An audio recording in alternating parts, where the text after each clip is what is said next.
Good time zones and fragments. Hope everyone's having a nice time of the day so far. Alright, so we're back. We're back in Jurassic World Evolution 2. I got back to this a lot quicker than I thought because originally I thought like maybe it'll take a while for me to get back to this game, but hey, it's a new series. I actually thought if I was gonna start a new series it'll be Dying Light, but no, we're back to Jurassic World. But yeah, anyways, we're doing Sandbox mode. I realize I haven't even done any of the challenge modes yet, but we'll go with Sandbox. And then I'm gonna test out, because I've been thinking of like park ideas lately, and you know what? I say, why not just go for it, you know?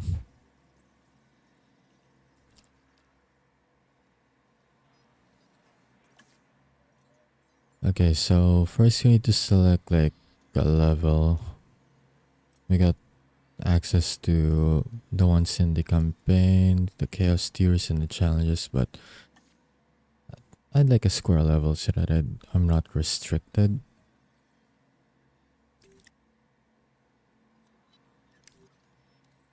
So I'm assuming each biome has like their own advantages and like effects.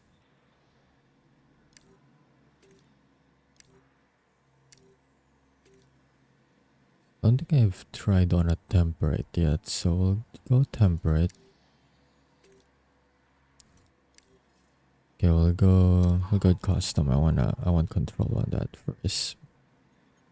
All buildings, Jurassic World buildings, Jurassic Park buildings, DFW buildings, Bioscent, Malta. I say all buildings. Jurassic World staff and guests. Oh, the kind of NPCs I get roaming around. A Jurassic World staff and guests, sure.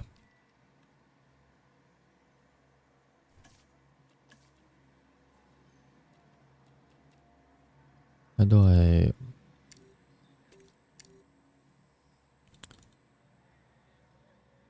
Where can I edit this part? Because I can get the custom preset, but like...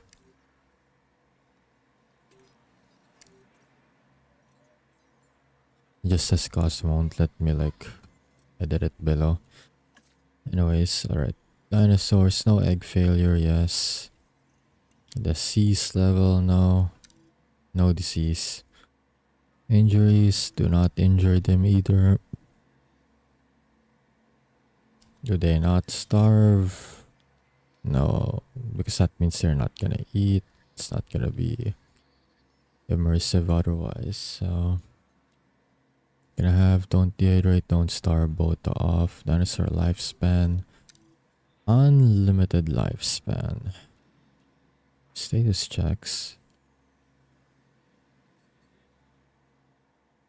Well, if they don't have the diseases anymore, then we're still off the status checks. Unlimited feeders, yes. Dinos are a danger to the guests. Yeah, I'll keep that on just for funsies. Dinosaur escapes. No escape. Normal escape, low escape. You're not low escape. Dinosaur trait intelligent. Setting this to on will cause some species to have a chance of being synthesized with the intelligence trait, yes. Make them smart, then they escape. Vehicle aggression. Put that off. Not make them terrorize anything. Except the people. Just for fun. Dinosaur comfort.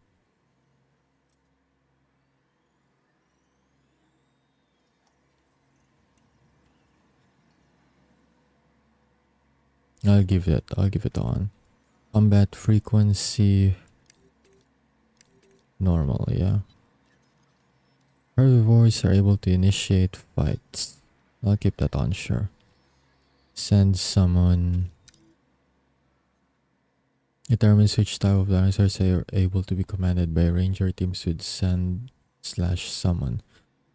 By default, all herbivores except Therizinosaurus can be commanded and carnivores except scavengers cannot. But that's for herding, right? I'll keep it all dinosaurs, sure. Negative gene modification. Enable infinite gene modification enabled. Unlimited traits. No, we'll just give them unlimited traits too, sure. Actually, no, disable it just to make them unique from each other. I'll have it disabled. Dinosaur cohabitation.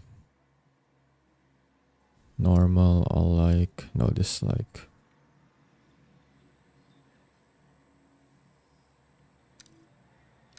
I'll put it on normal just so that I can still have the challenge of just finding the combinations that can coexist with each other. Contracts of scientists.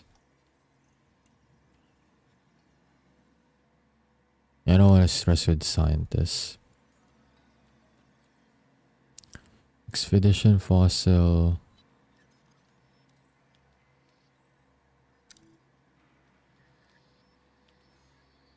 Turn that off. Exchange, sure, we'll keep it on. So that I can have options. Researches, no research. Ask time 100. Operation building limits, off that. Alright, so that's for gameplay. Let's go with Bark. I get unlimited power. Unlimited fuel, yeah, sure. Invincible vehicles. I already turned off the dinosaurs attacking vehicles, so I bet just in case you can just make them invincible. Instant construction, deconstruction, yes. Sabotage risk. No, we will not have any sabotages in the park. Limited power, yeah. Cash unlimited, appeal difficulty.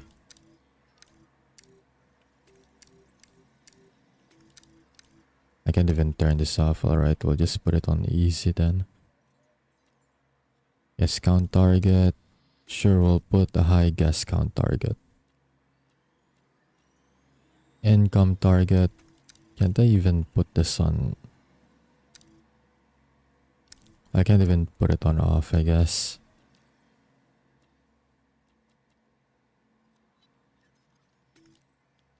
Reduces how much income your park generates. At higher income, a larger proportion of income is taxed. Now we're not getting taxes. Environment. Default level settings, frequent storms, snow weather, calm, and frequent storms. I'll put it on calm. Day-night cycle. Day-night cycle. Day-night cycle duration, 20 minutes. Yeah, it's fine. Decoration, foliage, current biome, all biomes. I'll make it match the current biome. Color grading. I'll put it on Jurassic World. And I think that's about like all of the settings that... Oh, it actually... I thought it was still part of the... Oh. I thought clicking the options above was still like part of the thing. Man, that sucked.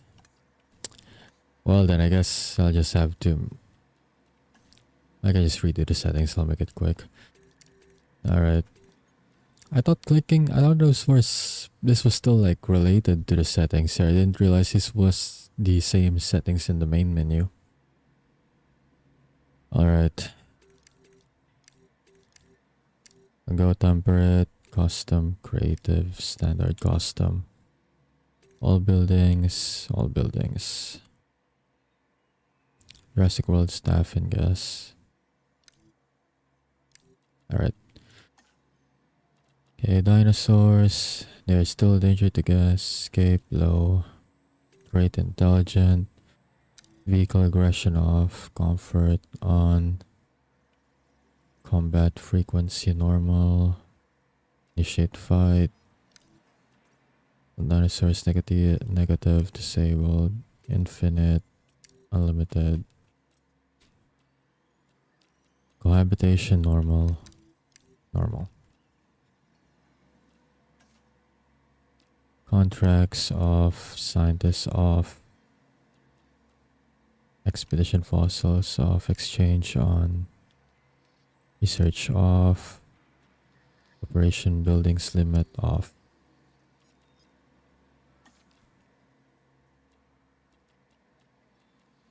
Limited power on. Infinite fuel on. Invincible on. No sabotage. Instant construction. Limited cash. Appeal easy. Guess target count. We'll put it on Jurassic. Income tax. No, not taxes. Calm weather, day night cycle. Current biome Jurassic World. Okay.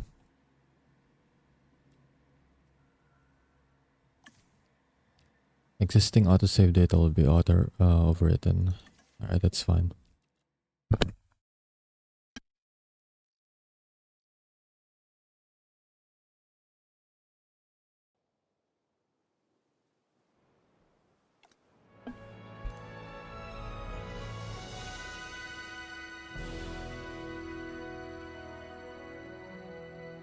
Alright, apparently we're in Germany.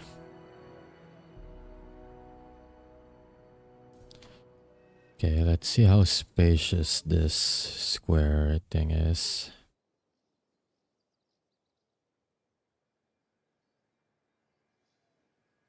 Okay, spacious enough, I'd say.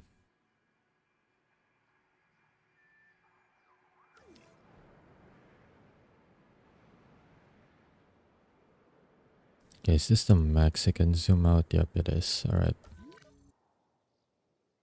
Okay, first things first.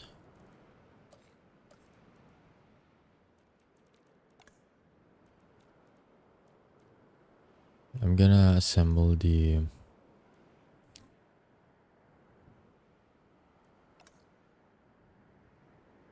monorail stations first.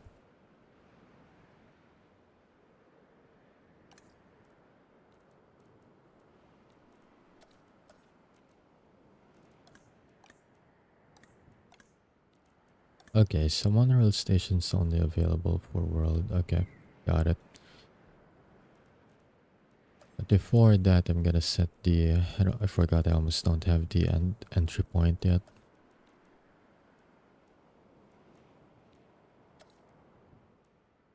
I haven't done Sandbox before, so I'm not sure where the. I'm not sure where the stuff are. But I think that's an operation building, right? There we go, arrival point.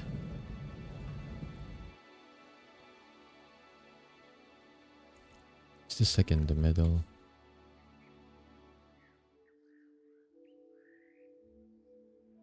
Okay, should be.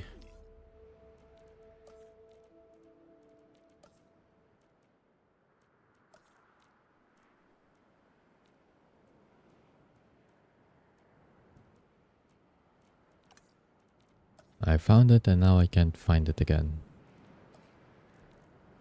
RIP. Pretty sure it was in there we go, operations a while ago.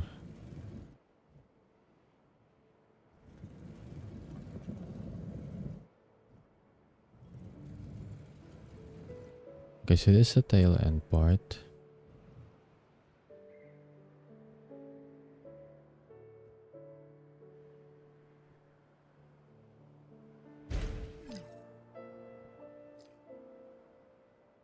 And it has, let's see, it has like 2 entry points.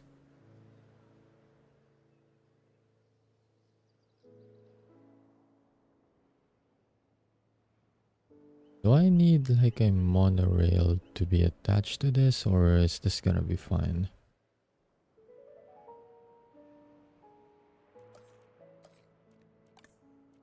It's like the entry point for... Yeah, it's that one.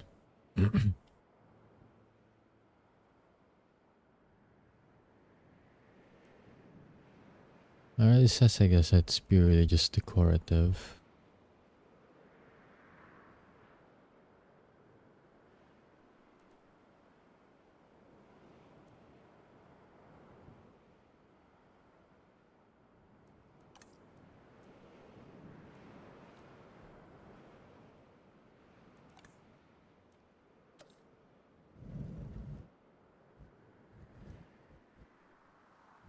I think I'm gonna combine buildings from both games. Or from multiple franchises, I guess.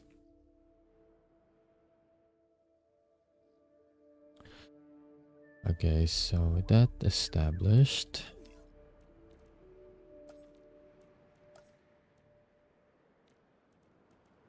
I can start my... I can start my monorail stations now.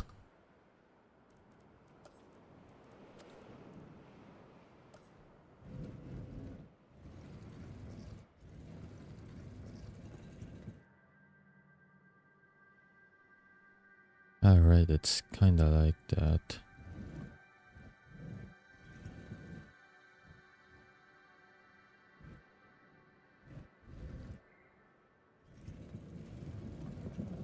Alright, I can always just put... I don't know why I didn't think of this earlier. Okay.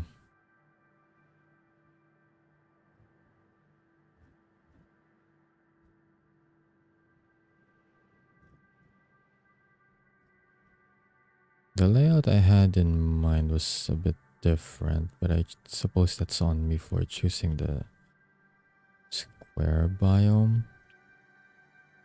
But I'd be able to get like more edges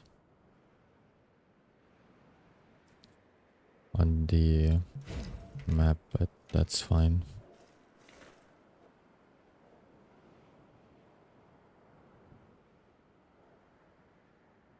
At least building the tracks should be like easier.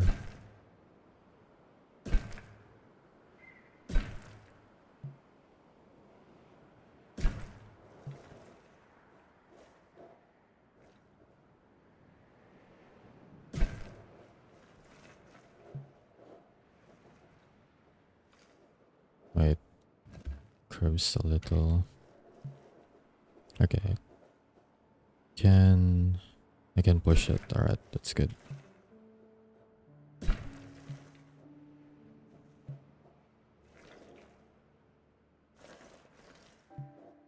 But I still think I can still make it better though.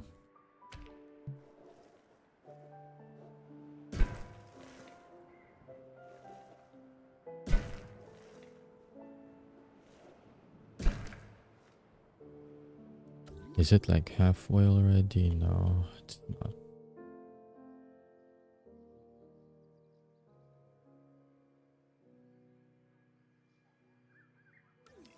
Okay, but let's just build one already so that...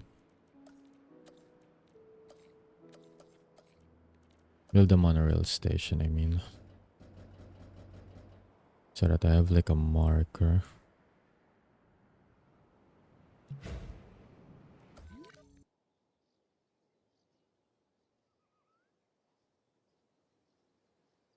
Do you think that's centered, or do I...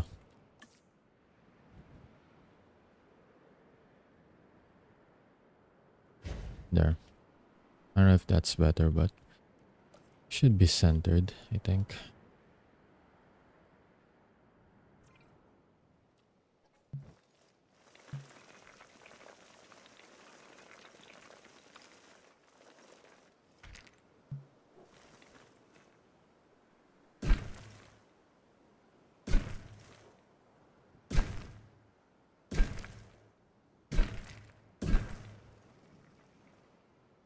There we go.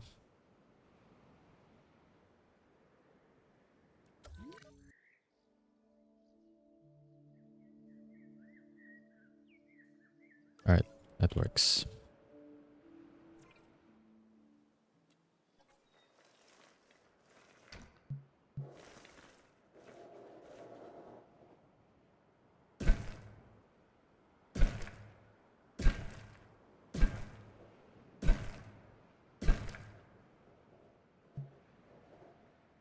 Okay, I think I messed that one up a little bit. Okay, it's approaching the curve.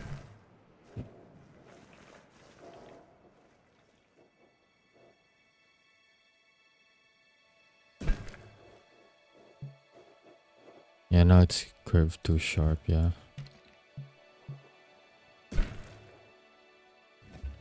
Have to redo this part then.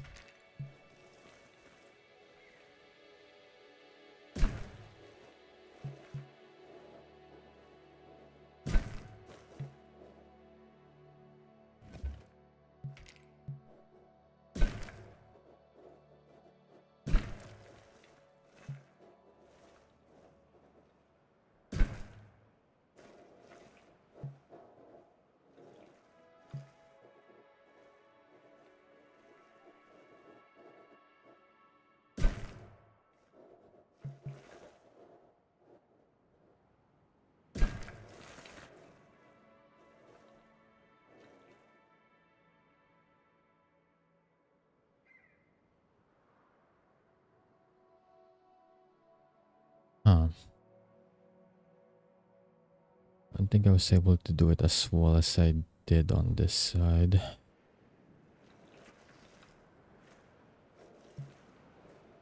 I ended up making the curve a bit too sharp.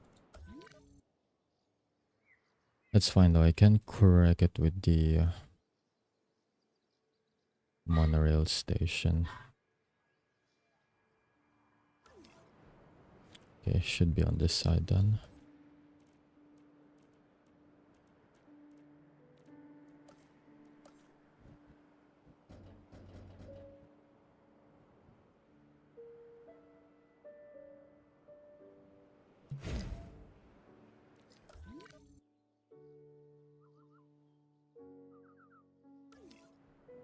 Okay, that's centered.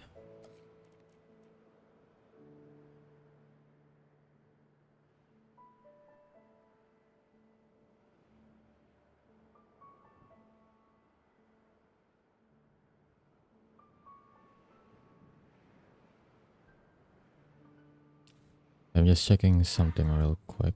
I just tabbed out.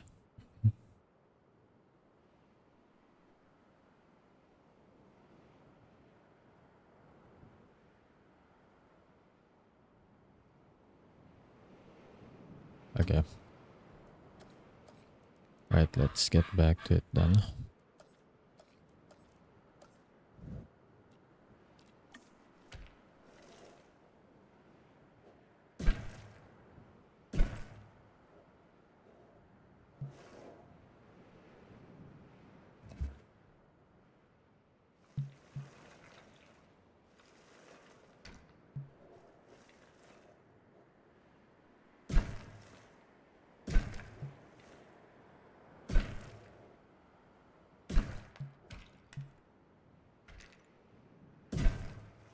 Okay.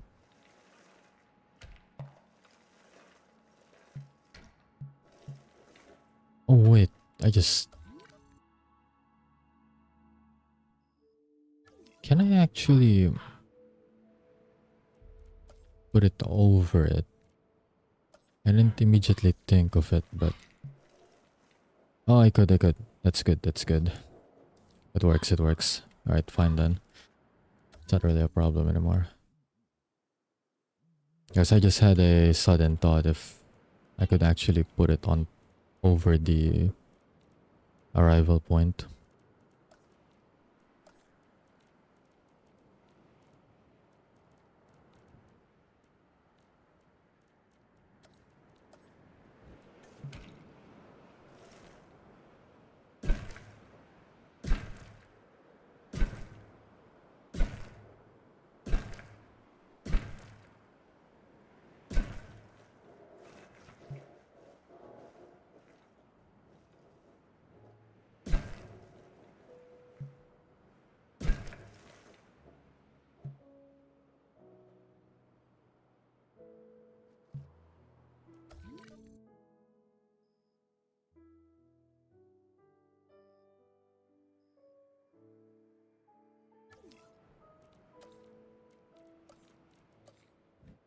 Another one here.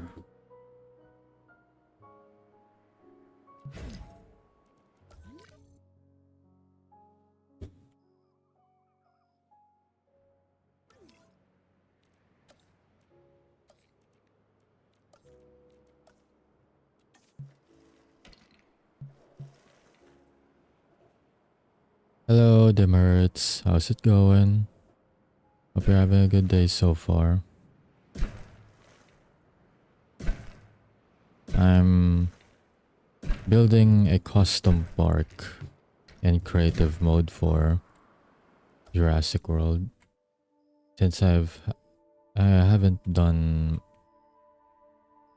Sandbox mode in this game, so I thought, why not? I've already finished all of the campaigns anyway, so like the only thing I haven't done are the challenge modes and Sandbox. Also, sorry if I didn't see the chat right away. I was like focusing too much in the buildings, in the building process.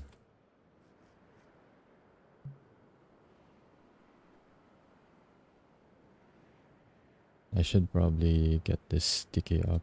Hang on. Since playing this game makes me hyper focus a bit, then I almost forget to like look at chat. There we go. I have a sticky for it, so it's at least an indication. Doing good, just grinding some games. What games were you grinding? And how's the grind? Did you get the things that you want? Like, is it for gacha? At least that's, I'm assuming it's for gacha. I've never seen this game before. That's fair. I don't, it's not really that popular of a game. I'd say this game is more like more known for people who likes either the Jurassic Park franchise or just dino games. But like outside of that, it's not really gonna be that much known. So it's fair and it's alright. It's a really fun game though. I feel like sim building. If you actually like the game Planet Zoo, it's from the same development team from Frontier. They both made this game and Planet Zoo. Planet Zoo is like the equivalent of this game but for animals. If you don't like dinosaurs but you want to create like a zoo sanctuary for animals, like that's just the counterpart for this game.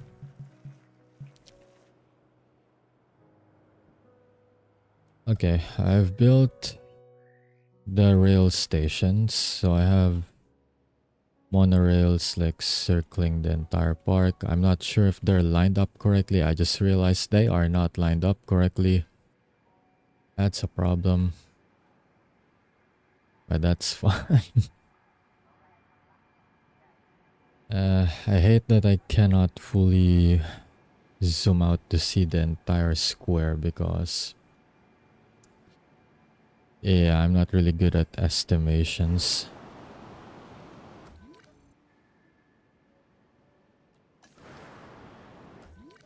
It's currently raining, but it's fine. There's like literally nothing in the park. It's not even open yet. Yep. It's a problem. It's not aligned. The stations from left and right are not aligned.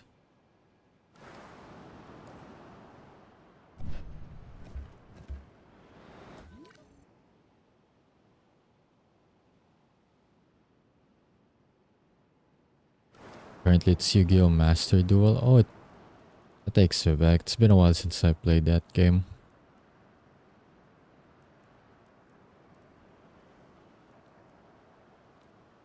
I used to play it and I have like a Black Wing deck since I like Black Wing. Last I remember, I was like assembling a Dragon's Maid deck. I don't think I finished it though. I probably didn't. Okay, that gives me the idea then. Should be here. Sorry, it was my turn, so I had to finish the combo first. No, it's all good. It's all good. Like, I used to play that game, so I understand.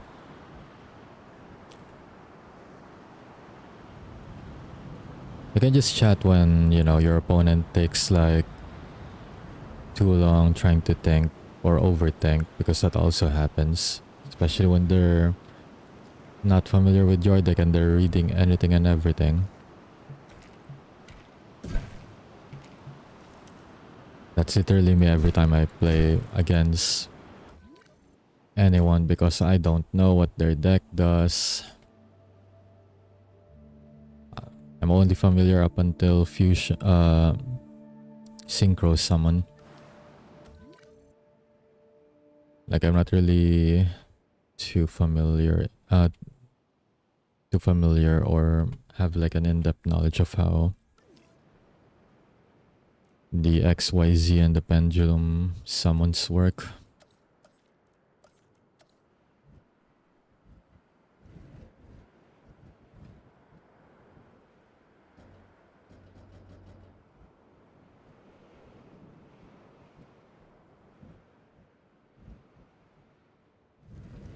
All I know is that Ash Blossom go haha brr, you know? Cancel your effect. Cancel everything, really. The Ash Blossom of Zero Joy.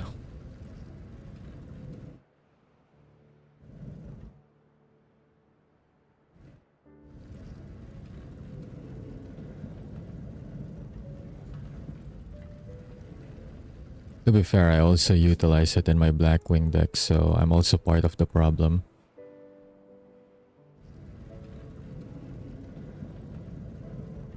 But every time I see one, and I know they're like lining up for a combo, I'm almost obligated to use my my counters for it.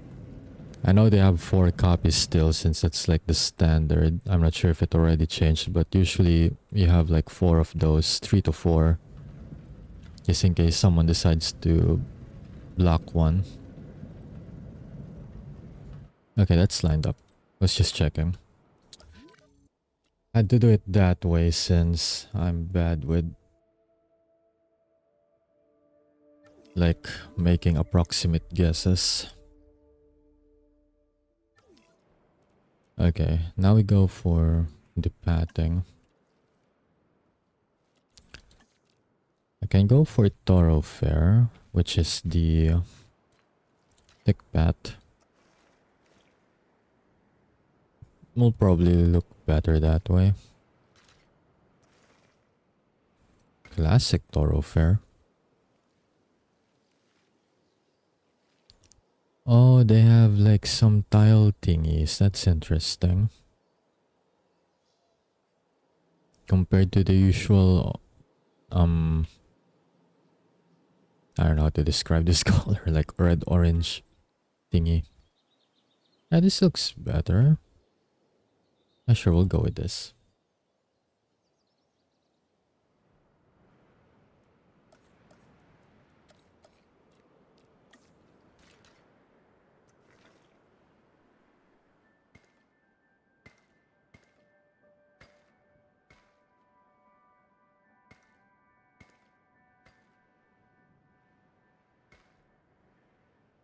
Not sure if it deviated, but pretty sure I kept this line as straight as I could.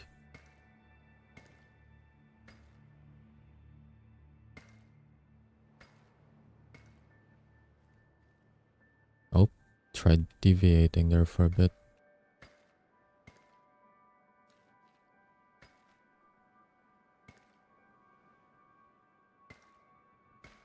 I'm using my second mouse for this since my main mouse has a problem with the mouse wheel.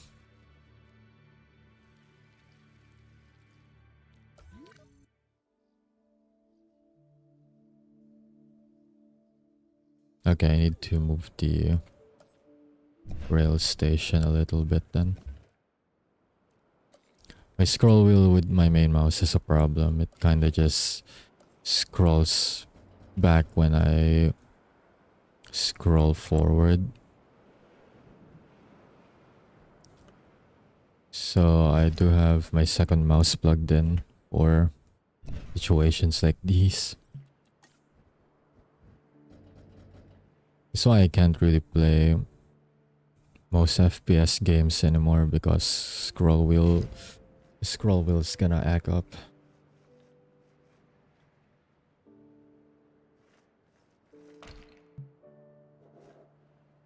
Alright, I have to redo this part then, which is fine. There we go, gotta keep everything nice and aligned. Why is this curved? Like, what? It's still not aligned. Well, I don't have to delete it this time, I can just move it. I'm used to using demolish that. I just kind of forgot that I can just move things and not delete them.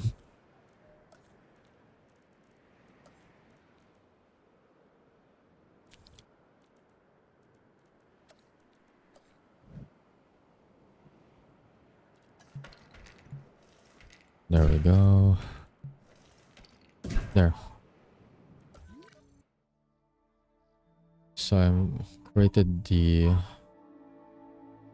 line in the middle. Oh, that's a long line, I think. Yeah, people are still gonna complain about how long it takes to get from one side to the other, I guess. I'll just mend it with like a park tour.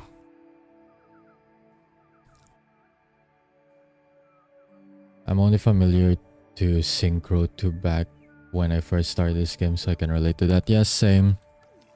I'm really just more of a Yu-Gi-Oh! 5Ds kind of person. If it's not Blackwing, I love Red Arc Fiend. That's like my second favorite archetype, because high damage wrecks everything. Wrecks everything until someone activates their trap card, spell card. Like, you know, what's that again? The black hole thing. Torrential Tribute also works, Mirror Force, you know, all sorts of things. And then Red Dragon Arcfiend goes bye-bye. Blackwing is cool though, classic anime cards are great even though they're kinda weak. That's true. I mean, Blackwing thrives more with chained effects and help from spells and trap cards. Like on their own, if we're just going for attack power, they're not really gonna do much against most high-powered monsters.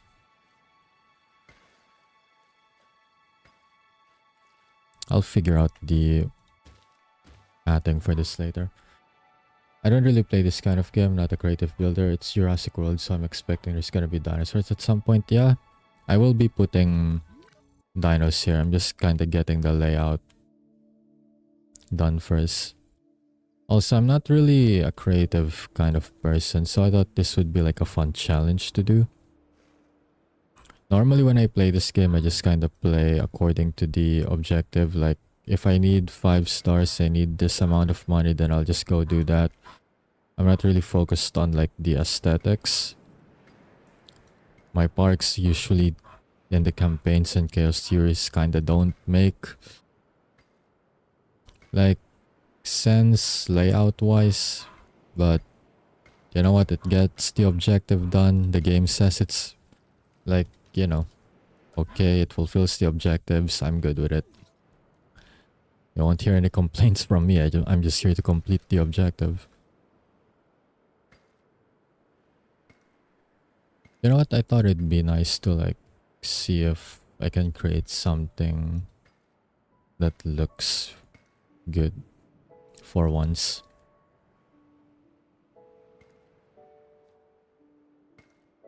That, and I'm just looking for a chill stream today. Oh, it deviated. Did I mess up the line, or I did not mess up the line? It's just really not aligned, I guess.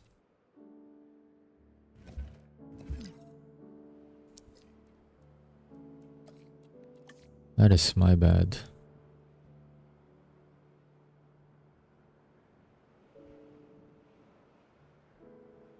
There. But yeah, what games do you usually play? Like, you play TCGs? Aside from Yu-Gi-Oh?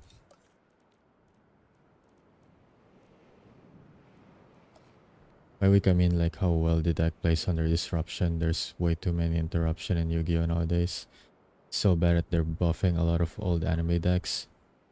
Oh, you mean for current meta and stuff? Yeah, gotcha. I was thinking more of like a head-to-head. But then, yeah. By current standards, yeah. With how many chain breaks people can do with certain cards, like Ash Blossom for example, then yeah, that's true. You don't really have like a lot of protections against that.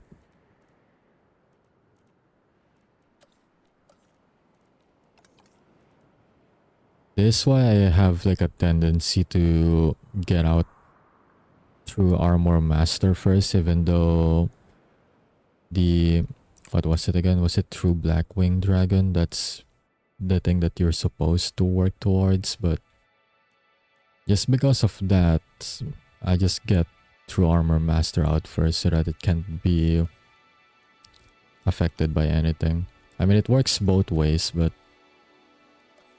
it can fend for itself just fine with 3k stats until they call something stronger, that is. I mean, sometimes it works, sometimes it doesn't.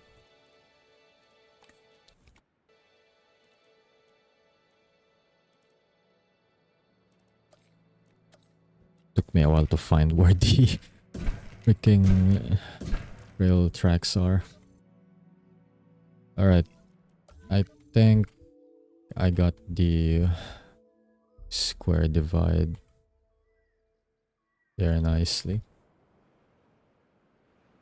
Same, whenever I build like a base or something, it's just whatever the objective, and I try to keep everything within reach. I don't think ahead. That is pretty much how I kind of play too. Like, when I place like the amenity buildings, like the gift shops, the like drink stores, cafes, restaurants. I just put them near the enclosure because I just pay attention to what's colored red. So if the road is like showing a red highlight, if you click at the where is it again? If you click the amenity coverage and it shows red, if this shows red, I just put the restaurant here. I don't really pay attention to like logically speaking, does this make sense if I put it here? Does this look actually good? You have like the dinosaur enclosure right here. You put the restaurant here, so you know, like logically speaking, it's not safe in case there's a breakout because the restaurant is right there. The dinosaur just needs to take like I don't know, maybe 6 steps away from it, or two towards it. I mean, but I'm like, you know what? I don't care. I just put it there because it shows red. I can get the objective done. It's not safe, but whatever, you know. If a breakout happens, I'll deal with it as it is. It is what it is. But yeah, we're gonna change that today. Just for funsies though, I did enable the dinosaurs to still be hostile towards people just for funsies. But everything else I'm pretty sure I have disabled, so they can't exactly terrorize vehicles. It's just that they can terrorize people if they do break out. I still left the option enabled.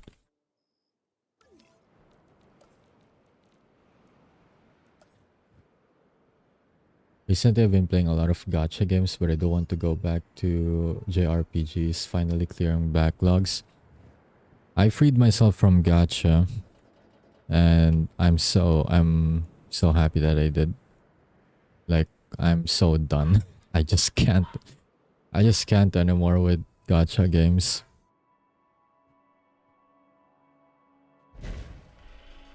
JRPGs though, definitely.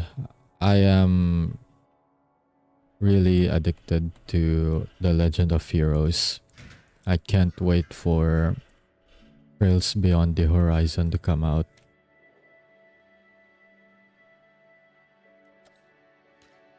Because I'll get to see the goat again. Rin's back. Rin Schwarzer right there. I wonder how I should manage this. Because it's just kind of awkward if I guess I can make it like a double line, but then it doesn't connect to anything over here. So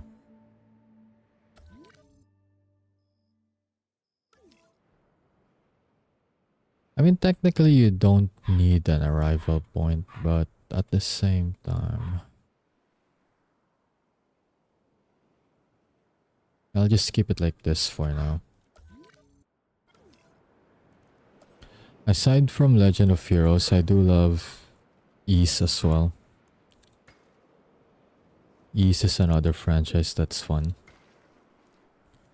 And the best part is that you don't even need to like know the previous events from the previous games. Like there's a chronological order, sure, but with how that game is set up, you're fine even if you don't play like the previous titles. They do like a nice little callback to like the events from the previous games, but it's like an Easter egg for, you know, those who did play the other titles, but even if you didn't, it's not really gonna be like punishing in terms of like you don't know what's going on because you didn't play the previous games.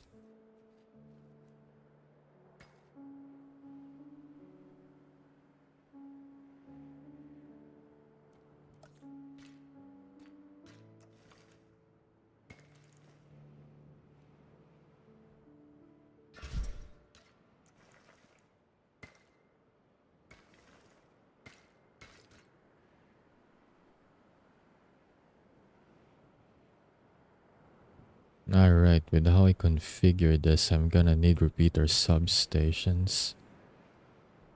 Oh look, the monorail works properly now.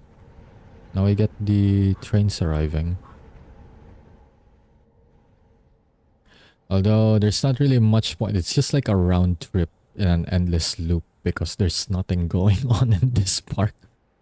I guess there's just they're just testing the train if it works. That's how that's my head canon for it.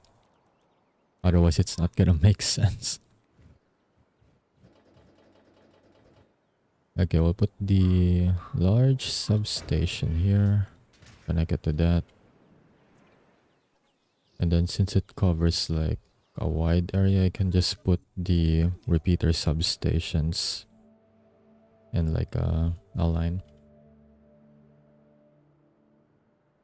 I totally get you. I'm so ready to drop all of my gacha games if my friends stop playing. And that's a fun part for me. I just kind of got into it on my own, so my worst enemy is just me.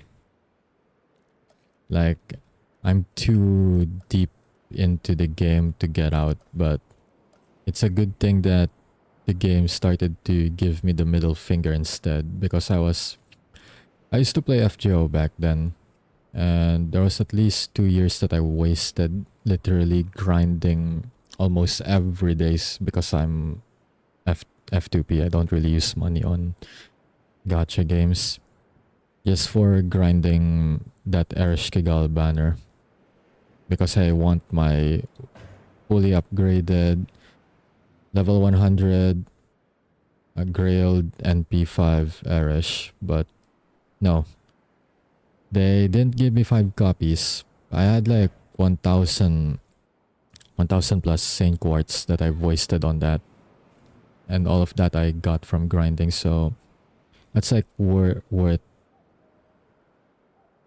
several. It's more than just 10 times 10x pulls. That's like a lot of 10x pulls. And yeah, I know it's a 5-star. I'm not gonna get like a high rate for it, but it's a freaking banner, so at the very least I'm expecting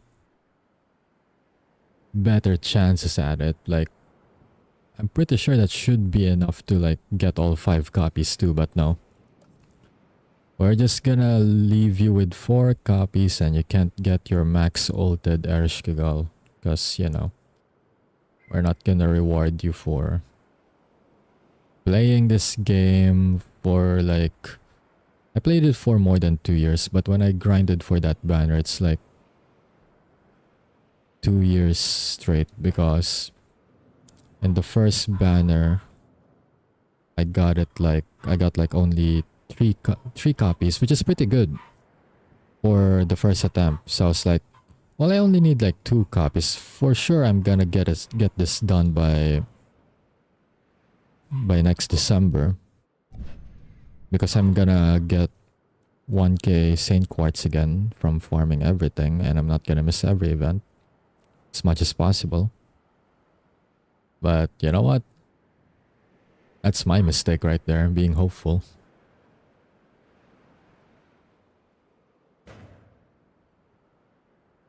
I finally found someone who knows Legends of Heroes. Also, I found... Yep, I do. Wait, are you referring to me, or did you like find someone else that also knows Legends of Heroes? Just in case. As for me though, I only know, like in person, I only know, like outside of streaming, I mean, I only know like one person who knows the franchise. Everyone else wants to play their AAA popular games. No one wants to play JRPGs. In streaming, I'd say at least I found another East fan, but... Oh wait, I do know someone who plays Legend of Heroes as well. So I guess that's like 2 people, but I don't really know a lot of people who's into the franchise. At least it's nice to see people who are into it on Twitter though. There's like a good community for it on Twitter.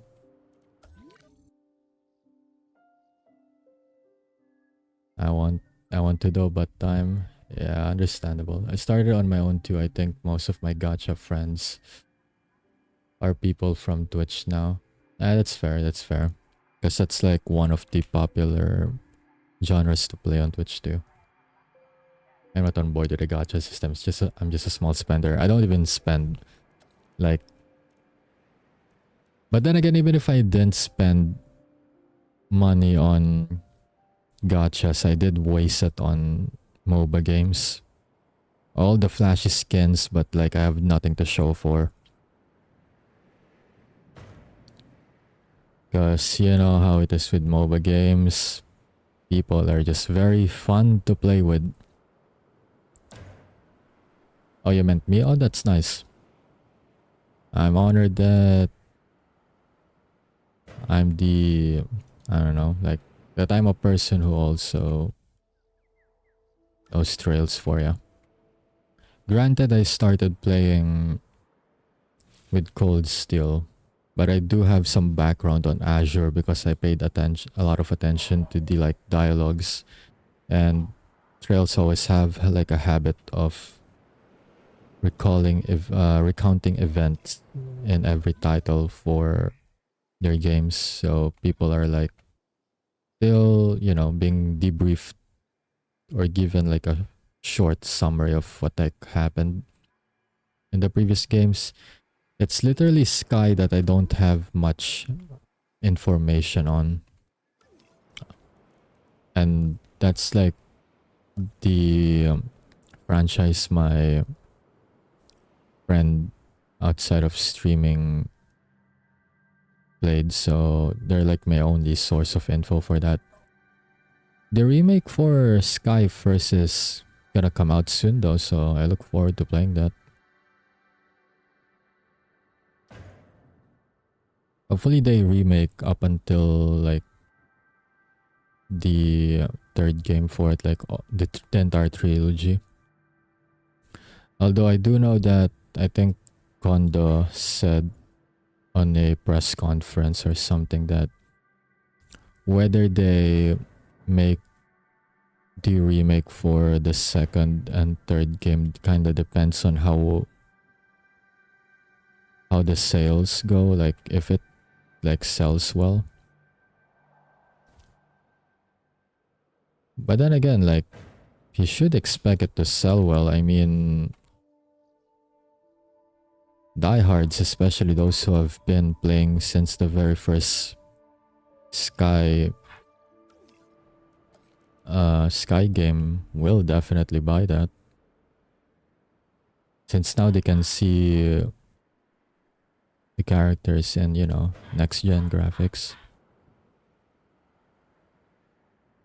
Especially since there are a lot of like iconic scenes there too. So now you can actually see the visual representations and not just through dialogue.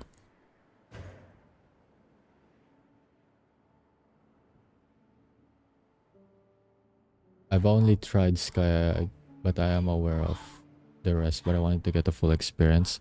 It's all good, like, you can take your time with it, and I do agree that it's a huge time commitment. Trails games are not exactly the most time friendly, so I usually get like 80 to 100 hours. I think for Daybreak 2, I got like 120 to 130 hours. Then the first game, I'll have like 150. But for that first game, the main reason I even got 150 hours on it is because I was too busy taking screenshots. I stopped taking screenshots in the second game. So that's minus 30 hours in total playtime.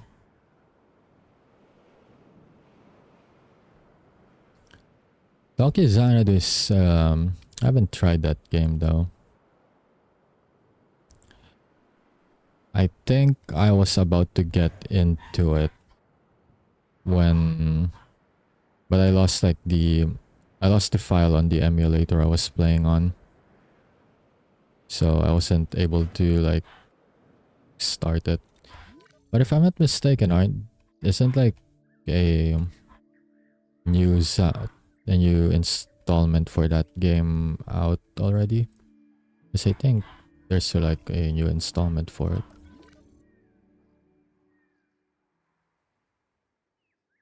Also, I just realized I already went through the trouble of making like a substation line, but do I even need it, and will it even... Yeah, because it only covers like a small area is the thing.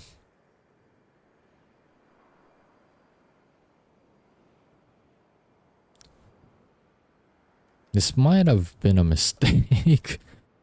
Okay, wait. You know what?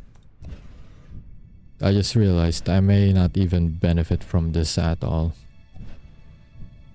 Because I just realized this is a big map, and yeah. Maybe I'll put on hold, put the substations until I have like an idea of where I'm placing amenities and other stuff.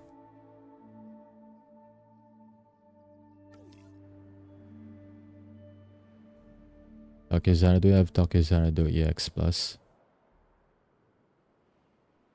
That's the one I played, the Steam version.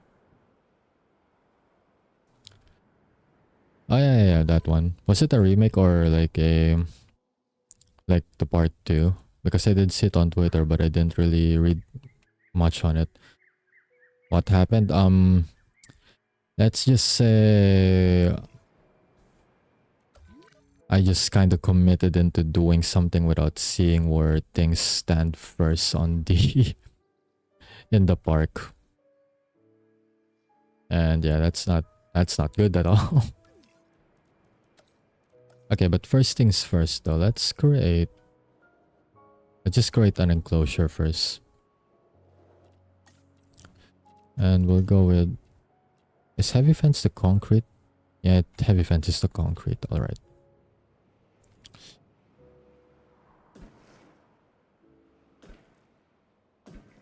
We'll go for concrete walls since concrete walls don't really require electricity.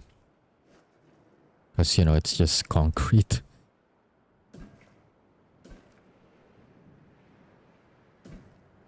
I still set the dinosaur escape behavior too low, so there's still a chance of them breaking out if they feel like it. Especially if they're uncomfortable.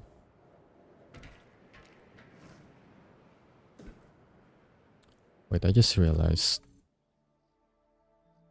It doesn't look good in the spacing, does it? Because it's like way too close over here, it's then spacious over here.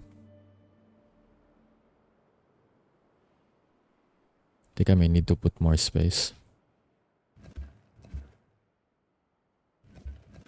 I don't need to like hug the spaces too much, unlike what I do with the regular campaign, since, you know, I got like a very spacious area here. That, and it's just Sandbox. I don't really have like hard objectives or anything. Like I can just do whatever I want.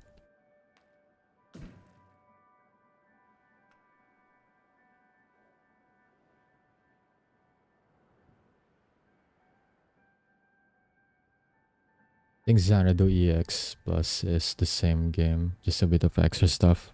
Okay, gotcha. It's like a remake. Either a remake or a port. Probably a bit of both.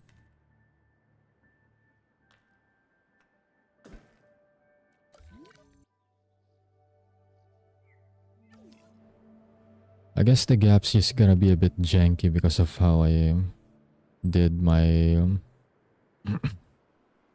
rail tracks. But even then, it's difficult to keep like a straight rail track anyway. It's just gonna be little bits of curves here and there. So I'll just work with I'll just work with that then.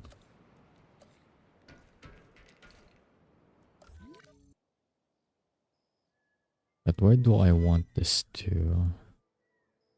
And do I hug like the entire space here or?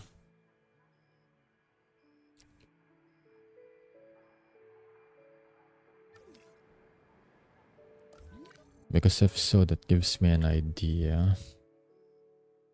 I can either do gyrosphere here or truck tour.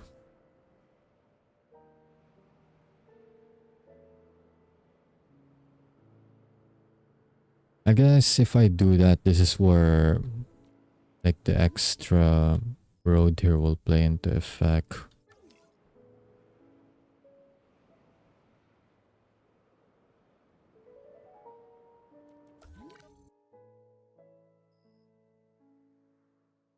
Because that's the problem with large enclosures, right? Like viewing galleries are gonna be too small for it, but we'll see.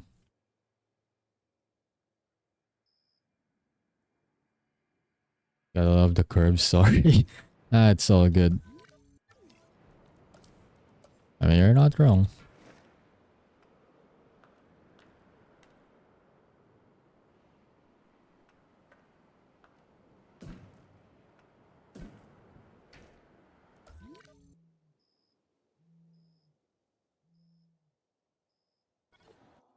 I think for this one, I already have an idea, I guess. And it was a lot more better in my head than I thought it would be in game, but I think I get it now. At least I got what I want to do.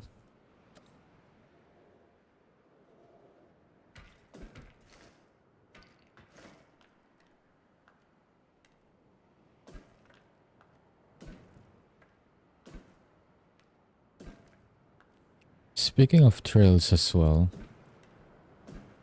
there always these are like bangers. A lot of those are just really, really good.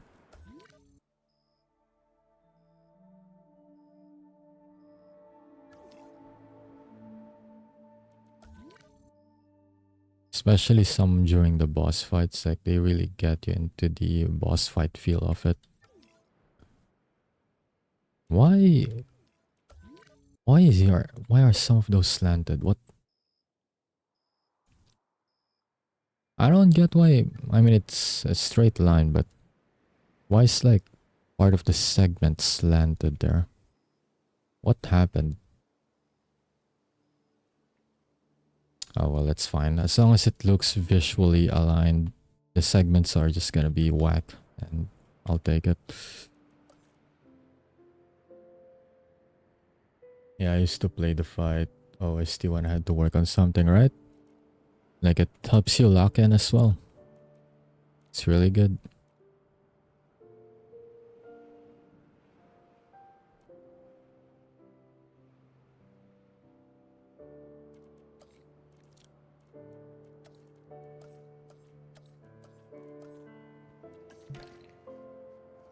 Oh wait, why did I click the substation? I don't need that. Not right now. I'm already done fixing it up.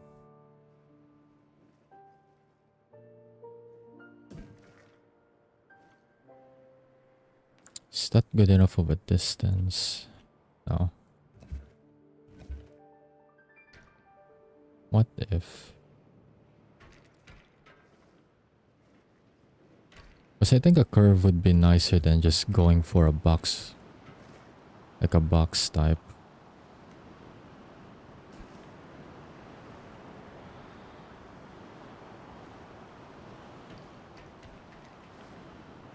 Like a more semi-rounded edge.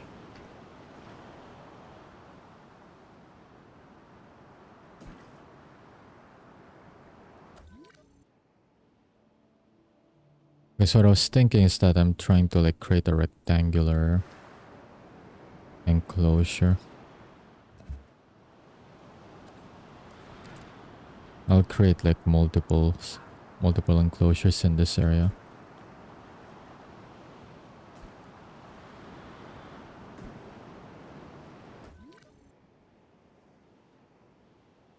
Yeah, it's just gonna be a rectangular line. And I already know what I'm gonna put there.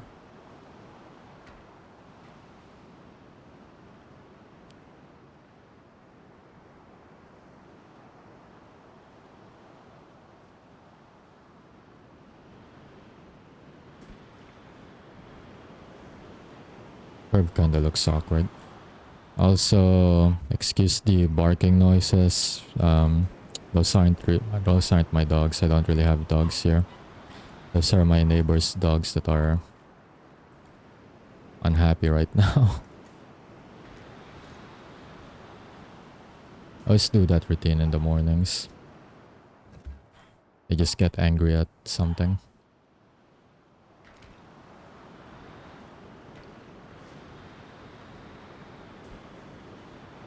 Yep, same effect with Bill's team from Street Fighter. I haven't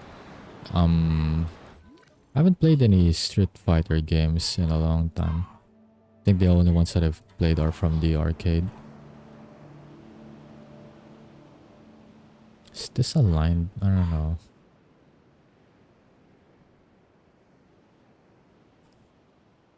Yeah, the top side looks a bit bad. Oh, I get it now. This side has been... Okay. This side has been whack for a while now. That's fine. We'll fix it.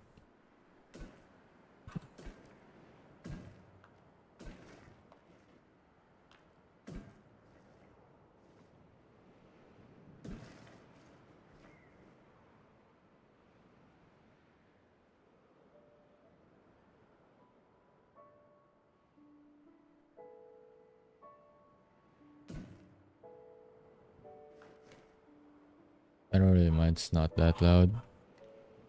Alright, that's good. Because sometimes it gets like really out there.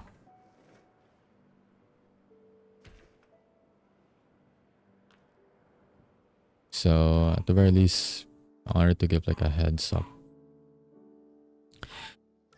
Ah, it looks horrible in the side. Why is it not aligned?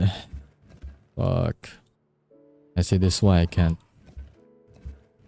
This is why I can't play Minecraft. I know everyone can play it, but yeah, I'm just gonna have lots of troubles and lots of frustrations with lining things up there. I honestly don't understand how people can play that game and create like very big and detailed like characters using just blocks, and then everything is just, you know, perfectly in place. Like that's really impressive, but I don't know if I can do that. I'd say definitely not.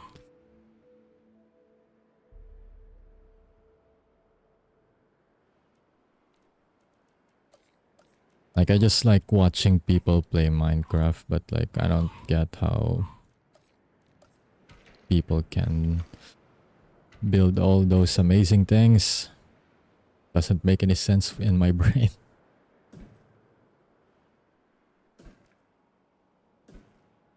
Like how do you even know you need like 36 blocks in this certain line here to make that appearance work in the, you know, final piece when everything's done? Like how? Is this even freaking aligned? It is. Okay, good, good. Let's just keep it that way.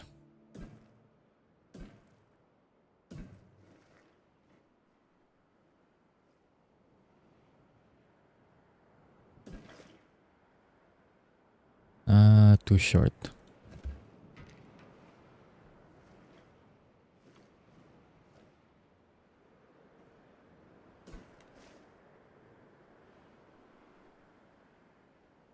I should look at it from this angle, I guess.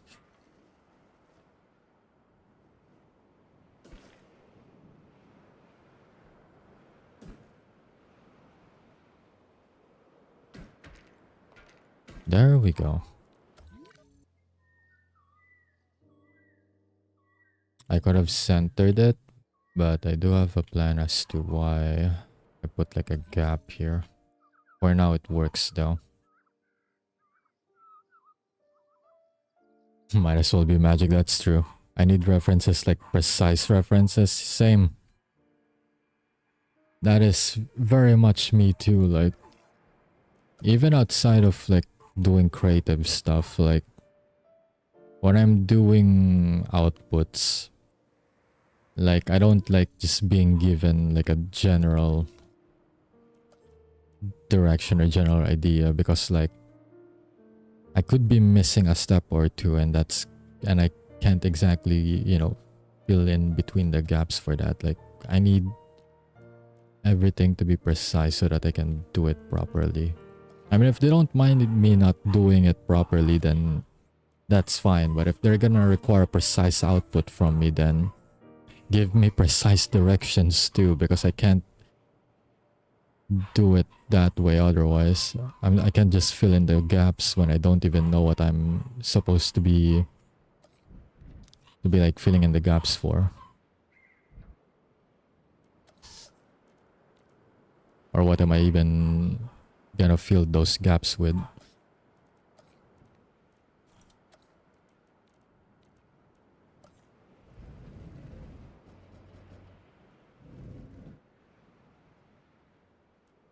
Okay, how about we get a dinosaur in here first so that I at least know.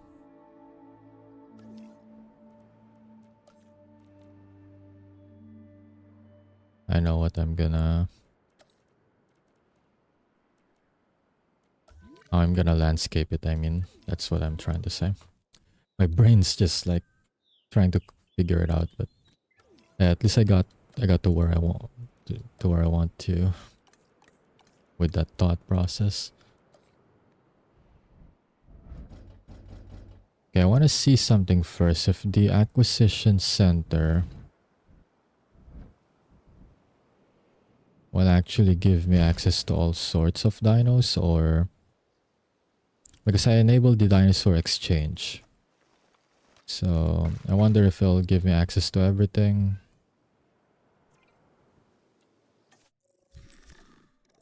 Or do I have to... yeah, I have to RNG it. That's lame. That is lame right there. I get unlimited refreshes. I don't even get unlimited refresh for this. That is lame. I'd rather just build a hatchery. Yeah, that's not it. It's not it right there.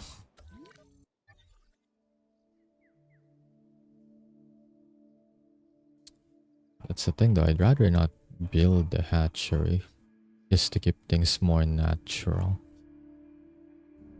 I guess I can build one first and then delete it later once I have all of my dinos around, because I did remove the lifespan for this so that they don't die from old age.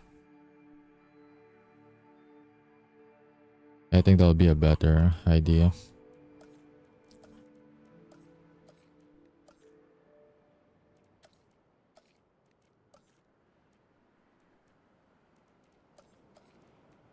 We'll just build some temporary stuff in first.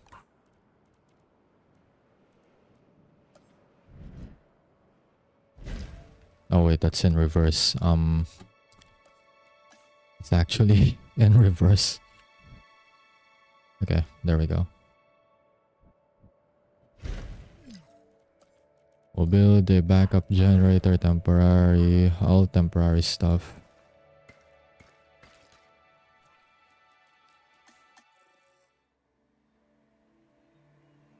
Limited resources for creative mode. Also, whenever people give references for or instructions, but it's missing some minor steps, I'd be like, you're underestimating my skill to math. Right?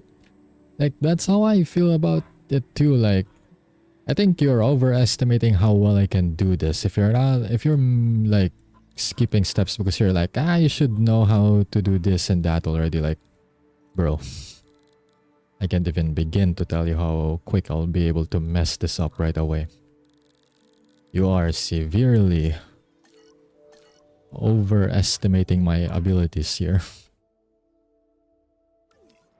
Limited resources for creative mode. I do have unlimited resources, but I think I don't know if I missed it in the settings. Or if well, I can check here.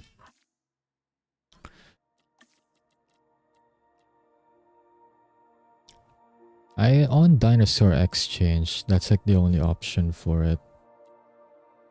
I guess my problem would be with genomes, but I don't see any option for 100% genomes over here.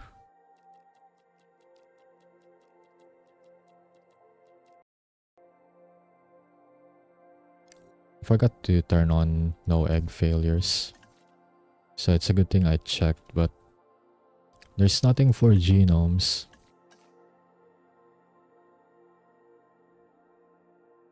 Operation unlimited buildings. Yep, apply that.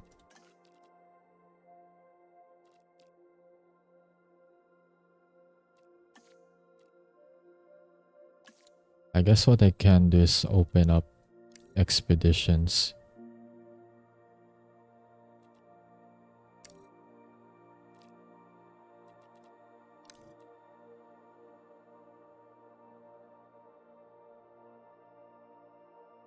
Oh, I haven't applied it yet. Okay.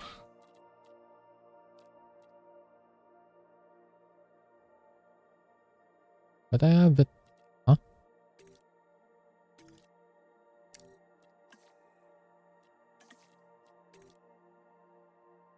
Why can't I? Only available in expeditions and fossil research.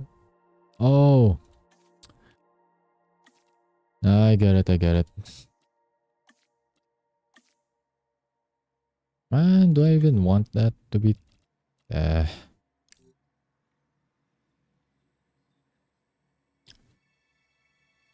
know what? Fine. All capture frequency high. Turn that on. Apply. Dig site randomization. I turned it on. And it's still off. I can't randomize the dig sites. I don't know. No unrest. Infinite refresh on. Off the contracts. I don't need those. I have unlimited money enabled anyways. Well, I guess there's no dig site randomization. That's fine.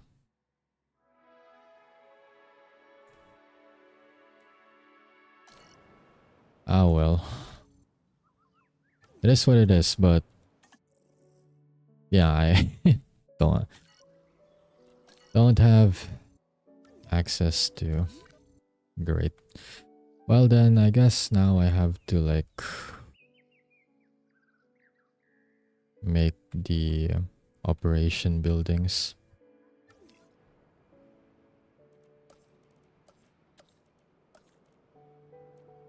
Right, first off...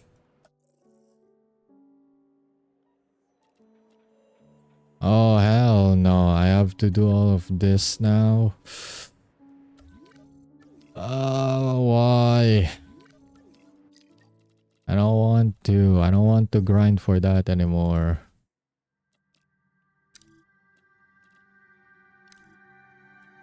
Okay, what if I just turn this on, turn that on, turn that on. I have to sign this on, but no more research. Infinite candidate. What if I do that? Because those take too long. I don't wanna... I can't be asked to do that. I really can't. I just wanna play and build the park. You know what if I just put everything here, and once I get like everything that I want, I just delete them. Although I don't know, because there's like, what if, you know, this comes up and whatever, right? I need the thingies with skill. Wait. I never tried tinkering with the settings before, so now I'm just trying out everything that comes to mind. What if I can just eliminate the need for... I can eliminate the need for scientists. That's good. That is great. So I can't fully eliminate genome, the need for 100% genome, but I can at least make the process easier for me.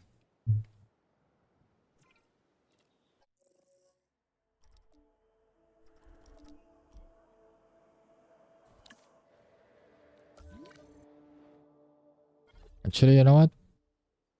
I have an idea on what to put here, but what do you think, Dimhertz? What do you want to see for... What dino do you want to see first for this area? Like, I don't mind taking input on dinosaurs. Because originally I was just planning to like put like a piscivore here, like a Suchomimus or Baryonyx, and then I'll just make it into like a lake. What are the options? There are lots of options. Wait, let's see. There we go, database. I don't have everything unlocked, but there's these over here. I'm guessing the other ones that I don't have unlocked are the rest of the DLCs that I don't have, but that's fine. I'm not really gonna buy the rest of the DLCs anymore since the third game is about to come out soon. Even if I can't buy it yet, I'd rather just wait for that to go on a big sale, then buy DLCs for it, and then, you know, play from there. Because they're gonna introduce a family system for the dinos there and like baby dinos. So instead of just breeding and synthesizing like fully grown dinos, you can synthesize like an adult or a baby, I guess. Or I don't know, maybe they all start as babies when they hatch and then they grow up. And then if there's like a good number of them that you've hatched from a cluster, they just form families and then they lay eggs on their own, stuff like that. That's what I'm assuming anyways. Baryonyx sounds good. Is it gonna be an aquatic area originally? But like I said, I'm fine if you have like other ideas. Like these are the ones that I have available. Like we can either put like a herbivore or carnivore there. Anything's good. I can't put flyers there though. I need like an aviary for that. And I can't put aquatic dino since I would need a lagoon area for that. Like a specifically created lagoon for it.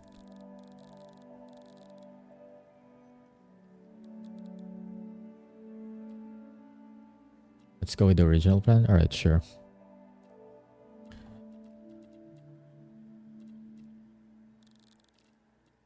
With that. Okay. Let's go with the... Actually, can they coexist? That I didn't... I should probably check for that. But first, let's try to find it. Filter type. Piscivore. Stichosaurus. I don't even know what that is, actually. I haven't seen that before. I'm not even sure if I pronounced it correctly. I mean, there's every bit of chance it's actually an aquatic and not, you know, a land dinosaur.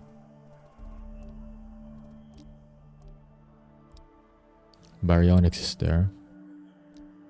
Yeah, let's just get pure Baryonyx first and then... Oh right, Spinosaurus, I almost forgot. That is an option. In fact, that would be the largest option available for what I'm going with. Although I'm not sure that's gonna play nice with a baryonyx or suchomimus since it's a large carnivore by category. And the other two are just mid-sized ones. Because the rule here is that large dinos or large carnivores only tolerate scavengers. Any other sized dinos are just gonna be either like prey items to them or threats that they need to kill. If it's like the same size.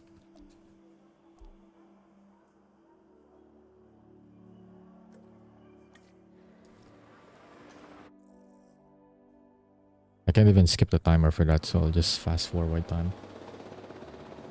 Then I'll just have to adapt.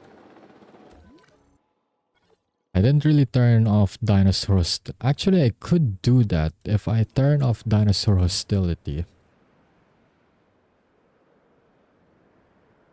But then I thought of like, I didn't turn it off at first because like, I wanted to like create something or create like an ecosystem that's still has the restraints on, but like the best pairings I can get, you know?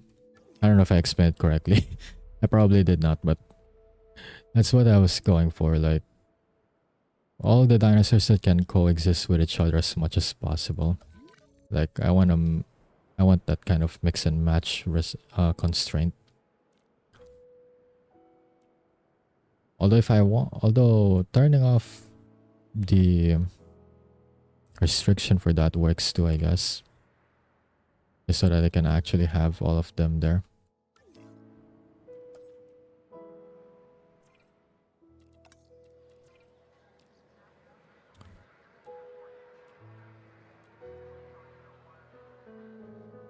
All right, I'm gonna need a research center for that, for synthesizing fossils.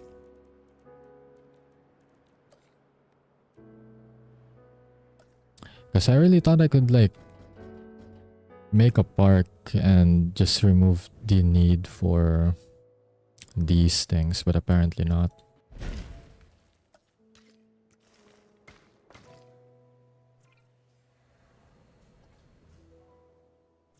Okay, since I can't auto get the fossils yet, and I need to wait, I'm just gonna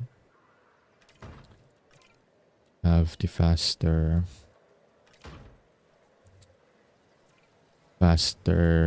time upgrade for it. Extraction capacity. Fossil storage. Yep. Sure.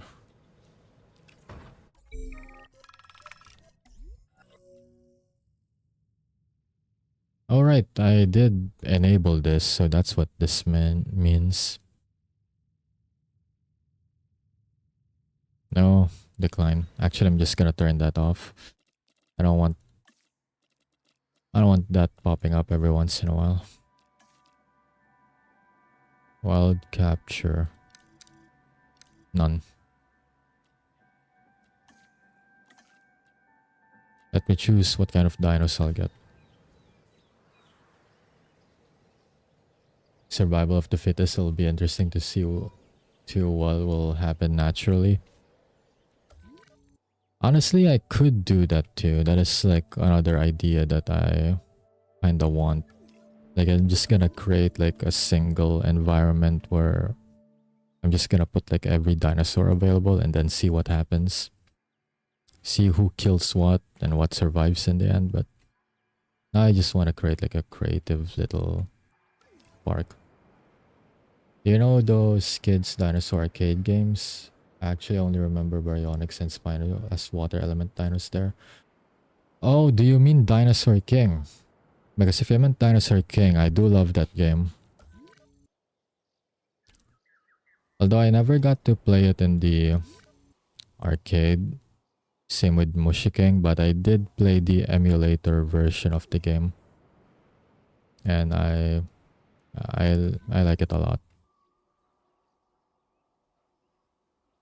I think I even saw the show for it in Cartoon Network before. That's why Carnotaurus became my favorite dino, because of that show. I think, what was Ace element again? I think Ace is like water element. Is it water or wind? I forgot like the elements in that game, but yeah, that's my first introduction to the Carnotaurus, and yeah, that made Carnotaurus like my favorite dinosaur.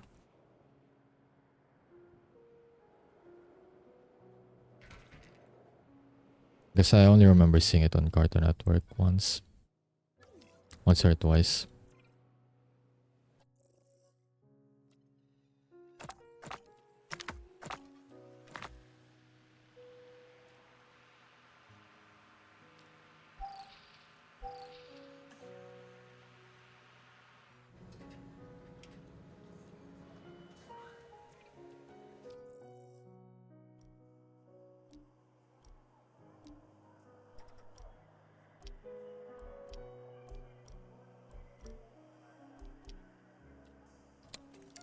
I hate that the filter doesn't stay on.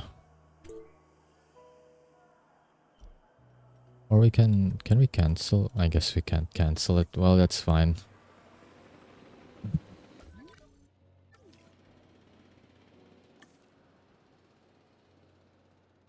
Although I did have Dino egg failures on available, so even if I don't have 100%, once it finishes synthesizing, I should have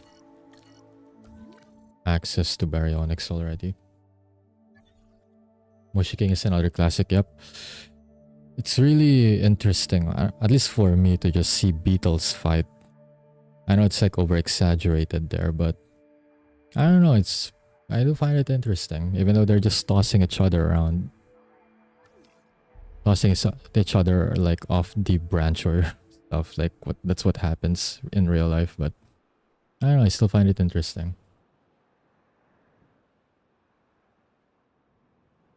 I didn't I don't no, I didn't really watch the show. I thought they'll change dinosaur each episode though. They have like a partner dinosaur. Yeah, it's not like Pokemon where they just swap every once in a while. I mean, they capture them, right? But they like, do they even use them every once in a while? As far as I know, they just stick with their partners, even though they got like the card for the other dinos.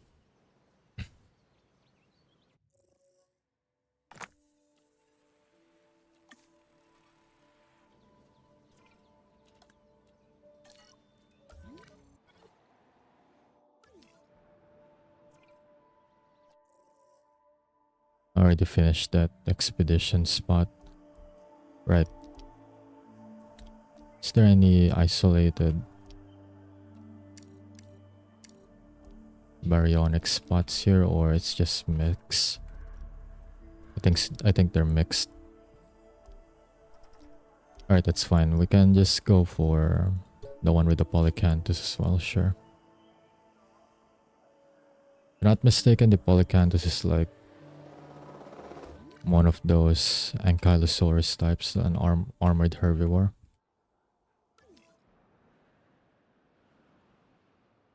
Okay, so not like even summoning them for support. Well, I'm not sure if that's actually correct, but as far as I know, I haven't seen them do that. At least I don't remember anyways.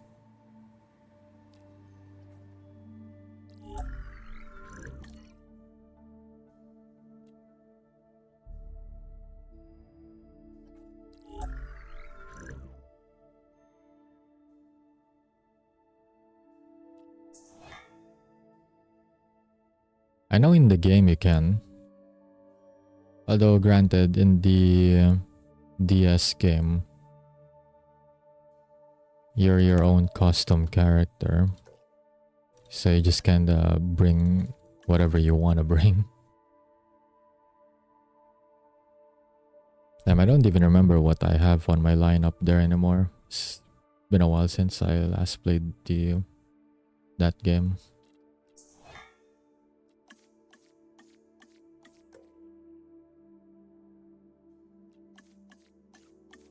Okay. So my plan here is to just... Wait, what? Oh, I thought it was just Baryonyx. Why am I editing for Indominus Rex? I don't want that. There we go. Okay, so first remove the negative traits. It doesn't really need long-lived anymore since it's pretty much immortal.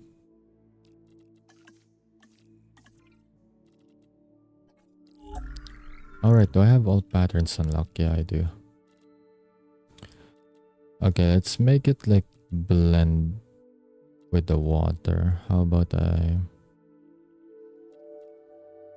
Wait, what does even the water look like here?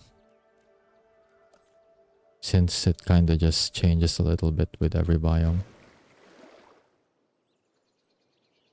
Also, it's kinda like that. Alright. I think... There we go. I think this will fit. Pattern...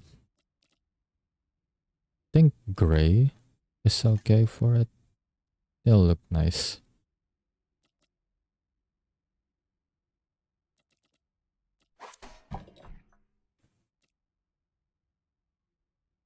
Yeah, let's give it maximum fitness. Yeah, we'll max its combat stats as well. Why not?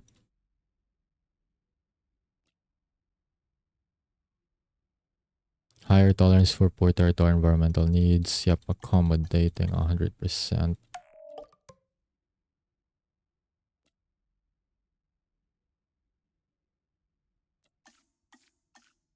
Sure, we'll make it tolerant.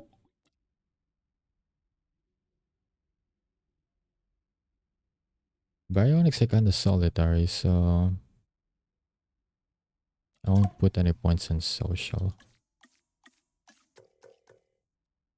Put it humble on that. I turned off diseases, so that's not really needed.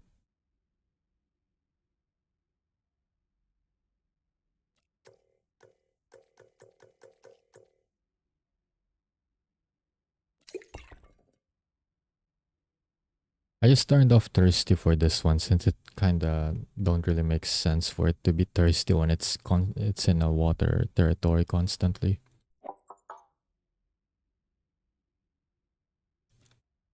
I'll save. I think that's good.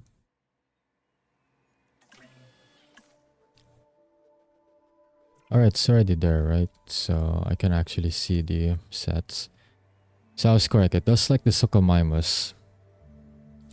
Although it says nothing about the Spinosaurus, so that already tells me everything I need to know. If I put a Spinosaurus there, yep, it only likes a scavenger because it's a large dino. I'll start going after the Baryonyx and the Suchomimus if I put the Spinosaurus there.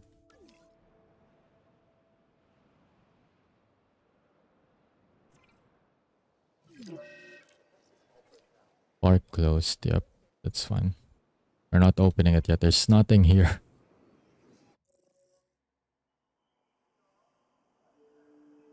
Man, feels like playing chess again. What, the Yu-Gi-Oh game or this one? I think you're referring to Yu-Gi-Oh because it makes more sense there.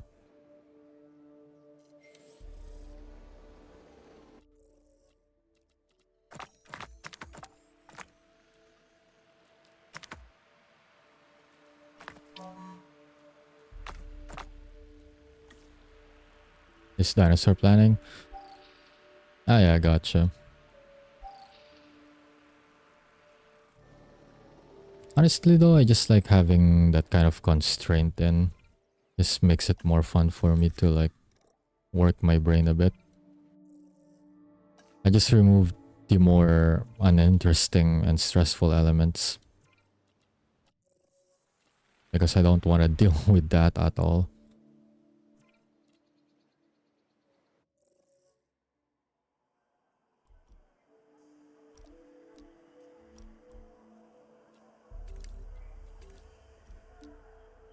Okay, we can now try to go for Suchomimus.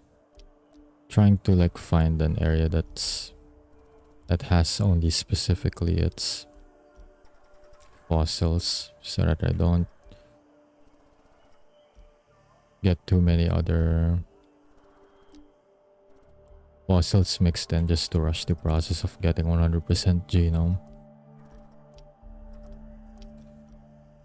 Although I can't really find a spot that it has on its own. It's currently being shared with others, but I'll work with that. If I put the Spino here, the Baryonyx is hanging. For damn sure. Unless RNG, you know, favors it.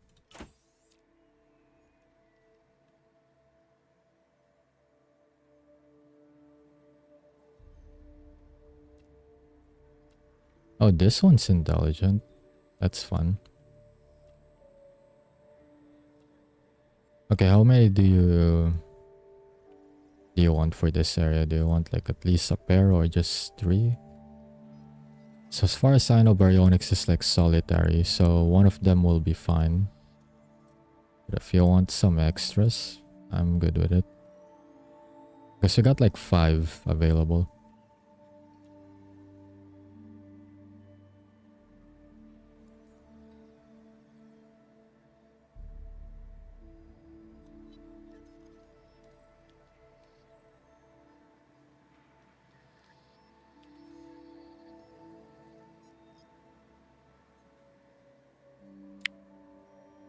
Well,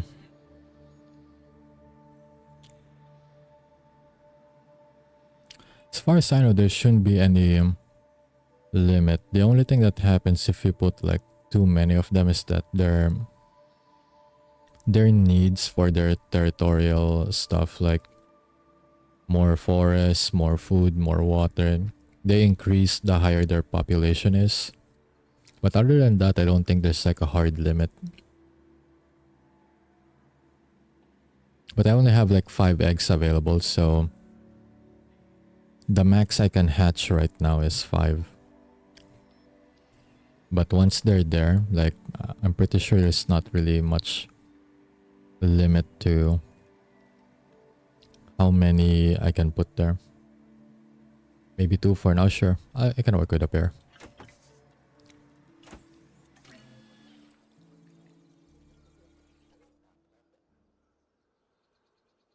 And we're just gonna wait for that to hatch because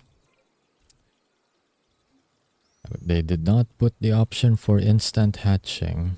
I don't know why they didn't do that, but that's a decision.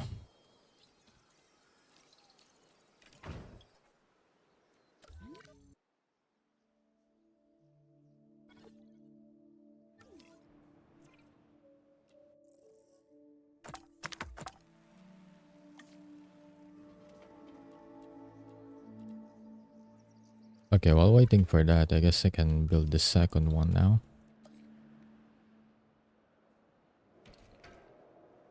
So I already did a rectangle. The option here next is that I can try to make like a big square.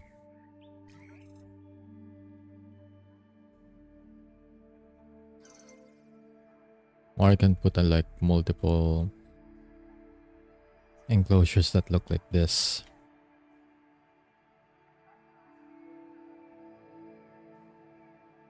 So I got options.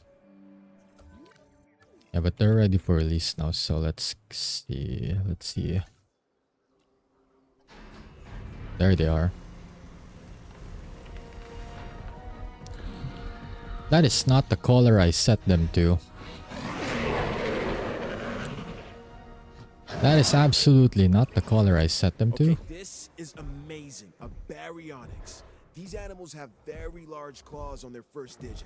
This dinosaur also I got likes absolutely squatting, scammed, so that is true. take a moment to consider its needs when planning out a suitable habitat for it. The baryonyx was originally thought to be a scavenger, but now, with live animals to study, we can find out for sure. Oh, at least they're there and they got the traits, just not the color I wanted. Alright. I know that they're there. They're gonna start establishing their territory, so far it's just that small area. They'll expand soon enough. They just went to where the water is right now, which is fine.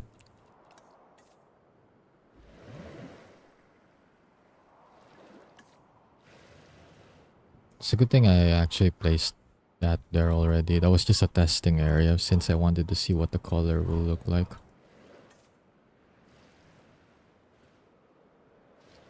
I guess now I'll be able to put it there.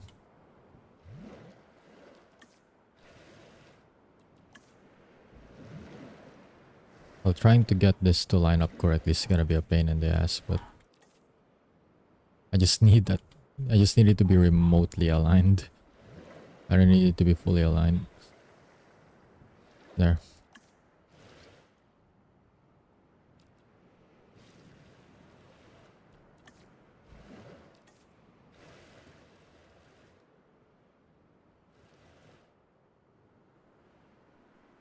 Yeah, it's a long line. I think they'll be happy with that for now.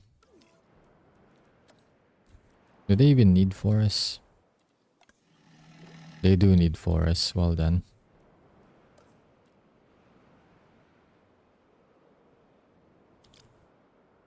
Okay, how do I work with that?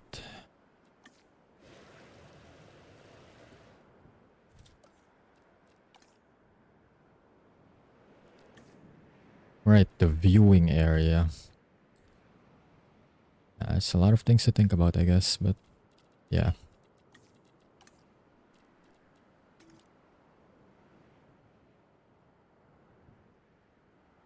Wait, why am I deforesting? That's not really what I want. There we go.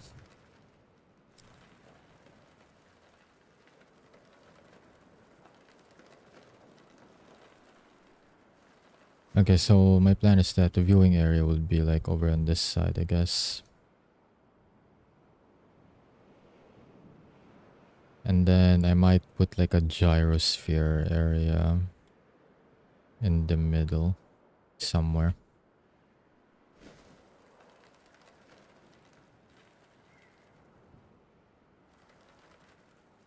I mean, I already got the layout finished already, so...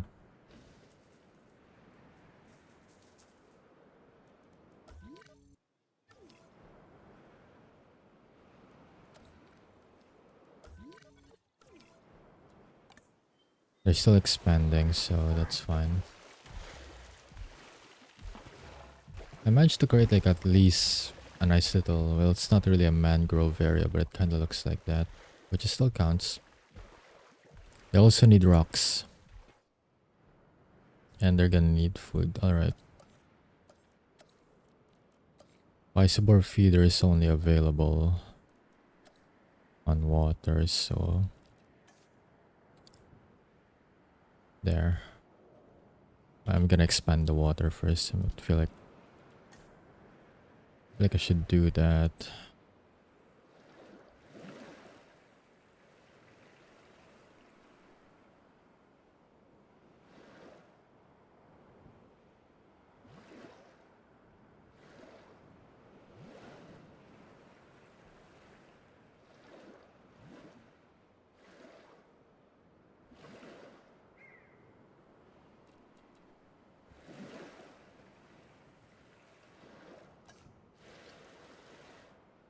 There. I think that's nice. Feeders. They only require one. But I'll have it like be in a line like this. so that if they do roam, they don't have to like go too far to get to the next one if they get hungry.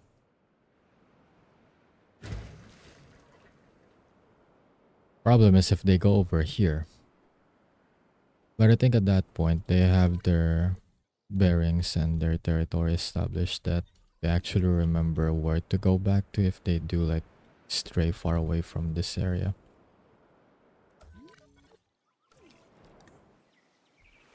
The only thing I'm missing at this point are a bunch of rocks. They want their decorative rocks.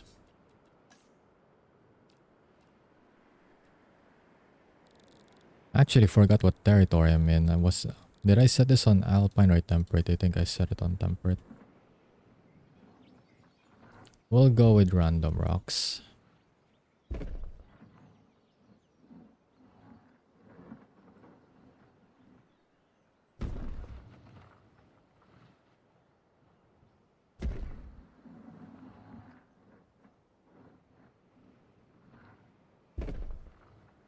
I don't even know if I'm doing good placements with this. I'm just kind of placing them whenever, wherever.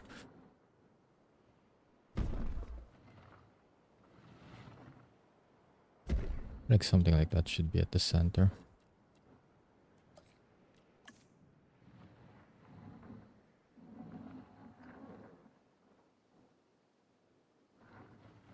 That's how I would do things too if this was the regular just campaign related stuff.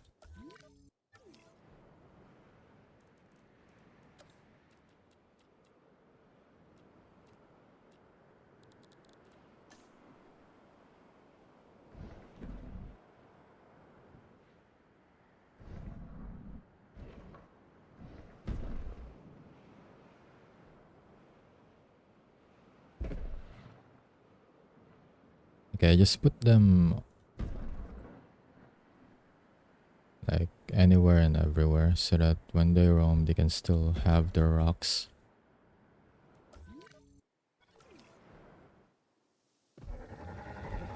So far it looks good. Like if I view it from their perspective, and it looks like the rocks are just kind of littered around, but it works. I'd say it works.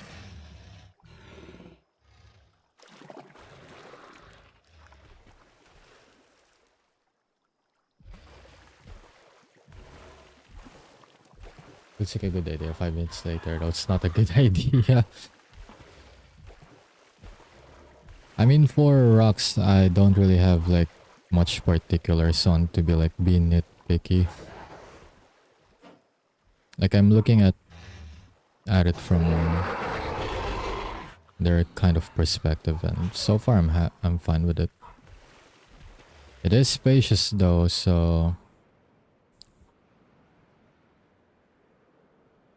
I can definitely bring in more of them. But definitely I'll pair them with Suchomimus just to make it lively over there.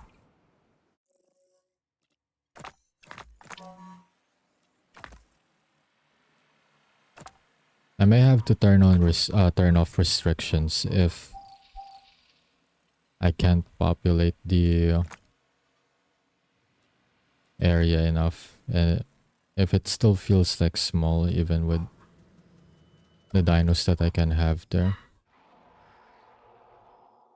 I'll just turn it off so that I can bring in a Spino with them or something.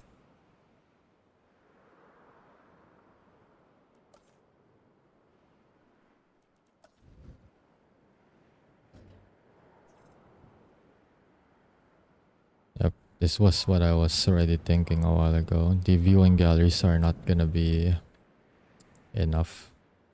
The range simply won't cover the area anymore.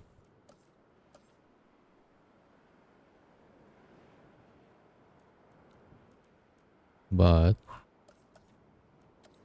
I can't put a gyrosphere. Oh, that's actually an idea. Since I have this much open space here, why not just build a gyro track? You're only gonna be needing this area anyways.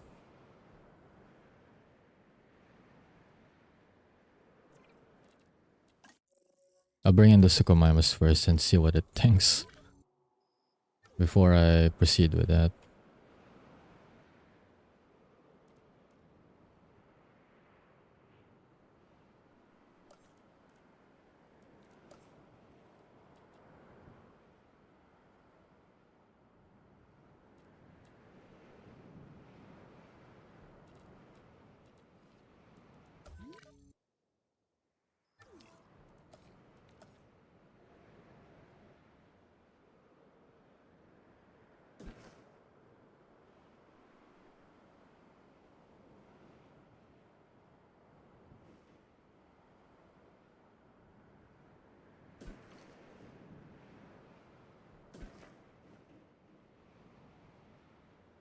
There.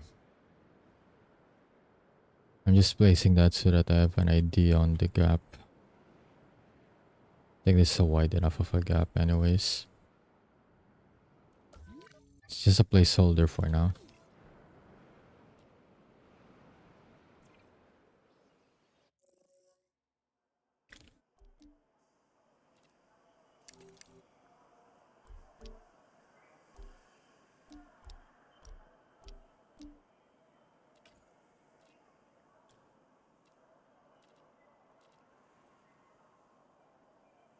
I don't like that I can't specifically put the name of the dino that I want to find on the filter. Like, why can't I just type it out?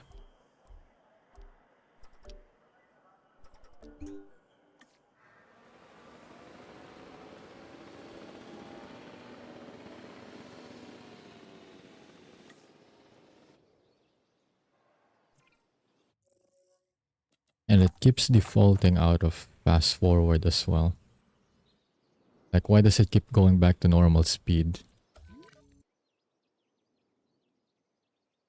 Hey, Pat, how's it going? Hope you're having a good day at work so far. Thanks for dropping by though, appreciate it. I'm just creating a dino park right now.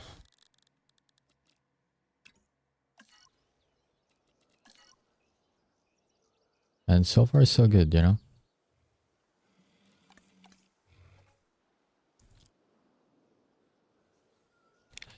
I thought that when I turned off the status check thingy, it would make it so that I don't need to check on them anymore and they always have their status available.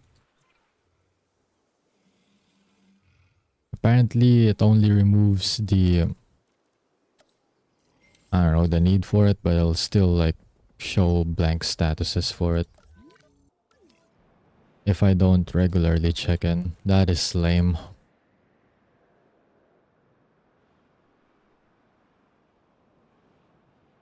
Because I really don't want to do that.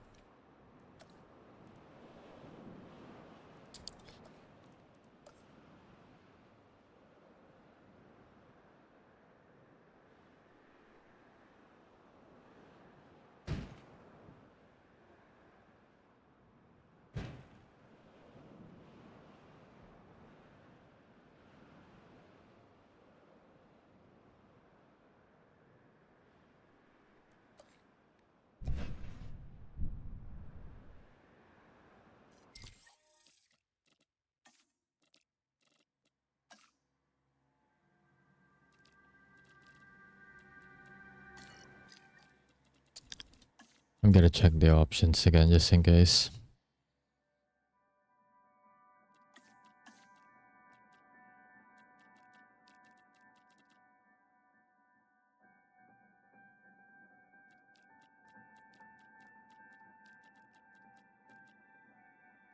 Like, why do I need to check? Oh, I have this on. I thought I already turned this off. Okay, turn that off then. I don't want to go manually check on them. Yeah, it's chill so far, but I still got 10 hours left. Yeah, it's a long shift, man. At least so far, nothing has happened. Because I think the worst part of long shifts is that a lot of things are happening and it's only like been 1 hour so far of work. And it feels like it's already been 20 hours, you know. Let's keep it that way, hopefully. Yep, definitely. Hoping for the best for you, man. I have an idea. Why don't I just group the small rocks together like that, you know? Bunch them all up together.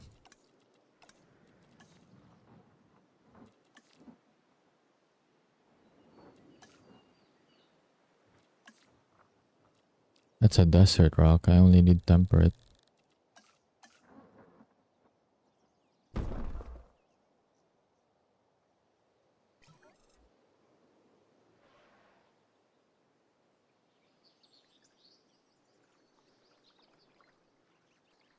I don't know what I'm doing there, but I just put it. I just grouped them together for no reason at all. Just why not?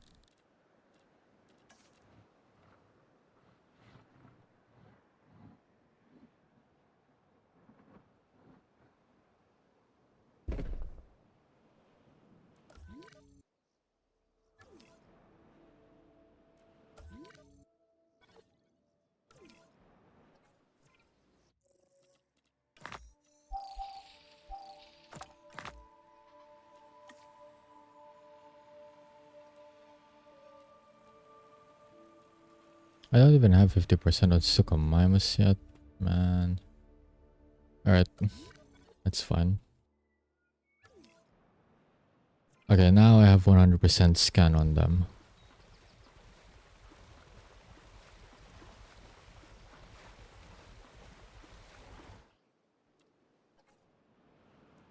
So that works.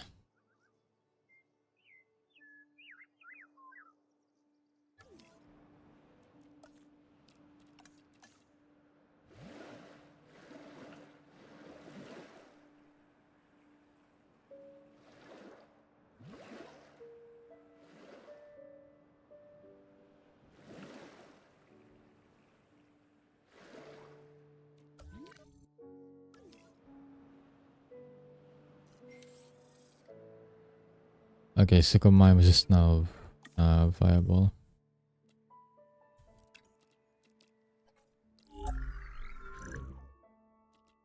Okay, this time,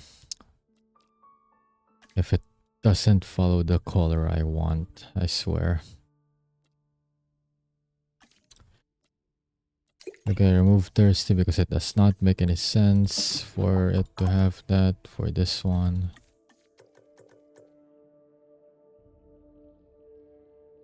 Humble.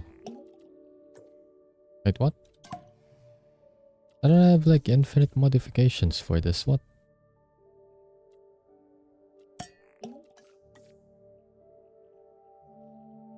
Get 25%. All modification. Okay, now I'm just being blatantly scammed here. I have infinite modifications on, but they limit how much I can modify them.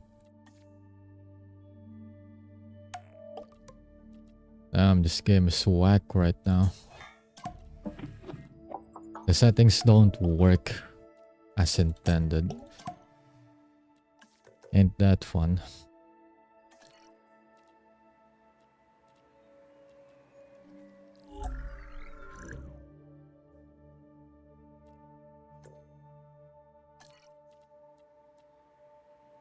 Oh, wait, I get it now. It's infinite modifications, but they're still adhering to the... Yeah, okay, I think I get it now. Because I don't have 100% on the genome yet. That's fine, I guess.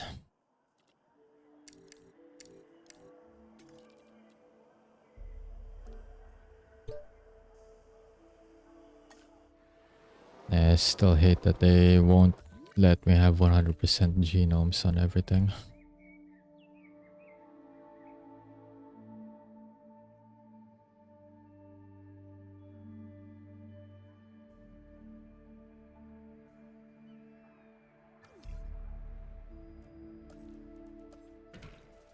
Alright, in the meantime, I can just build the second one now. Second area.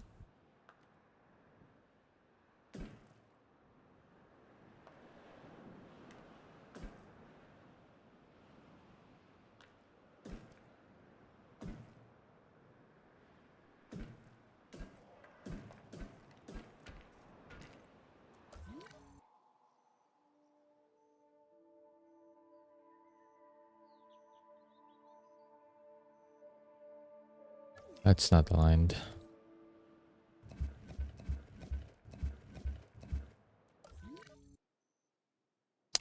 Somehow it ended up not being aligned.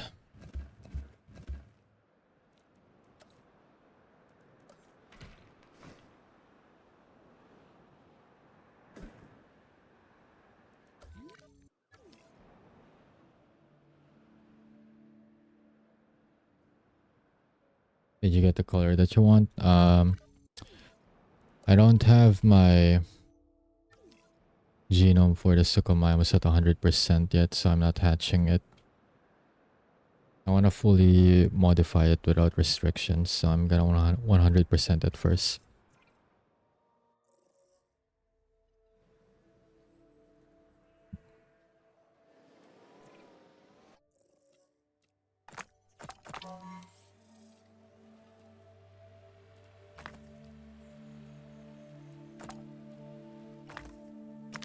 I'm prioritizing everything that's Suchomimus related.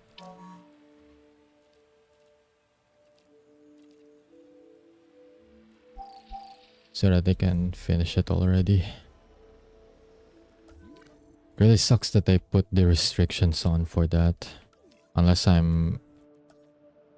didn't get the settings correct, but I'm pretty sure I looked at it correctly. And there's just not any option for it.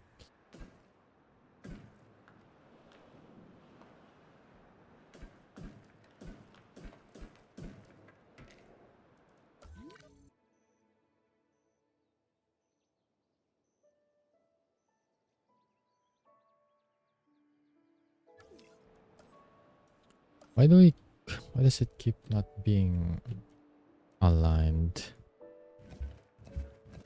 Fuck.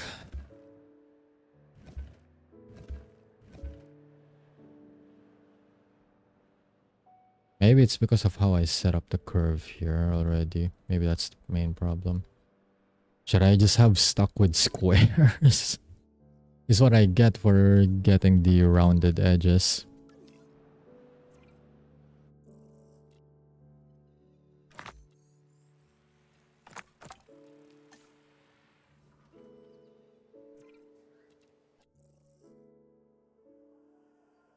I really made things more difficult for myself, did I?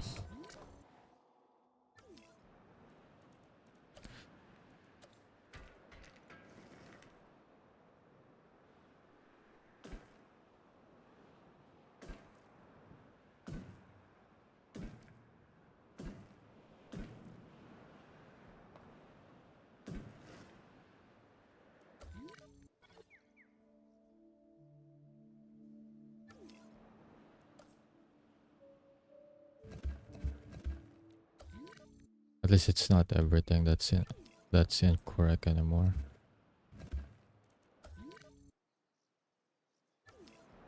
I just kind of bent like one section, but otherwise. Yeah, that's what I'm gonna do with the next one. I made it problematic for myself, so I'm just gonna finish this as like it is. And then the next one I make, I'm just gonna make it like the box shaped rectangle. Once with sharp edges.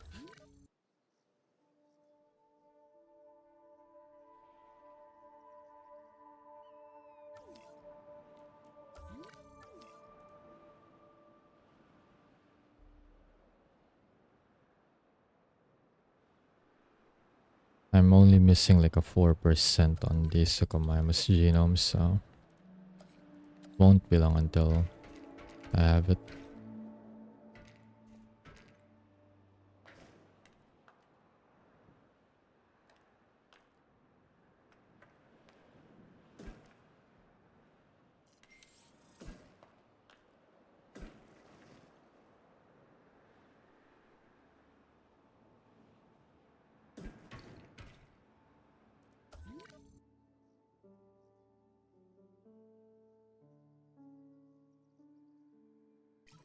Okay.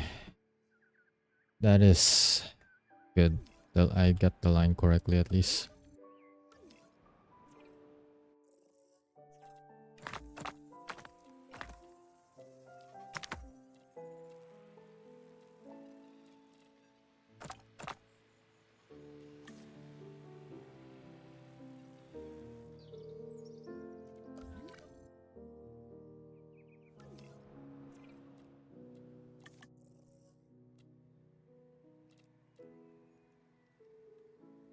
gonna wait for that 4%.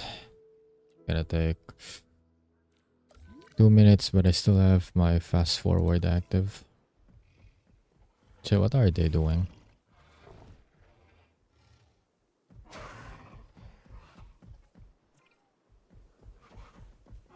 Kinda looks funny with the fast forward enabled, but I guess there's like a lot of planes for them to roam around since I didn't really put anything on like this side.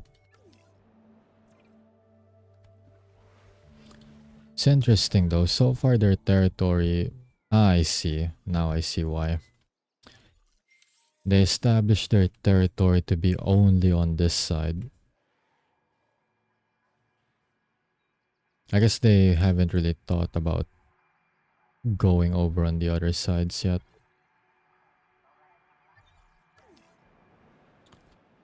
Which gives me an idea on where I want to put the Suchomimus so that I can get some use of the other areas.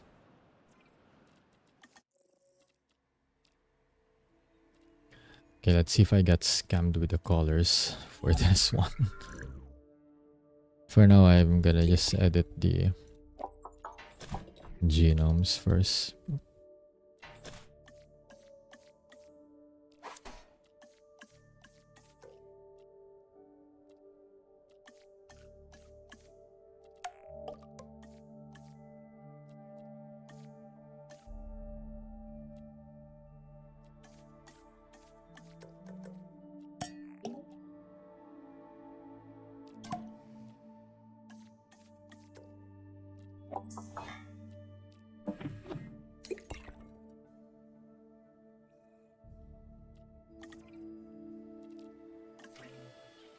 Okay, so I can only get 4 eggs max for that, so I can only like get 4 of them if I want.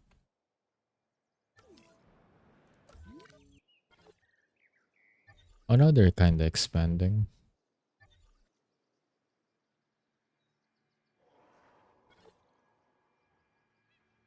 Yeah, they kinda expanded now, I guess. Just a little bit, but they did move.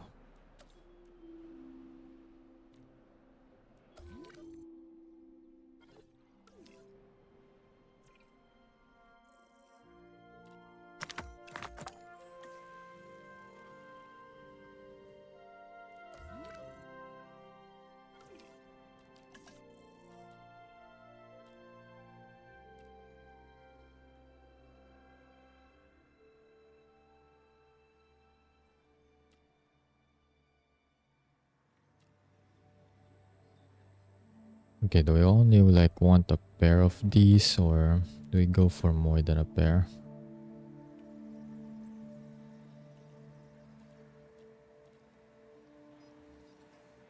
It did not apply the stripes.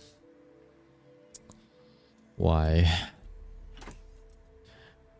It's not like I set it to randomized either. I don't know why it's not taking the patterns I've set it. Ah well, it's what it is, I guess. Already went for a pair of baryonyx, we'll just get a pair of Suchomimus then.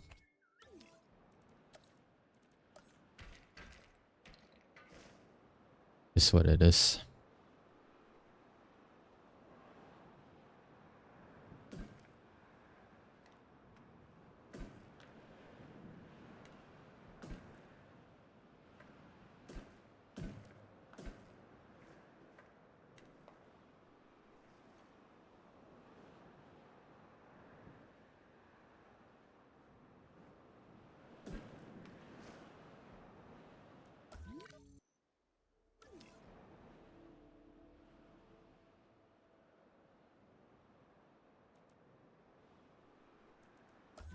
Randomly mutating.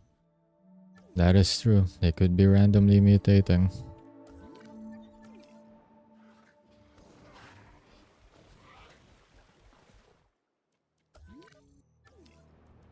Randomly mutating while incubating. And they just appear on whatever the hell they want with their colorizations. Like, what's the point of me setting the colors and the patterns if they'll just do whatever the hell they want with it?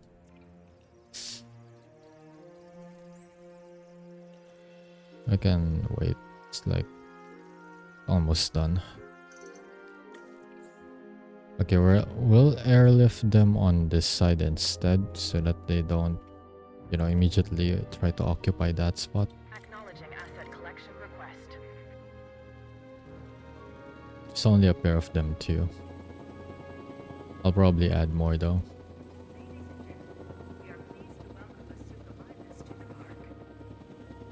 They're the same pattern.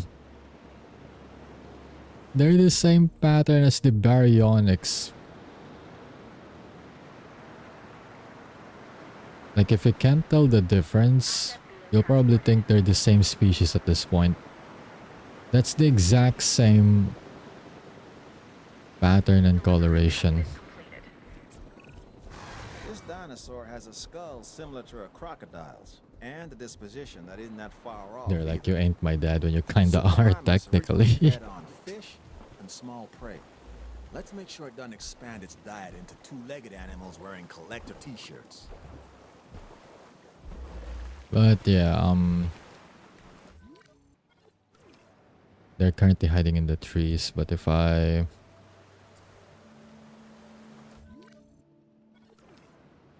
Okay, if I just get... Can they come out? Okay. See?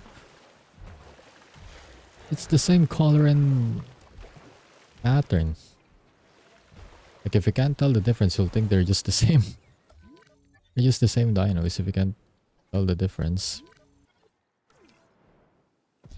Well, except this one. At least this one is not dark colored. The other one is though. Well, this one is bluish. At least they got one of the colors I wanted. Just one though. I don't know why it is what it is, but it is what it is. That is interesting though. They're expanding closer to the edge there.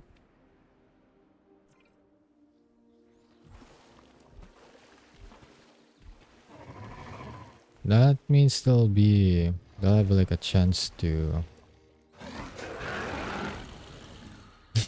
The fuck? Dude, they're doing pranks. They did the gat your tail joke. I've never seen that before. That's actually quite interesting.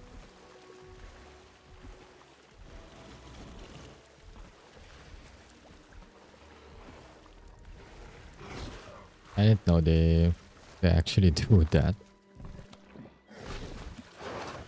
Because for most of them, they just kinda rub necks with the other member of their species. It's like the first I've seen someone trying to like bite the tail of the other one.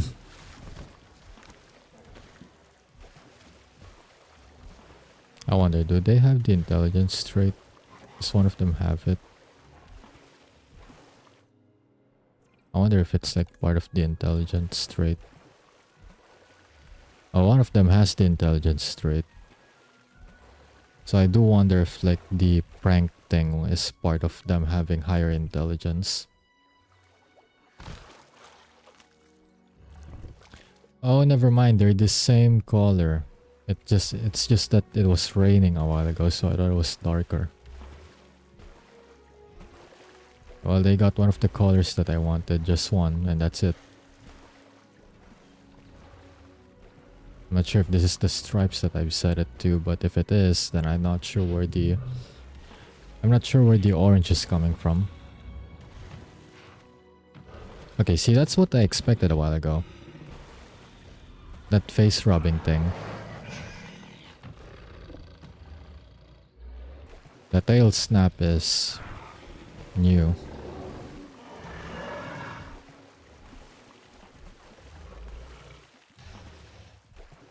Anyway, since the baryonyx are like kinda moving in a bit closer, they'll probably get to interact soon. Yeah, Izzy. Thank you for the lurk. Appreciate it. Have a good lurk. Hope you're doing well so far, though. They're testing the boundaries. They've learned their lesson. That is true, though. It could be just a like testing what works and what doesn't work. Still a nice little interaction, though.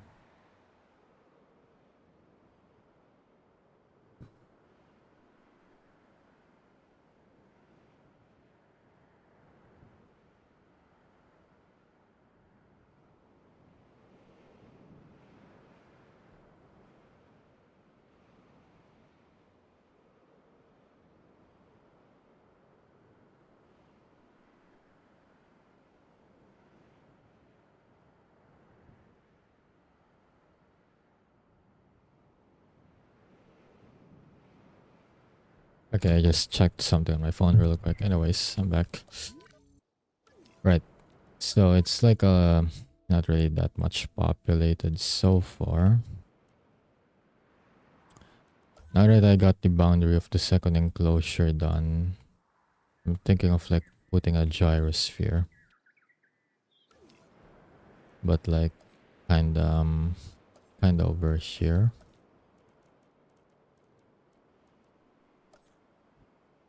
Yeah, over here, then I'll run it to both enclosures.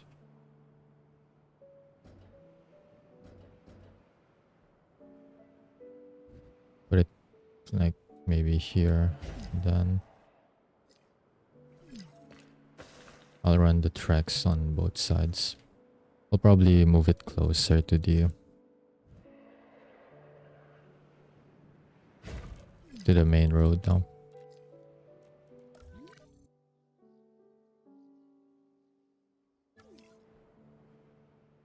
I suppose people still have to walk a ways away towards that.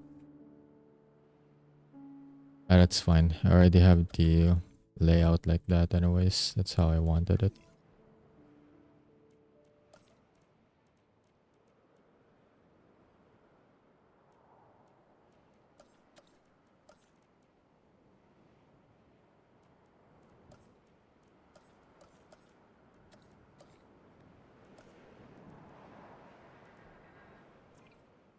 There we go.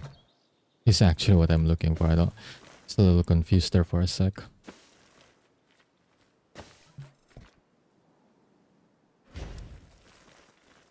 Okay. I think we'll just run the line straight like that.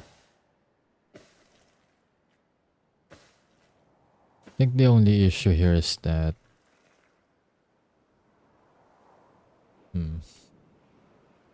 I should probably try to put it like close to the water. Because the viewing range isn't gonna capture this area. So by game logic, they can't, even though they can see the dinos that are there, they can't. Because it's out of range, even though they should. Game logic does not make any sense, but it is what it is.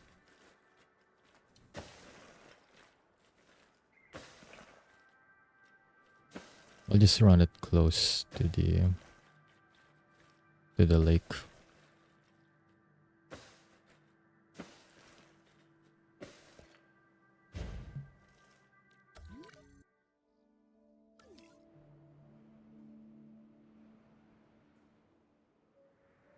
And it should give it a close range because even if they roam over here, I don't think they're gonna stay here for too long since there's like nothing here. And if they want food and water, they just go back to the lake anyways. So moving the track close to the water source makes sense at least.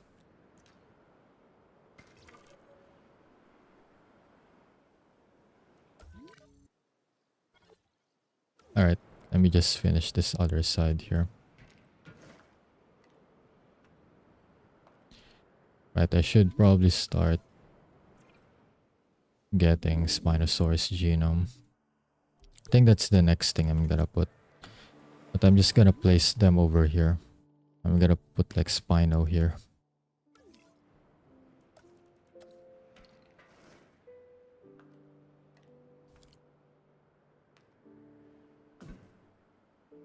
They tolerate scavengers, so I'm not sure if I want to put some there along with it, but it's at least something to consider.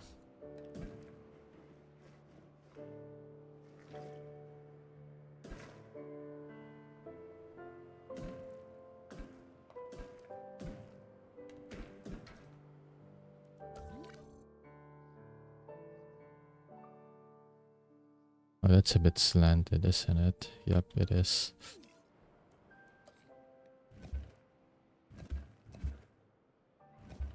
It's probably from how I made the curve, yeah.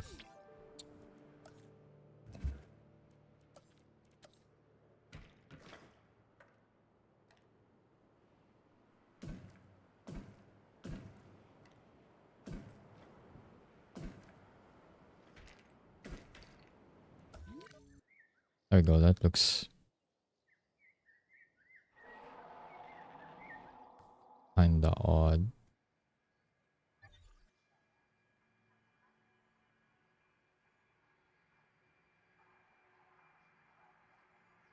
I don't know, maybe I'm tripping at this point from being too meticulous with the with the arrangement, but you know what, it's fine. I'm making the call, it is fine. There's nothing wrong with it.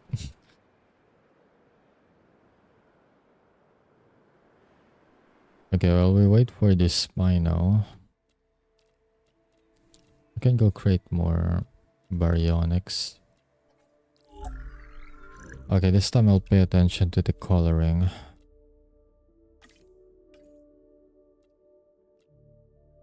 I don't know where they're getting the orange coloration though. Like, I really don't know where they're getting it from.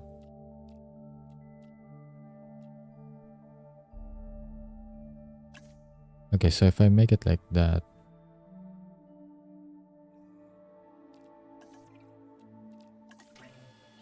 we'll see what comes out of that then.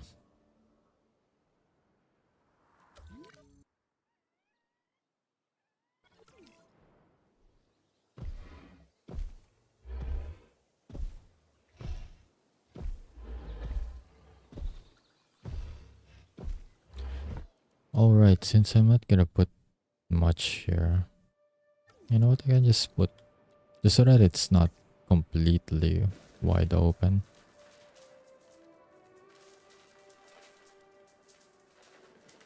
I can just put a forest here.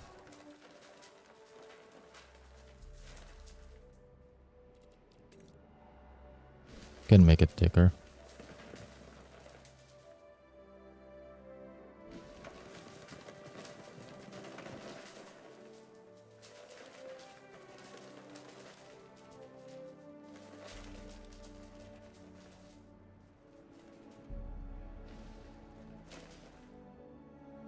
There we go. Just the track like a little too close to the trees. Because I can just... There we go.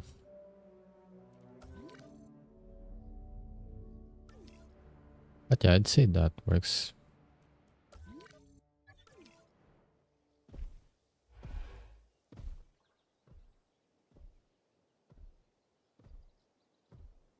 It kind of works from, if I look at from a dino, from the dino's perspective.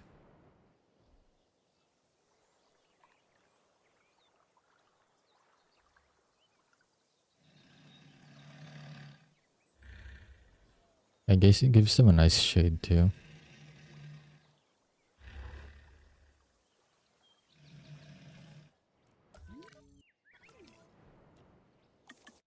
Alright, let's see, let's get... You know what, this time let's get 3 of them, so that we can have 5.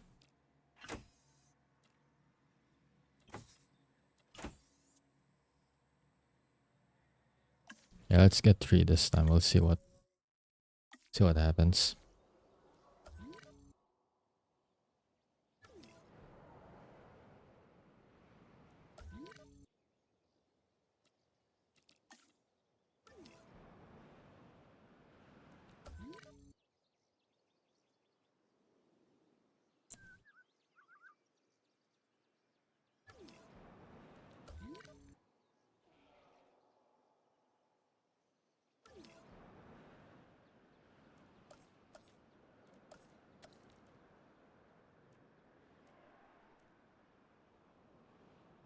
Lagoon Viewing Dome.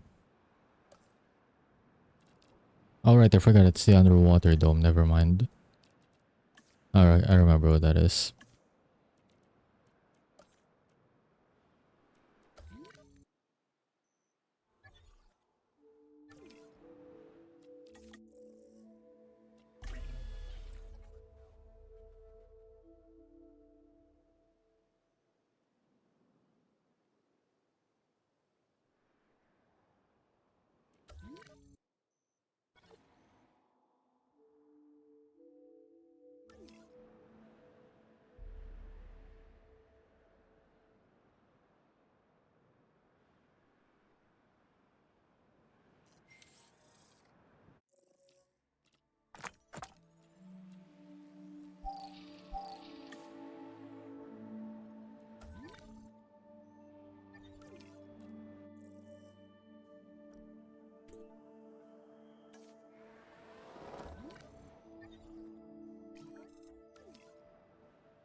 Okay, so for this one, I'm gonna do the water on the opposite side. It's basically gotta be the same almost as what I did with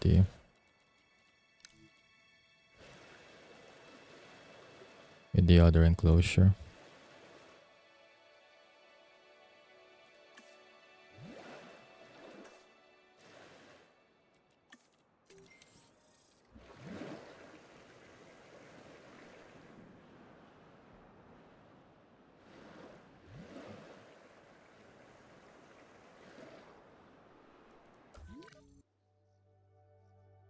Yeah, just to get the baseline, and then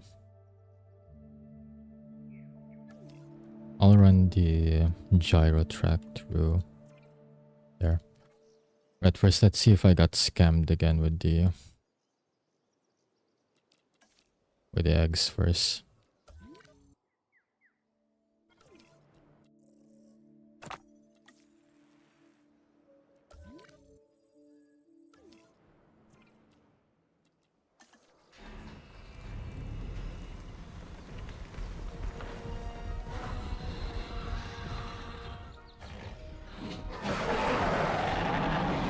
Well, they don't have the orange lining anymore. Ladies and gentlemen, we are pleased to welcome a baryonyx to the party.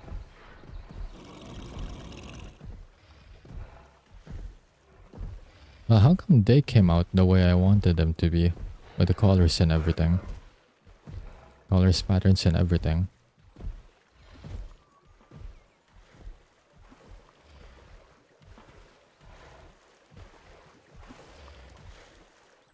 Well, at least they ended up like how I wanted them to be. Don't know what happened with these two over here though. Okay, that's fine. So now there's like 5 of them. Alright, because the environmental needs have changed because there's more of them. Right, they want more rocks, they got it.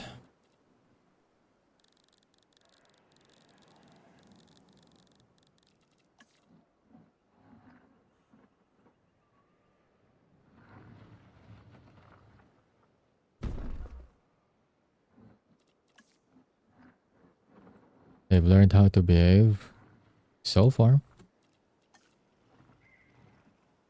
Until the colors aren't the same anymore.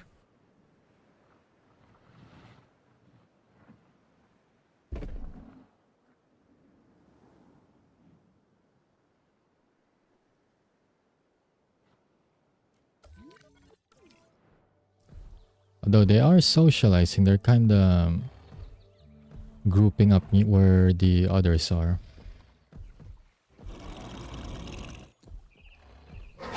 So there's the pack mentality. Oh, you just tried to snap the tail again.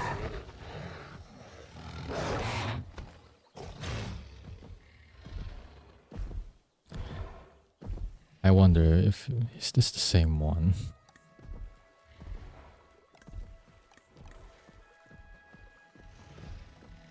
Oh no, it's not the same one. It's not the one with the intelligence trait. I guess that's just a behavior that's kinda unique to baryonyx, I guess. I guess that's just baryonyx behavior.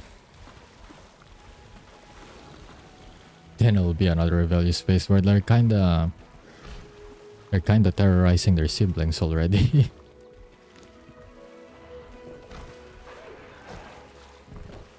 Looking for food. Yeah, this area can support up until at least 4 of them. For one on each side.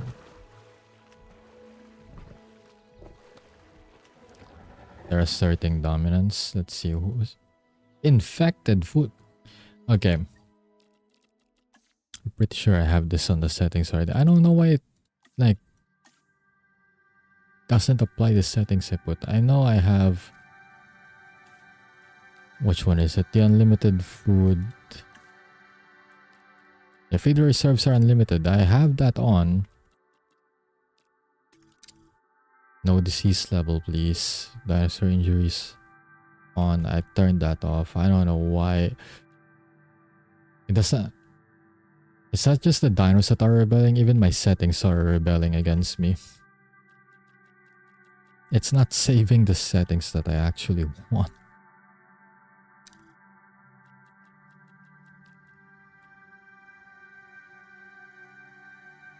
Okay, good. I think that's about everything that I want. I don't want to deal with that, but I guess I have to disinfect that since it's actually infected now.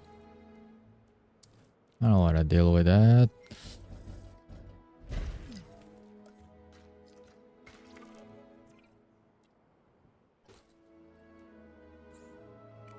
Did it disinfect itself? What's this? Capture team.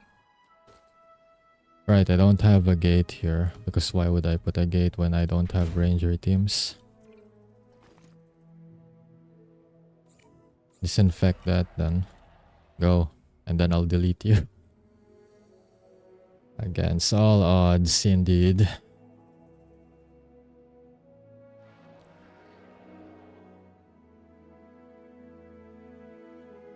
They're gonna have the most fun job in the world. Definitely disinfect the feeder while, you know, there's like 4 of them near the damn thing. Although I did have dinosaur vehicle aggression off, so they're not gonna attack the ranger team. But still, can you imagine in real life? Like, do not hit. Okay, good. I was worried there for a sec. Do not hit the dino. You know what? Let me just direct control this since it's a little confused at the moment.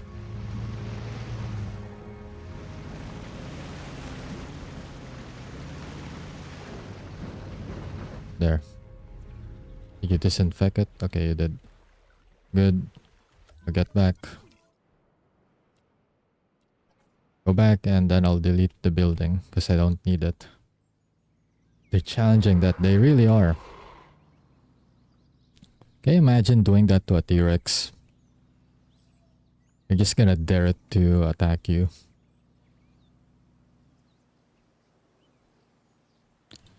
But yeah, that's interesting though. The baryonyx have grouped up together.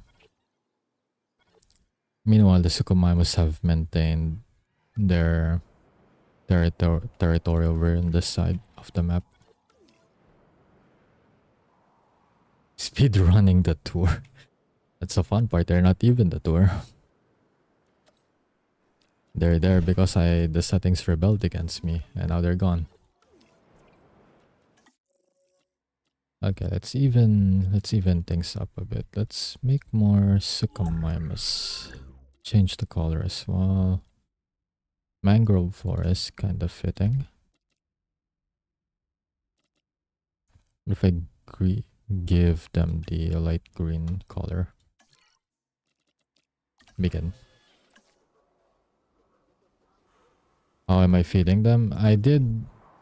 Yeah, over here. They're eating on this side. I did put the feeders to unlimited so that I don't have to use the ranger team. But apparently my settings didn't register that, so I fixed it now. They feed on feeders over here, which apparently contains unlimited amount of fish because of how I put the settings with. I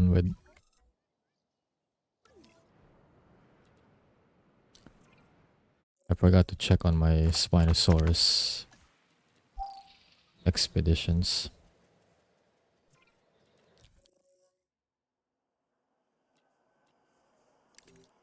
Piscivore. Spino, okay. So that... so they don't fight for food, technically just territorial thing. Right? Pretty much, yeah. I don't think the dinos here actually fight for food. Especially the carnivores, since they prefer like bait feeder over carnivore feeder, so they just chase the goats around. I'm not sure if they changed that with the second game though. Also, thank you for the hydrate and stretch, Liz. Hope you're having a good day so far.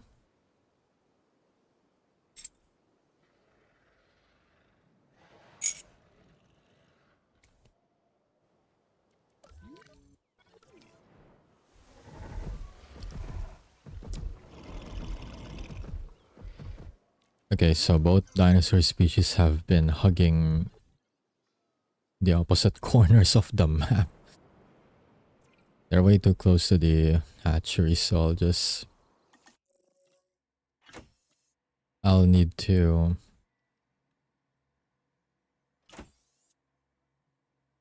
I guess I can only get 2 for this batch. Just 1 actually. I don't want the aggressive trait affecting the rest of the group.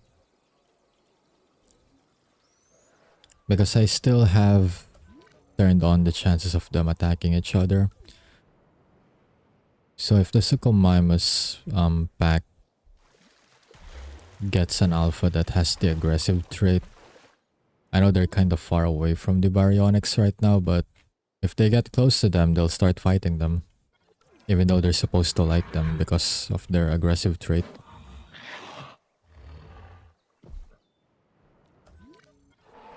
This one has a lonely trait. Wait a minute. Okay.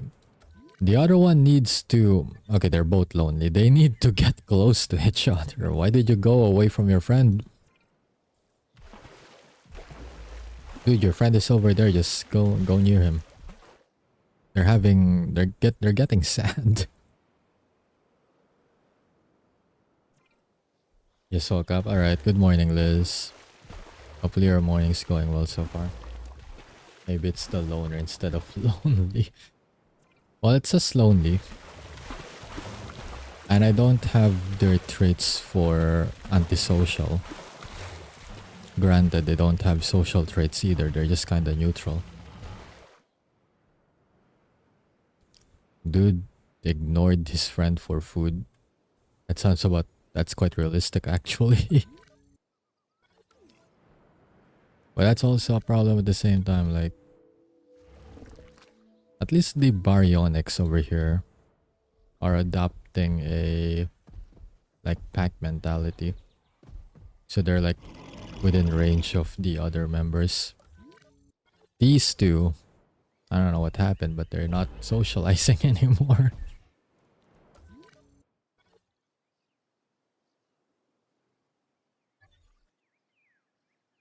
Yeah, they're actually moving further away from each other. Like what?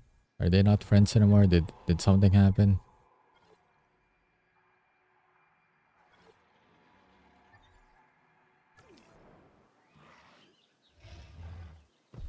Yep, moving further away actually, so...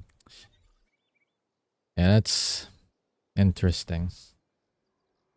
They're afraid they'll become too clingy, they're too real. Damn, that's advanced. Wait, which one of them has that trait? Does one of them have like... Yep, okay, one of them is intelligent.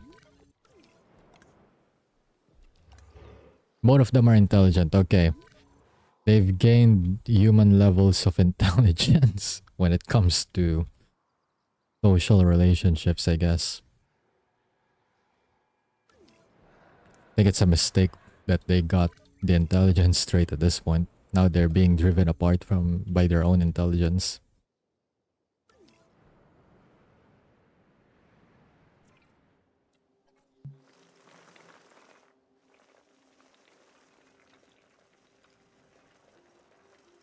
They've learned to be human. And that's a mistake right there.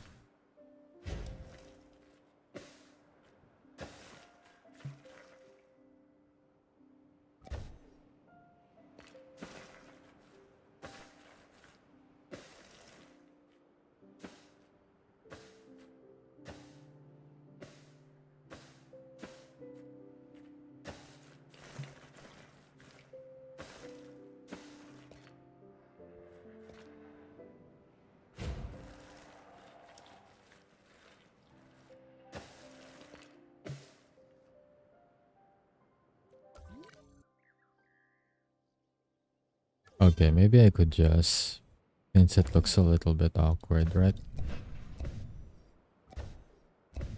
I could just... Okay, later. I think the Suchomimus is there. Almost there. Gonna lurk for a bit. It's all good. Have a good lurk though. And thank you for dropping by. Appreciate it.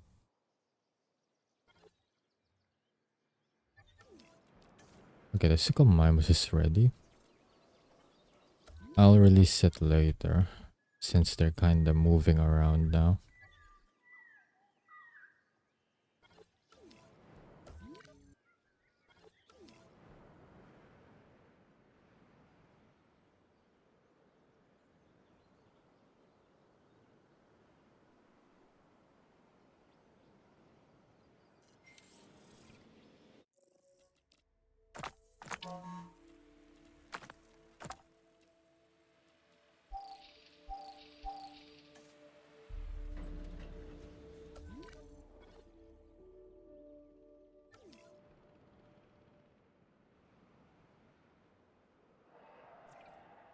Cristal de oxinitruro de aluminio. That announcement jump scared me a little bit. I forgot that they have the announcer thing for the tour vehicles.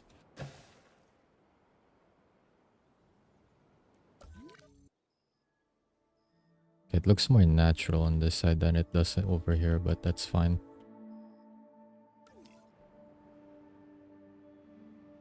Okay, let's just open the park now. Because we actually have a working attraction. They only get to see like the Baryonyx and the Suchomimus, but that's fine. Ah, they finally learned how to socialize again. That's good. They're traveling together. They're still lonely though. I'm guessing... Ah, I get it. They need 3 and not 2. Okay, makes sense. Well, here's your third friend then. Collecting asset. There's not gonna be 3 of you now.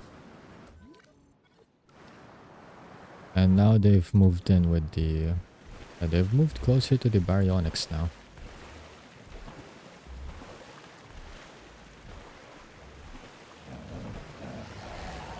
I want to observe how they'll like interact with each other.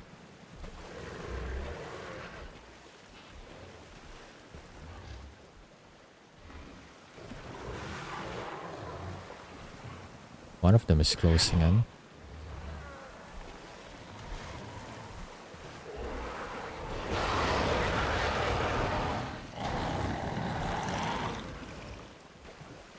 I guess it's just kind of their way of saying hello to each other.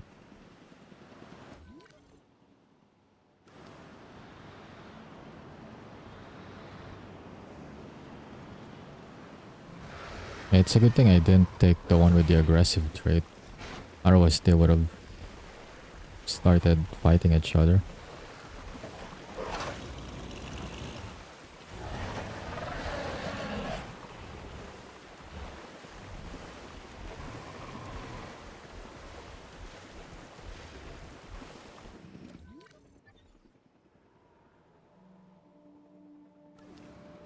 as delivered.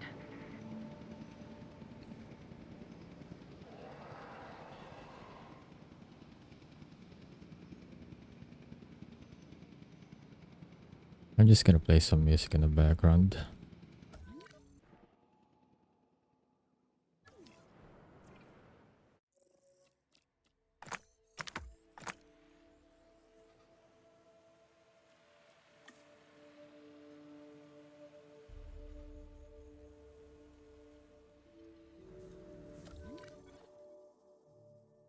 So what's the distance with the gyrospheres? 100 meters?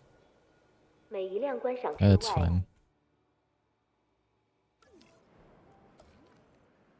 So they can only cover...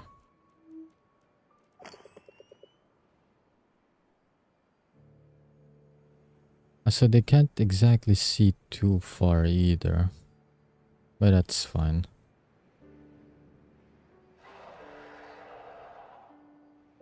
They'll cover at least half of the entire group, I guess.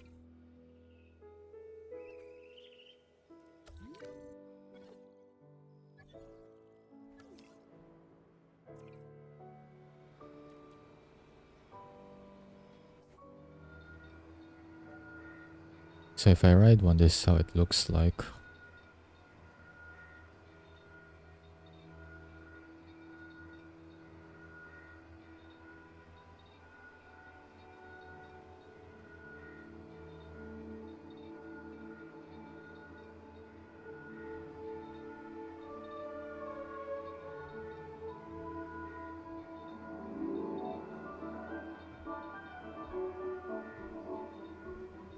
Actually, I think I placed it in the nice position.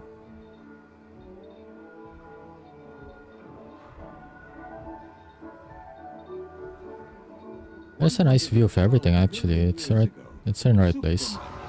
Within the freshwater floodplains and river deltas of Niger in West Africa, scavenging for meat and hunting for fish. Oops, I gotta cross. Gotta wait for them to cross. It's dino traffic. Gotta wait for them to cross.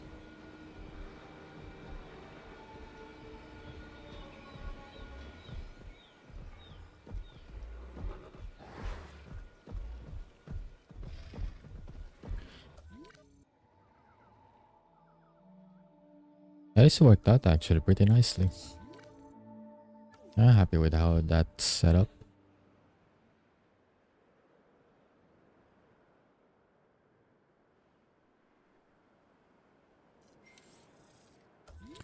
Okay, we now have completed the genome for Spino.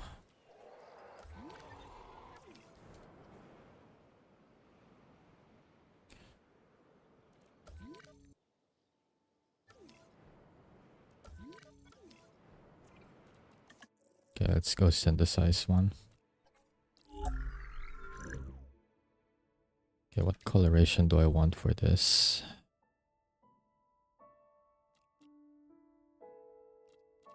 Gambia River Basin. So it looks purplish. Oh, that's interesting. Alright, we'll go with that.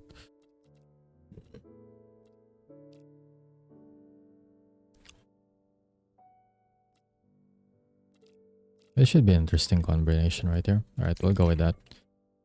Gonna remove the thirsty trait because, again, I don't think it makes sense. Remove intolerant. Max fitness. Full defense. Full attack. Fully accommodating. Humble.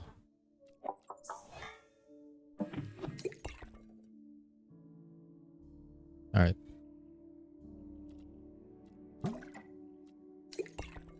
I'm fine with that.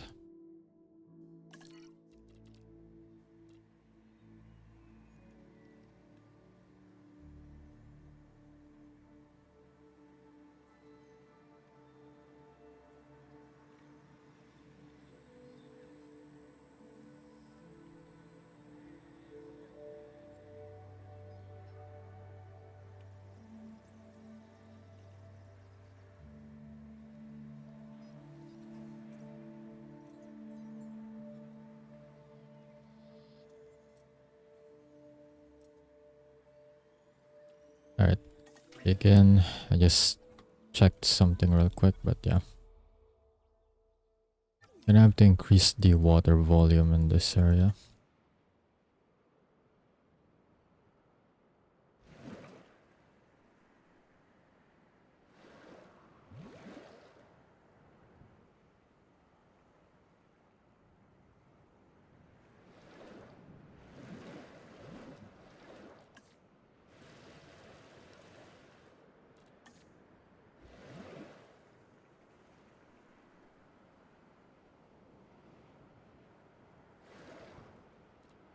Bit too close, I guess. There. Probably create the forest area too. On this side, like mangroves.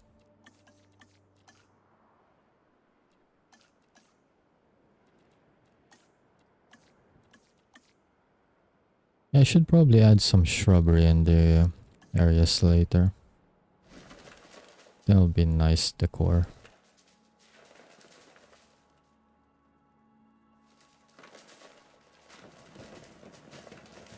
Oops, I kinda missed this side.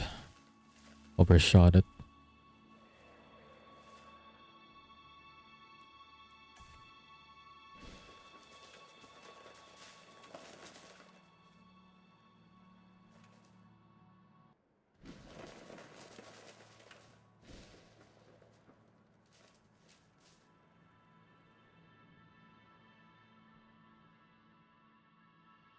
That looks nice for now. Lots of dead space here, so... Okay, I have a plan. I'm probably gonna add some oviraptors on this area. So I can populate it with some leaves. And I know the Spinosaurus isn't really gonna care much for it.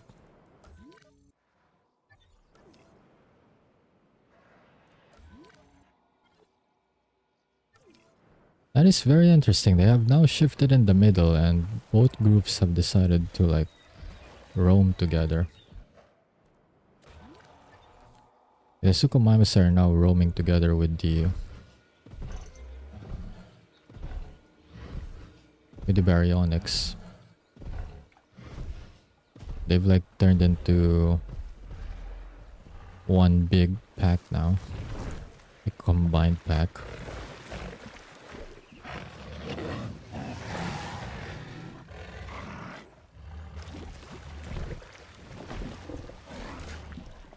Hey, they're even drinking together.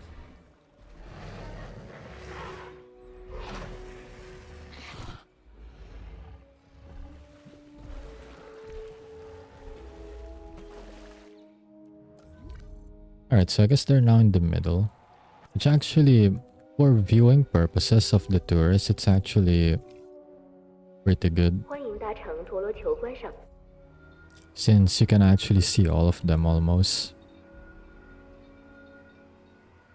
Like right there. And then you can even see them when they're like crossing the gyro track. Oh, wait, what? Oh, I'm sitting with someone. Okay, well, that's awkward. I didn't realize I was in a paired seat.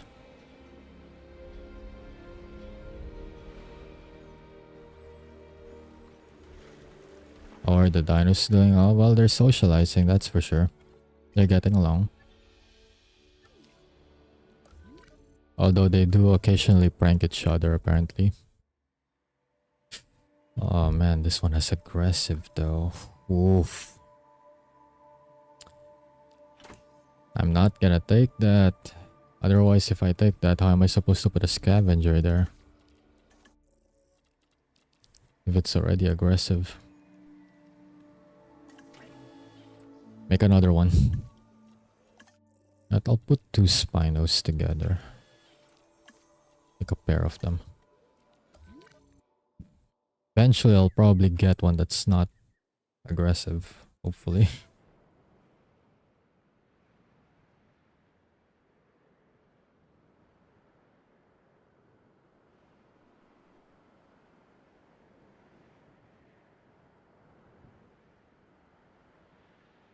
Oh, I had like a fun idea just now. Maybe I can do it on the next grid. I'll definitely do it on the next grid. I just had a fun idea.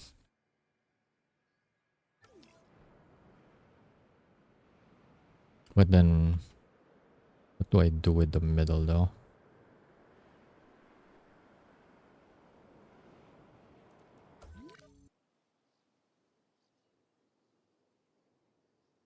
I have like a dead empty. Oh, right. The course. Okay, okay. Just gotta think what kind of decors do I want to put there.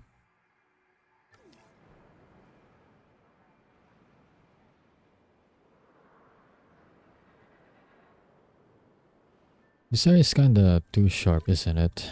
Wait, deactivate. Your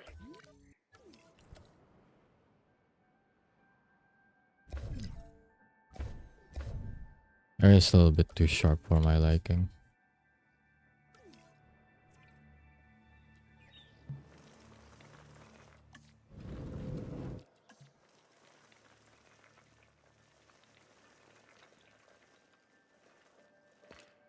But now I ended up deleting one of the gyros.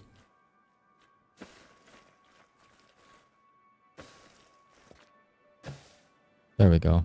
Now it's more natural, I guess.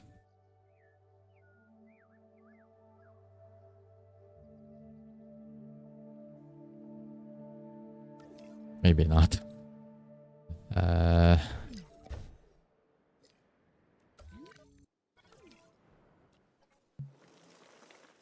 I'm gonna have to reset the gyros as well. Since I already messed up the alignment and everything.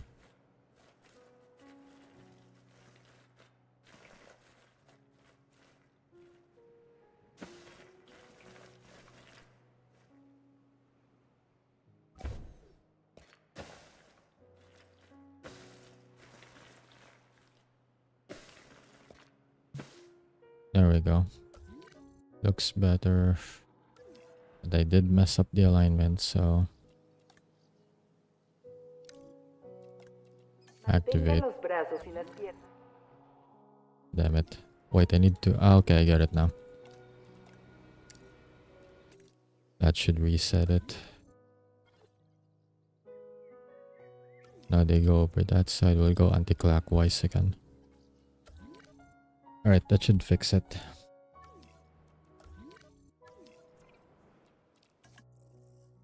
It's still aggressive. No.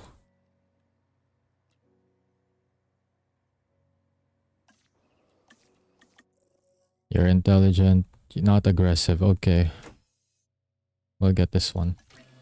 This happens to be a smarty pants, but it'll do.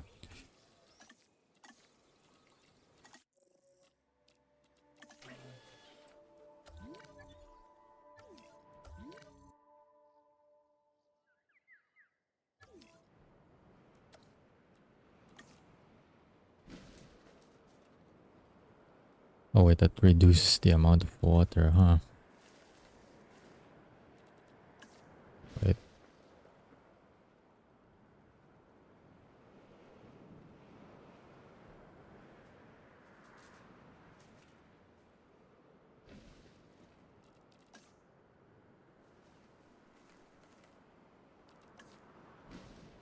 There.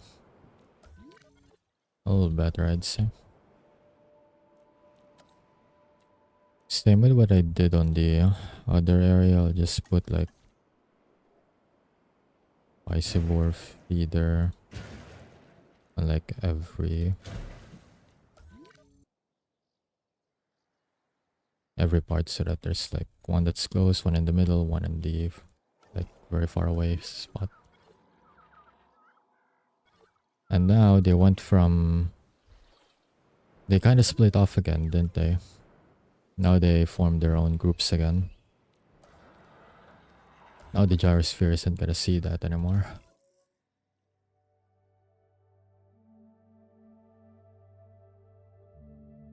Yep, that That will make sense. Zero appeal because they cannot see where the dinos are.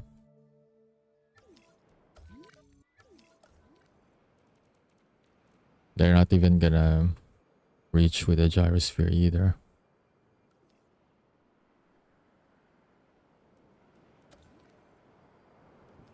Although technically, it's not like they can't see them. I mean, realistically speaking, that is still within range. You can see them from this angle.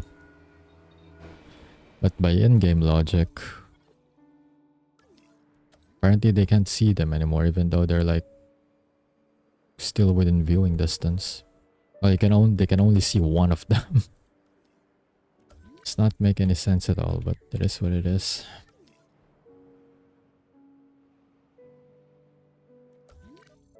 Alright, I should probably start looking for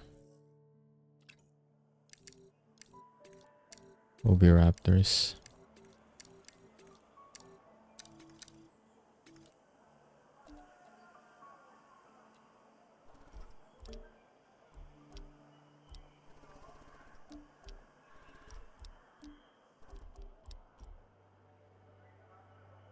There we go, Oviraptor.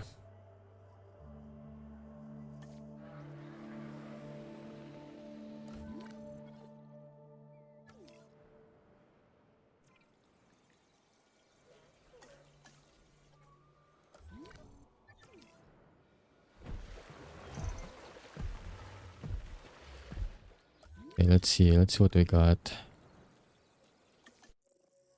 Intelligent, okay, we'll take it. As long as it's not aggressive.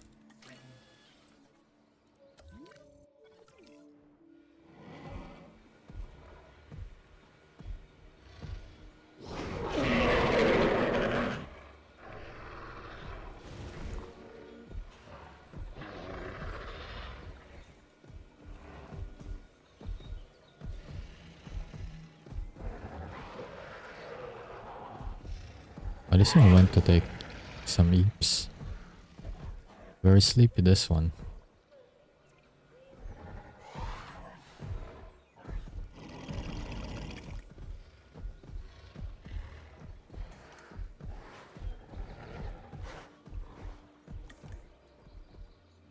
I do wonder if they have like specific animations for like, yeah, just like that, maybe pranking another member of the species who is like sleeping.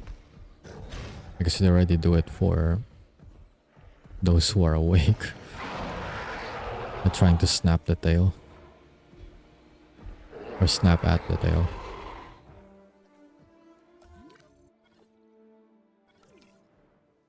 I wonder if the Suchomimus have that kind of behavior too, or is it just like a Baryonyx exclusive?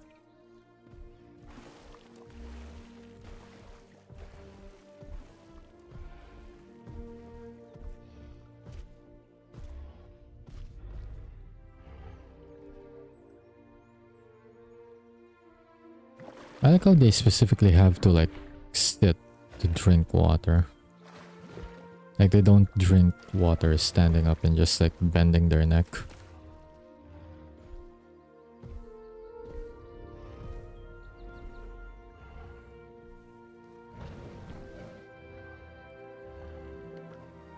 Because it's not like they can't. They could do it. Although they just apparently just choose to do it that way, I guess.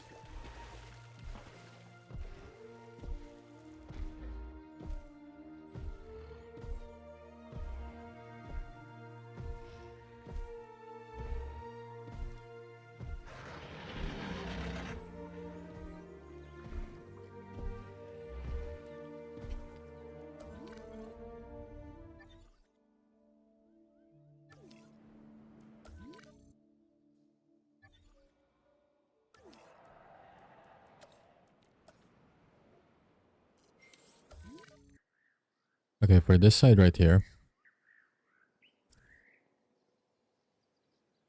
thinking of like building a massive herbivore enclosure. I'll go with the box shape this time. I'm gonna need all the space I can get to just put some flora around.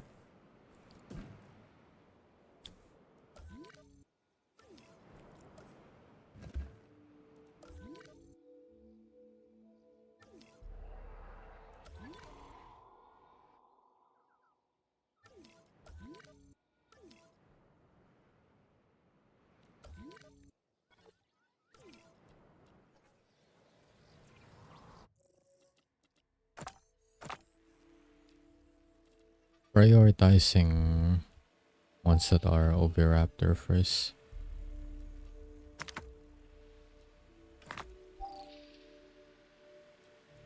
Okay. It's fine.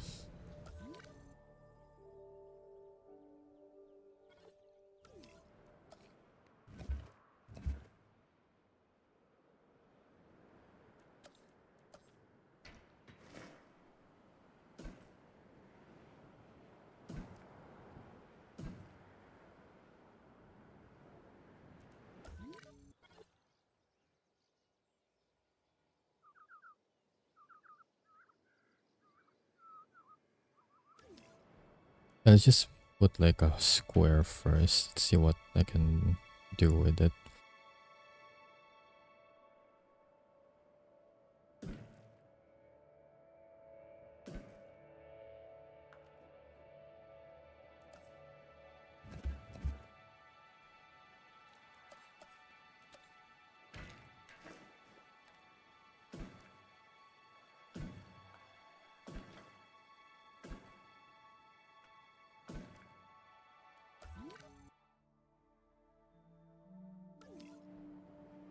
Or is it too close to the monorail? Should I like put more allowance to it?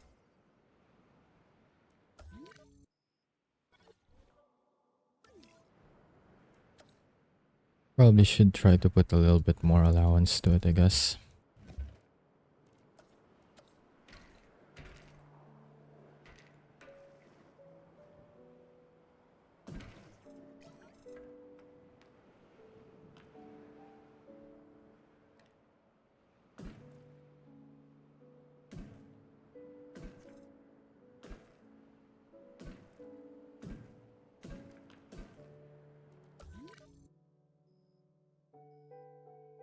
That looks better.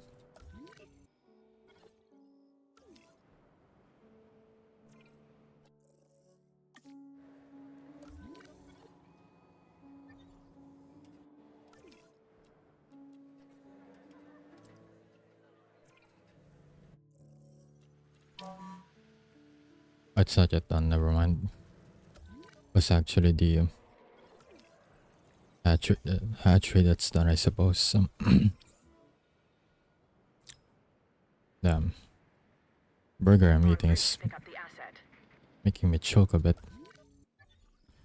Alright. We'll put the spino in the middle first. Okay, that's done.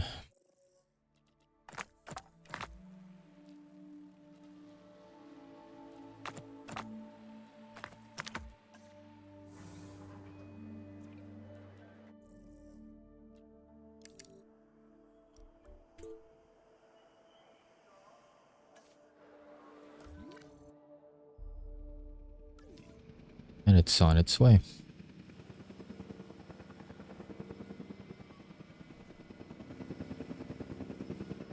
It actually looks kind of cool at nighttime. Asset transportation underway. Welcome back, Emirates. Alright, they got the Spinosaurus on the way.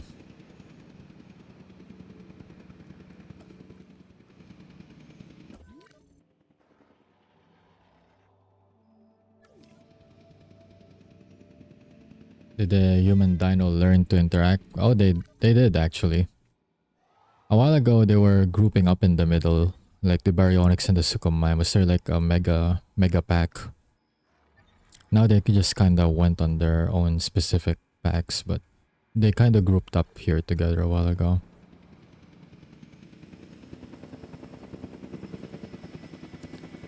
It'll be interesting to see how the Spinos interact with their environment and with each other, since both of them have the intelligent trait. Asset has been transported. Okay, even I have to admit that this next dinosaur is Its color is really good around nighttime. Tyrannosaurus is perhaps the largest of carnivores. Of course, I'll never get close enough to one to see for myself, but that's why I have you. I'm glad that the colors actually work quite well. They might start a business. Do they look like businessmen? But hey, you know what? Who can say, right? Like, we don't know what they're talking about in their roar language. Just roaring at each other, but who knows? They might be discussing business deals and all that, merchandise, who knows?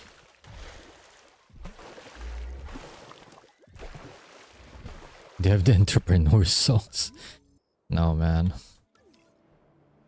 Can you imagine they're already getting business ideas from just observing people inside the gyrospheres? That would be something.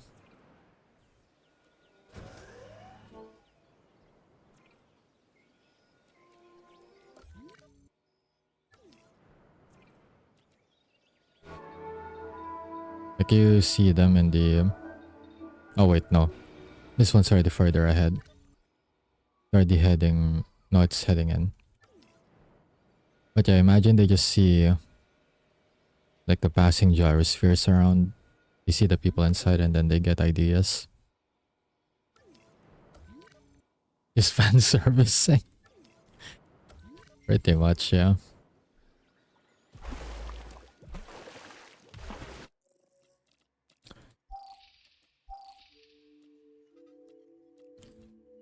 So for the Spinosaurus, my idea is that I will put some scavengers with them just so I can like have the area a bit populated. So I'll put like oviraptors with them.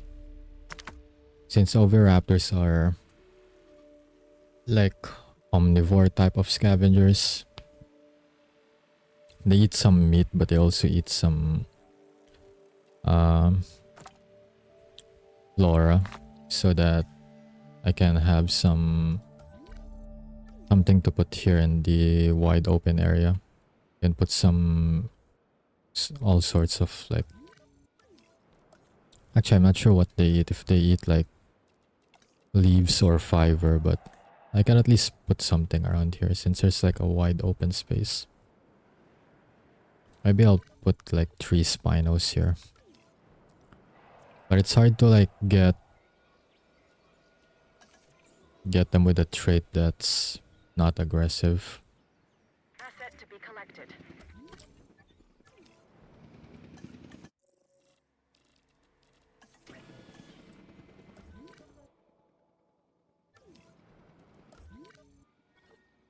See, they're grouping up again. Kind of. The other 3 are hiding in the back, but they're kind of within each other's territories in the middle. Baryonyx, on the other hand, this one... What are you doing? That one just went away from everyone. This one's like, I need my own space. There's like too many of them in the middle. I'm just heading over here. I need my space. The other one needs their alone time. I look at him, it's like way too far away from everyone else.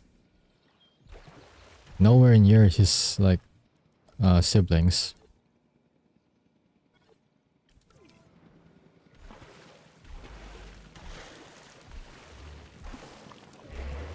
I see all 4 of them are there.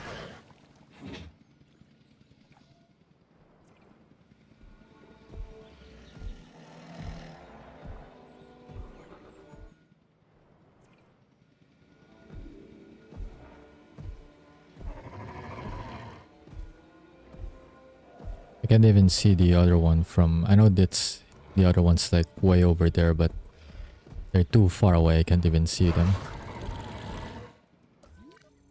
Actually over here, it's probably because of the water. That's why I kind of blend in so I couldn't see them. Because we found the introvert, that's me. That would be me as well. Like if I socialize, I'll be like, okay, that's 5 minutes. Let me move away now. I love this spinal coloration that I got for them though. Though if anything, it's kinda a little close to the, you know, the color of the Spinosaurus from Dinosaur King? It's almost this color, right? Almost.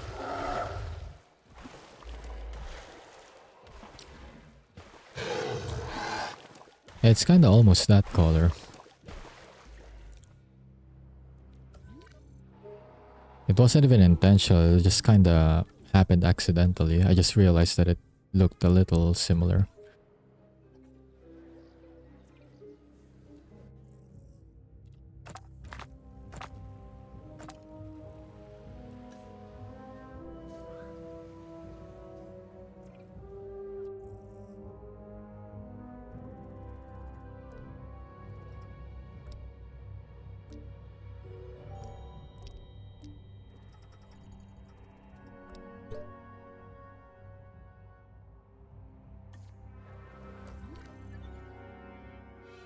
But yeah, I'll be putting oviraptors here. As for this side though, I'm thinking of like making a herbivore enclosure over here. I gotta get the Triceratops and all the other armored and, well, not every armored, but you know, just all sorts of herbivores really.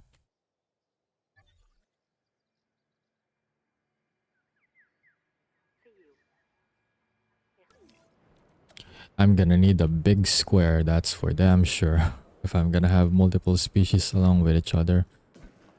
Since, yeah, the division of where the specific like flora are on the enclosure is gonna be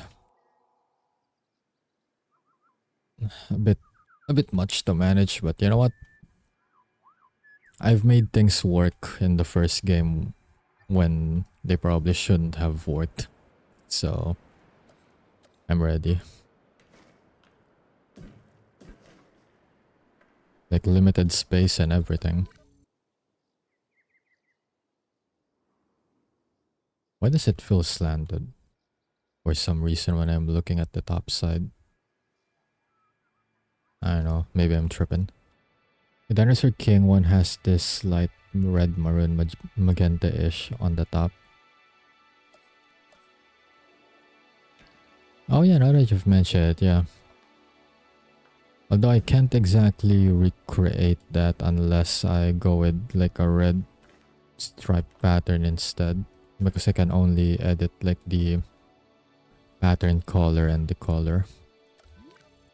Main color and then pattern color, I mean.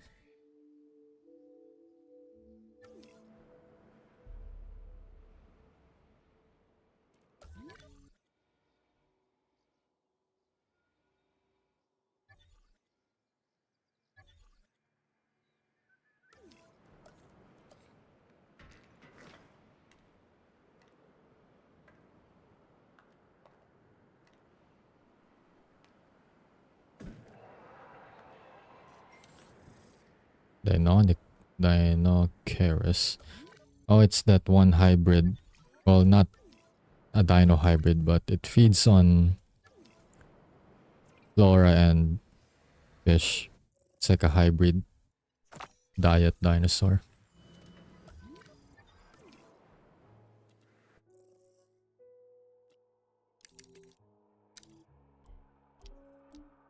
Oh, they're still not yet done with the expedition, never mind.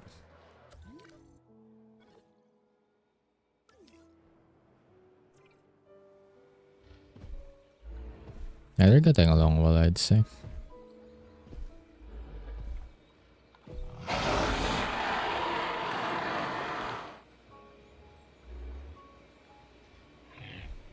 I think it's just the creator was like, crap, we need to make it stand out more because they're the face of our water source. Pretty much, yeah.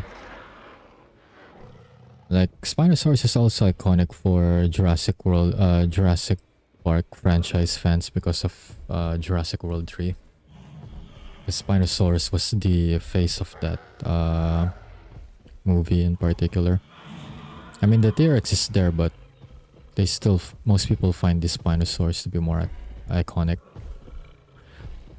For aquatic dinos that also walk on land, they're definitely like the poster dino for it. The Spinosaurus. Especially since the giant spine on the back is always iconic.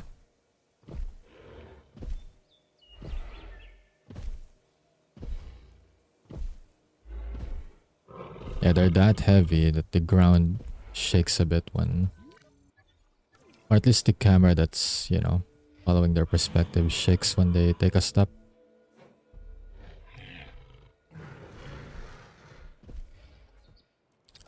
That's like every... That's like all of the... what was I gonna say again?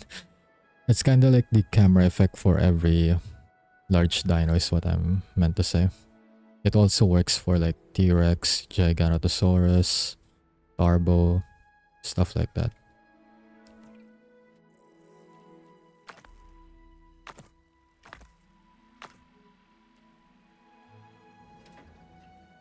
Like some of those people are just like underdogs.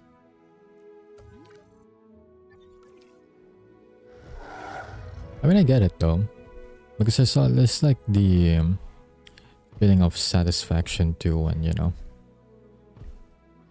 when you get the least favored character, for example, if you're in a show to win, and then you're like, they beat the mainstream, you know, it's like an exciting moment. Tyranno, they're everywhere too, mainstream. The T-Rex, yeah, pretty much. Like, I remember if you play like the Chaos Theory mode in this game, it's like almost every Chaos Theory they give you a free T-Rex, almost. But then again, that's because Chaos Theory is based on the movies, rewriting the history from the movies, so for like 3 to 4 titles, it's always the T-Rex. And then there's one where they made focus more on the Giganotosaurus, the Giga.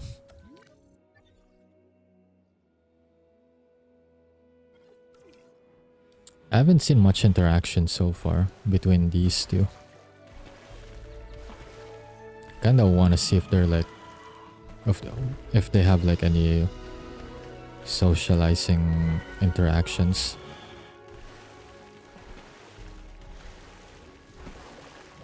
Hey Jelly, welcome in. How's it going? Hope you're having a good day so far. Did any visitors get numbed again? Nope. I'm doing Sandbox.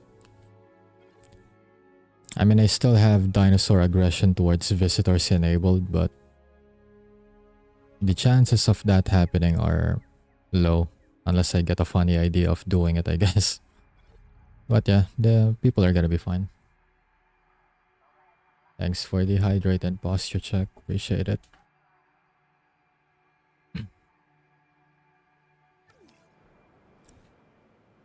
I'm just testing to see how far I can push my creativity here, since I'm not really the kind of person for it.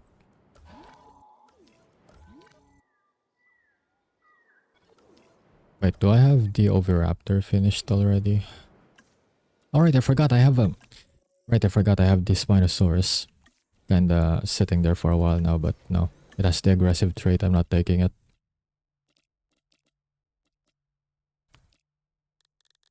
I'm not taking it if it's aggressive.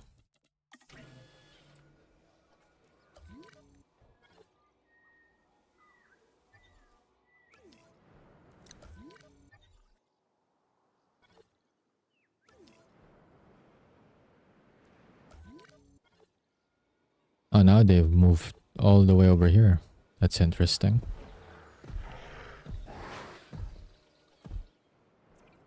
know why, but it's always interesting to just see their migration patterns.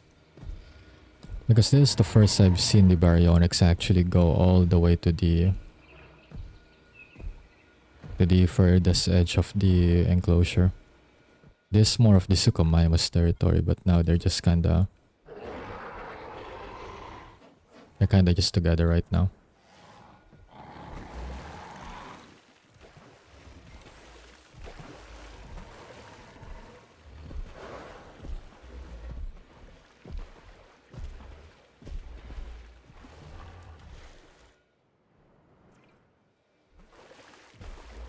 Again, I don't...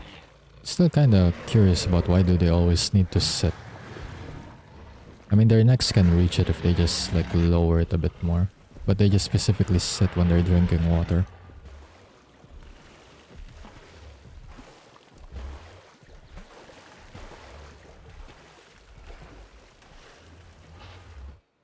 I mean, it's not the third game. So they're just kinda siblings, I guess. I don't know, friends. You can guess based on the color patterns since I changed colors for other batches that I hatch. So you know which are related to each other and which are not, I'd say. They can't form families yet on this game. But I believe that's a system that they're doing for the third game.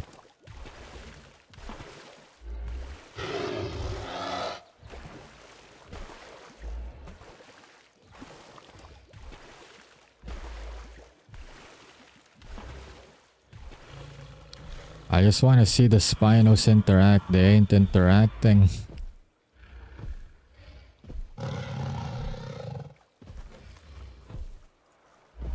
At least it's much more interesting with the Therizinosaurs. They just kinda...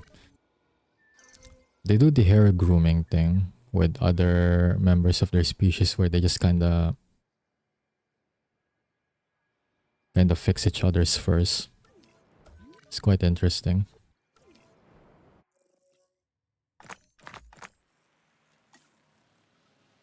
Oh wait, I forgot to include the... Ah well, that's fine.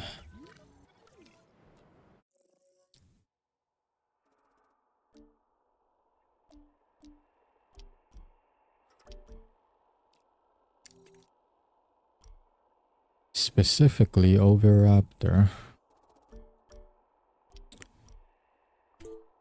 There we go. So I can finally complete that genome. Eat the dino? Well, someone didn't get to eat breakfast yet. And no, I will not eat the dino.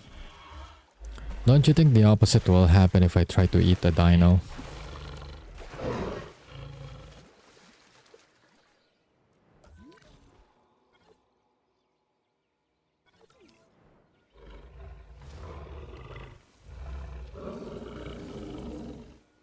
No, it went to go eat.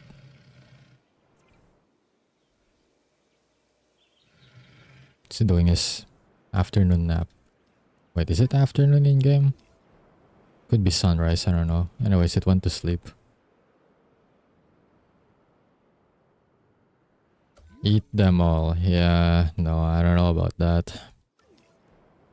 I think you're mistaking them for dino nuggies.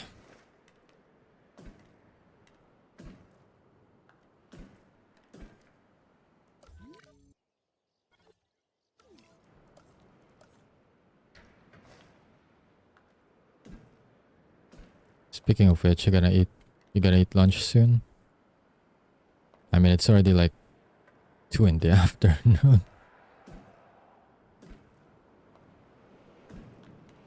Speaking of which, I have not eaten yet. I should probably eat as well. It's already been... What the fuck? It's already been 3 hours? It's only been like 2 hours. The last time I checked my timer, it's already been 3 hours already. I'm not even doing much. Time went by so fast, I'm not even doing much. Alright. Let me just... I'll probably end soon then. I mean, I didn't even get to do much. I was just chilling for the most part.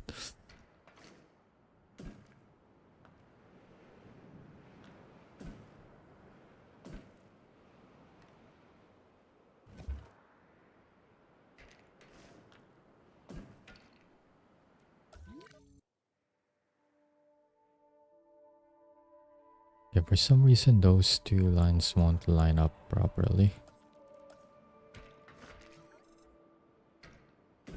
Okay, now it did.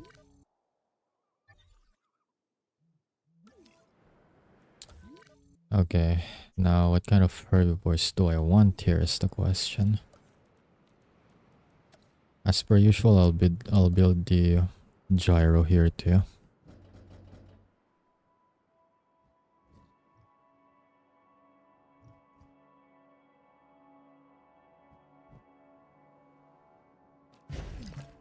It's not the same distance, but I'll take it.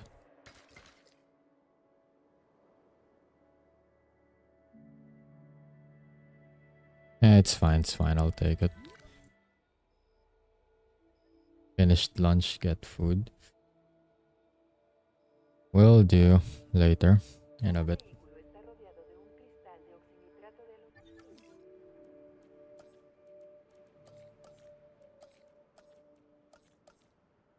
I mean, I still have food with me right now that I was, you know,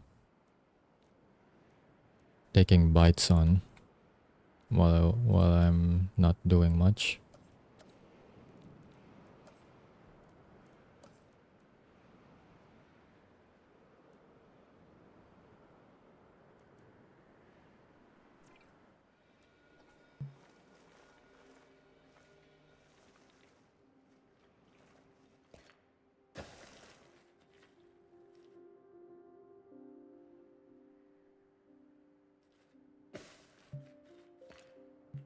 I have the entry point over here, I guess. Then I'll do the same. Fuck, that's not what I want. Not what I want. Hang on.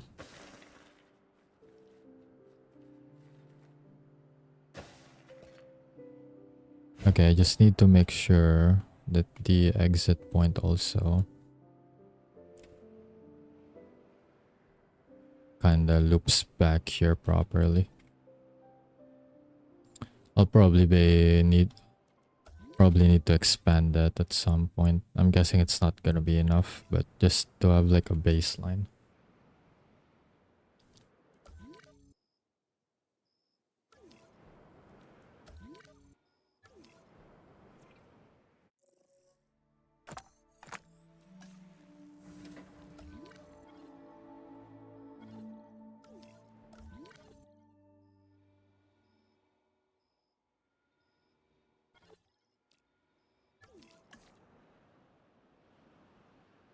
Okay, I'll probably end once I get the oviraptors settled in on this area.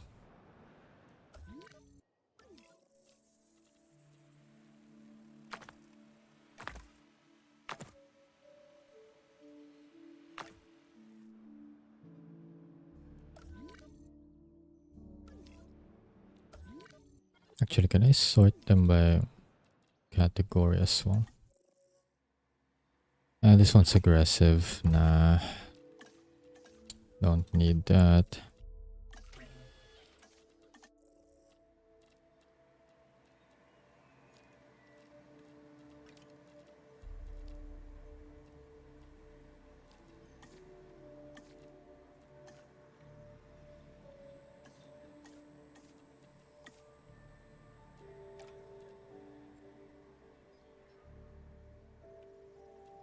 So in terms of scavengers, I have like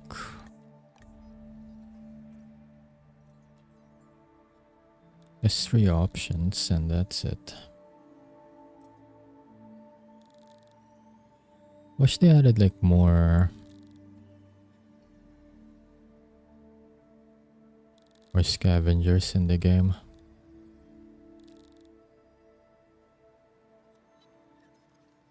Does Trodon even count, or do they count like as a small one?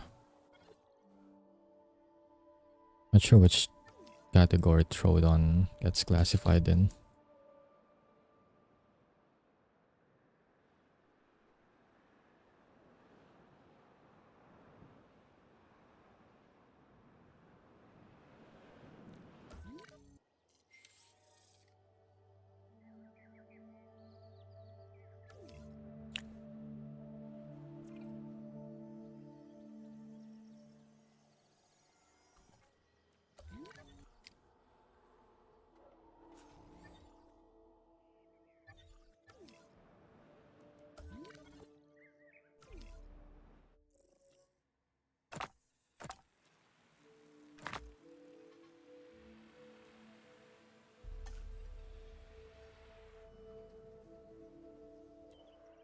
I gotta wait 2 minutes for that. Annoying.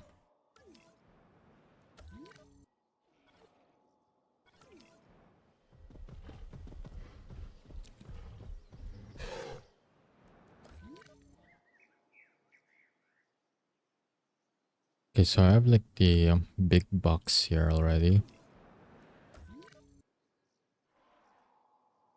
I'll probably wait until I get like specific species that I want to put here. So I feel like I may need to expand, especially if I'm like adding sauropods.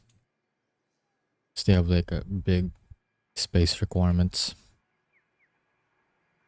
But if I do gene modifications for those, I'd still rather have like a large enclosure just in case.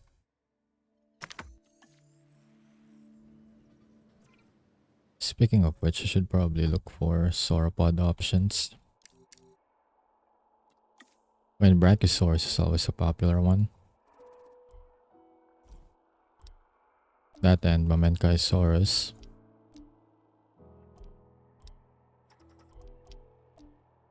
Speaking of Mamenchisaurus, it's right here.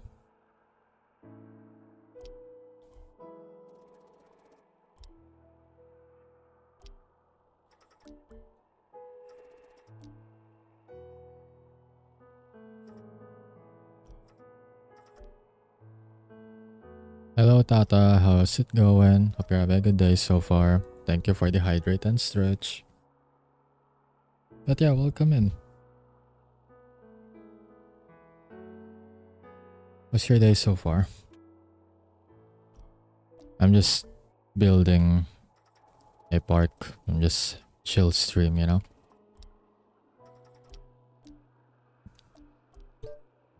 The only thing that bothers me when I play is when, you know, the things are not lined up correctly, but yeah, so far this is the progress I have. I've been able to make like divisions on the area so far.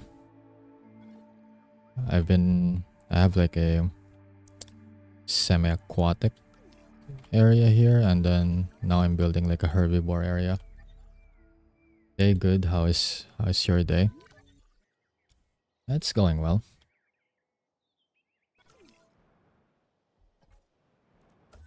It is cold over here now though, so waking up on time is kinda a bit of a hassle, since I tend to like fall asleep again. At the very least, it's not, you know, it's not scorching hot anymore. Do I get to pet the dinos? Well, well, I don't know if I can pet something like this. But I feel like in the third game, because in the third game they added like a family system for dinos where they can like, you can hatch them, they start as juveniles and babies, and then they grow up, then they form their own families and then lay eggs. Like they added that system in 3, so I feel like they'll make some sort of attraction for it in the third game. But here in the second, you can't. I mean, there are some very small dinos like the Lystrosaurus and Microceratus, I guess. I don't know if those are safe to pet, but if you've watched the Jurassic World movie, they kinda look safe to pet. I mean, they're like the same height as your normal kid, almost. The urge to wrap yourself back up when it's cold is so nice. That is true. That is me as of late. Bed and not getting out of bed, but I have to get out of bed at the same time. Especially when it's raining too. Like, why would I want to get out of bed? It's cold right now. The rain is telling me to go back to sleep. Like, why should I get out of bed?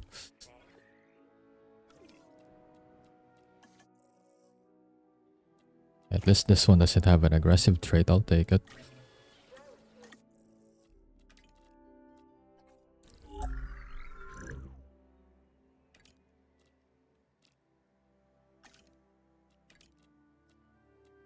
Oh, oviraptors are also small. They feel like one of those dinos you can pet.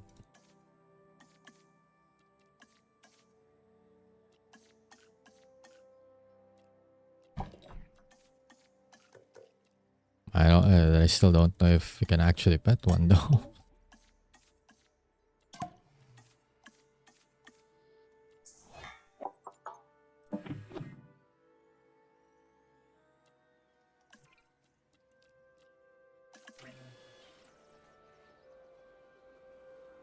Oh, you haven't.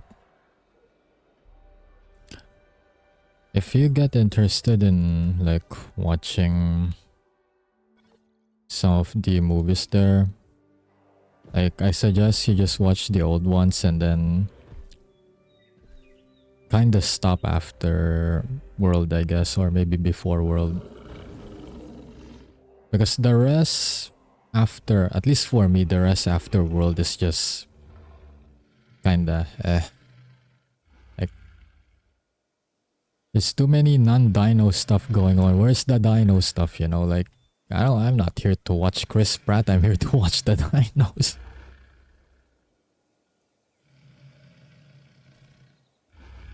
I mean, it was interesting seeing him like train the raptors in Jurassic World and all that, but like, bro, less dinos, more humans. I'm bored. Put more dinos in. Am I a dinosaur expert? I won't say that.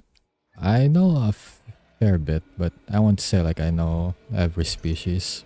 I definitely botch pronunciations. If anything, I've only started learning more about dinos again when I played this game. I forgot most of the things I know as a kid.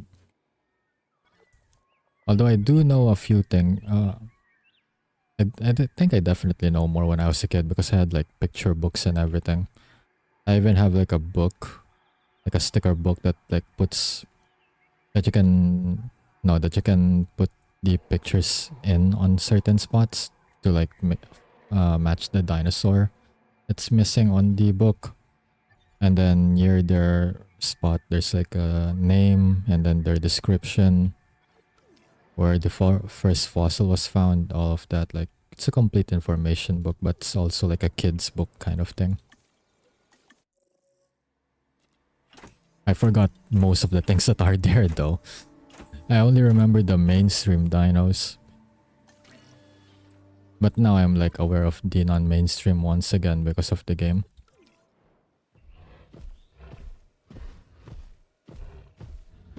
I mean, it's a fun sticker book. It really is a fun sticker book. Because you get to like, because it's like the things that are entertaining for kids, right? So the kids get to be entertained with, you know, stimulus from what do you call it again? For like pairing the pictures in the correct category, but at the same time they also learn what it is because the information is right there, right next to the picture. So it's like a good balance of fun and education.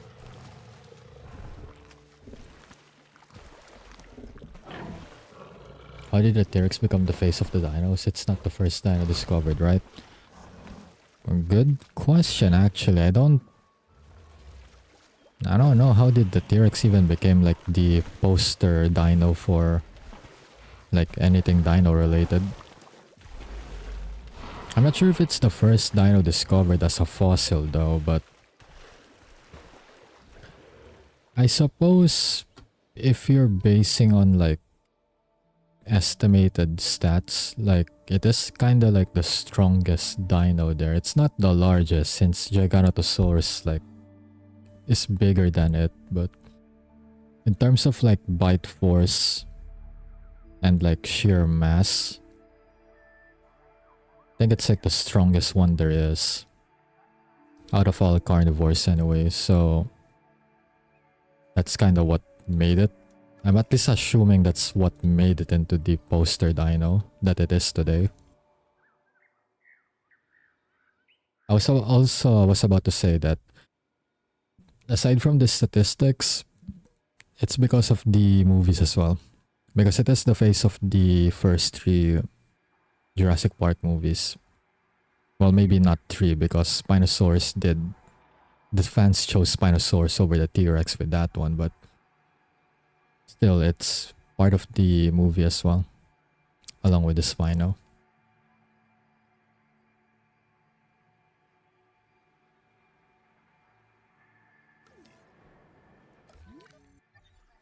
The movies definitely helped with that.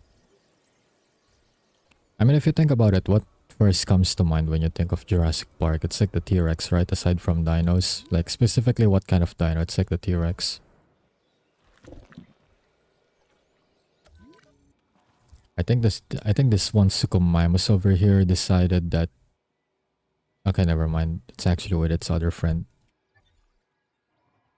It's this one that decided it's now a baryonyx. It went away from the other two and just started following a baryonyx around. Yeah, this one right here decided it's not a Suchomimus anymore. I reject my own species. I now decide what I am. Yeah, that one's way too human, isn't it? It's now deciding what it is. You can't tell it what it is anymore. It decides what it is.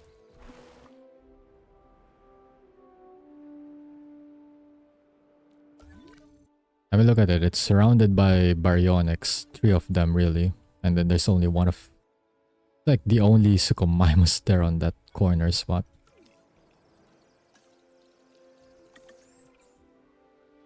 They chose their own identity, yeah, pretty much.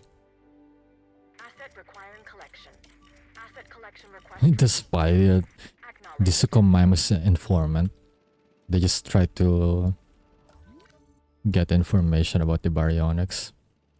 It's just like a faction warfare now. Okay, I have the oviraptors ready. I know they eat meat, so I will put some carnivore feeders around. Probably the same pattern I did with the piscivore feeder. Asset has been collected.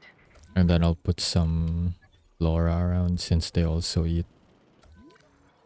Like, actually I'm not sure if it's fiber or ground leaf, but one of the two.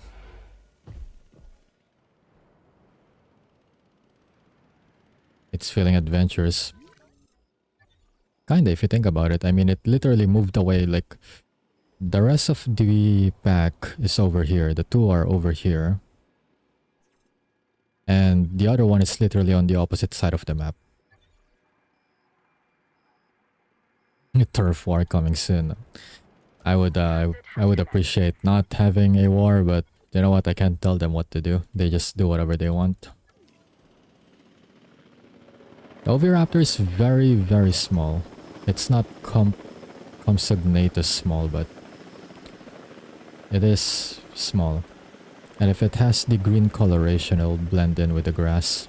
You almost can't see it. Like this one. If you ask me, I think this animal gets a bad rap.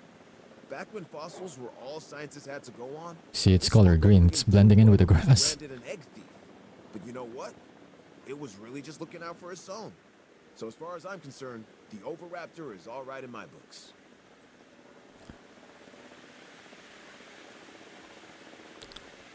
I guess you can kind of pet it if you think about it. It's like a stall as a child. It may bite though, so I won't recommend it, but I guess you can sort of consider.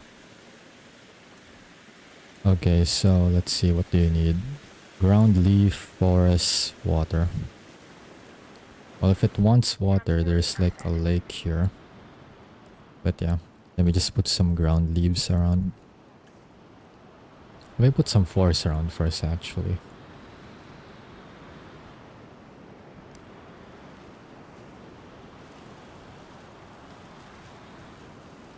Oh, it's storming right now. It's accurate weather. Accurate weather to my weather.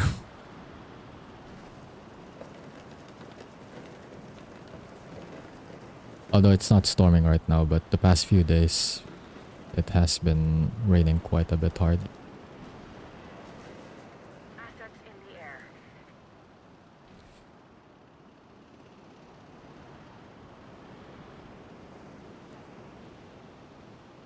Or it could just be directionally challenged. I mean, it could be. We don't exactly know the case, but that is a possibility, yeah. Asset transported. Or Dino, though, if it's directionally challenged.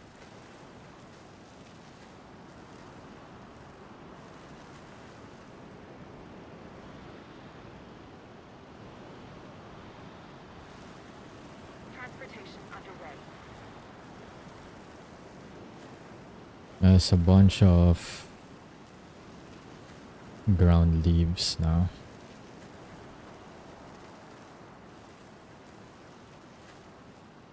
So I was able to fill the area with some shrubs.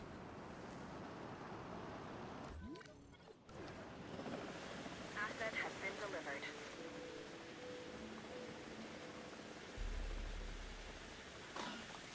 Alright, I forgot that the water effects on them are a bit more pronounced since they have feathers.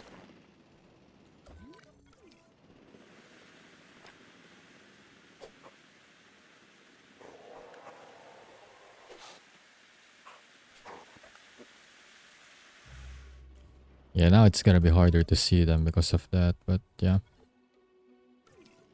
But why are you lonely? How many do they need? Oh, they need 6 per population. Well, I guess I need another. No, I don't. One of them is like on the way though. There's still like, I don't know, 1, 2, 3, 4, Transit has 5. commenced. There's 7 of them. They're on the way. You're fine.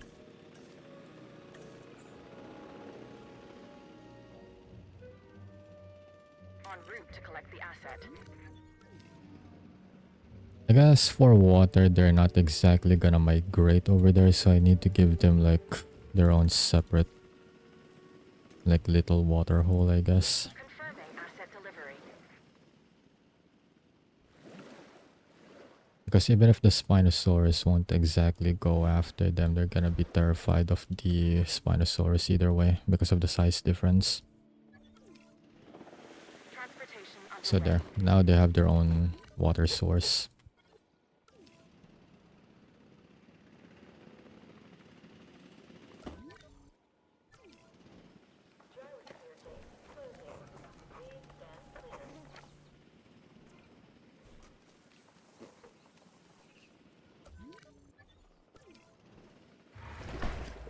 Asset transportation complete. Like from a Spino's perspective, you can't even see them. I mean, the Spino can probably see them because they have reptilian eyes, but if we're trying to view it from Asset transportation. their perspective, you can almost not see the... Well, not almost. You really can't see where the oviraptors are. They're that small. The compies are way worse. You can... like, they're like ants. They're like the ant versions, or the ant version of a dinosaur. Way too small. You can literally step on one.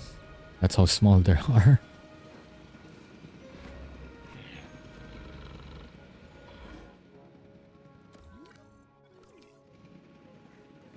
Oh, this one's white. This one's unique. It actually looks like a chicken. Though if you think about it, they're like descendants of...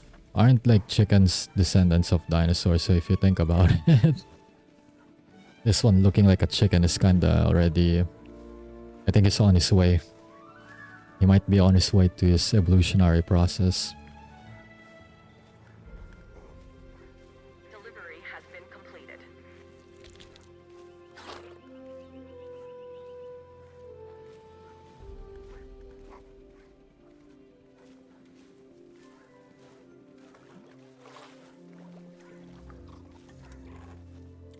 They are so cute. I'd say... Okay. On my next stream, I'll try to... I mean, it's probably gonna be a long series again anyway, so I'll probably try to get some of the really small ones. Because I know there's like quite a few of them that really look cute. I don't know if I have them unlocked on my...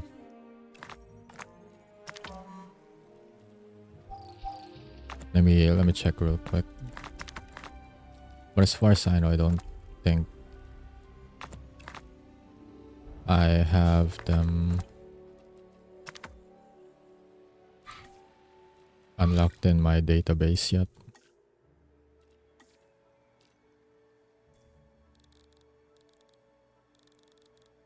Oh yeah, this is a compy.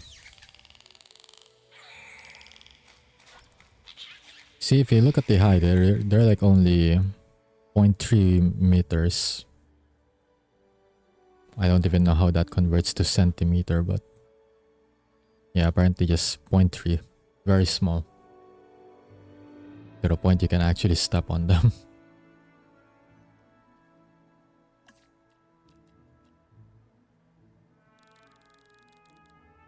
Oh yeah, there we go. There's an actual cute one.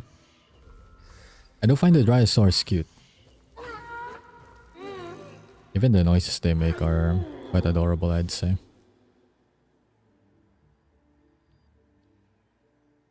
Although I'll probably have to maximize their gene modification since Dryosaurs kinda get iffy with big population of dinos. That's kinda my problem when I play like the Chaos Theories and the campaigns. Like I can't put them, since I have a tendency to like put a large population of herbivores together, especially the ones that can coexist with one another. A Dryosaurus usually feels like it's kinda uncomfortable because of how many herbivores there are there, especially since everything is bigger than itself.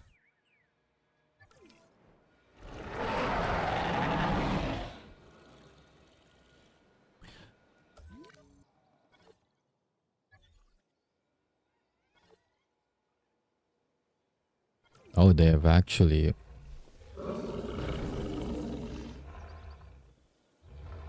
They've migrated away from the lake.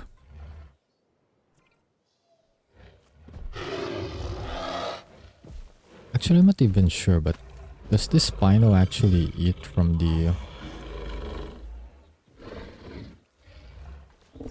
like carnivore feeder? I know they eat, they're piscivores, but do they even eat meat from the carnivore feeder?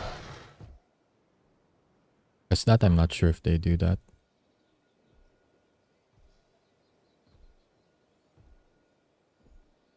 Oh. Okay, it kinda looked like they were lining up there for a sec.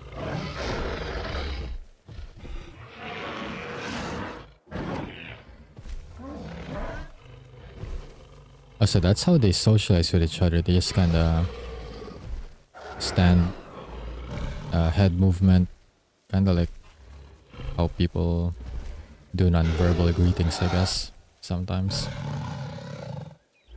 Man, I thought they'd have like more interactions.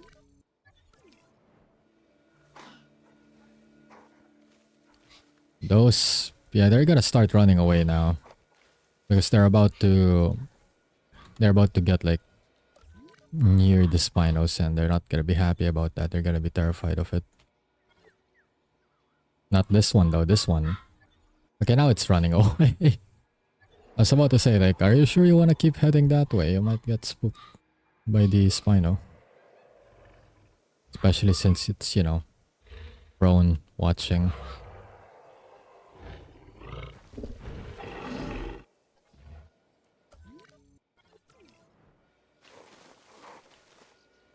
So far, they just kind of stayed over in this area. Minus the one that, well, I guess it returned to the group. But yeah, the other one was exploring a while ago. This one's hungry. Well, here's the thing. You kind of went away from where the leaves are. I'm gonna wait for you to go there just in case I may need to intervene. Like sometimes they just kind of get lost and they don't know where to go.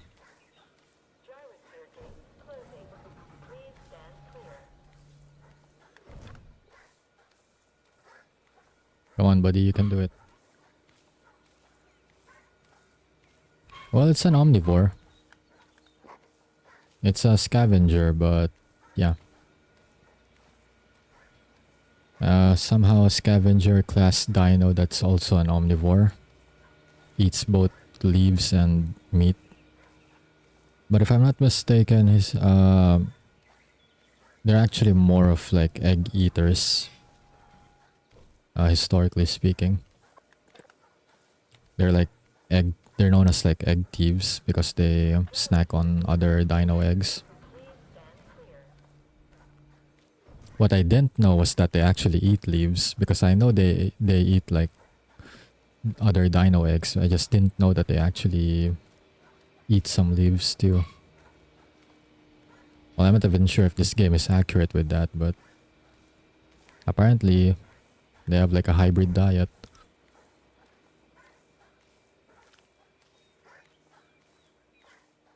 I like how it's getting hungry, but it's still like nonchalantly normal walking, not even running towards the food. Just, you know, taking its time, taking a stroll.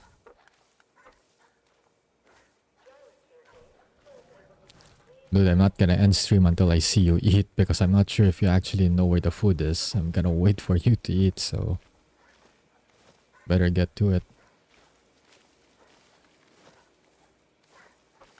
Because right now the status for this one is looking for food. It's literally where the food is right now. So I'm not sure what exactly is it looking for.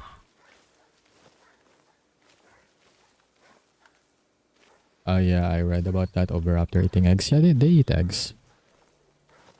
Even the larger variants, those aren't Oviraptors anymore. They're like a different type of Oviraptor looking thing. But even the larger ones also still have that habit.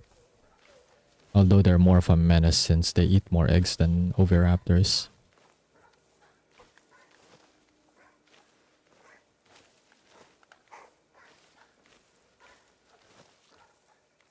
It's still looking for food, and I'm not quite sure it understands where the food is right now. It's currently surrounded by food. Unless it's the meat it specifically wants, then it's kinda, you know, still a little further away.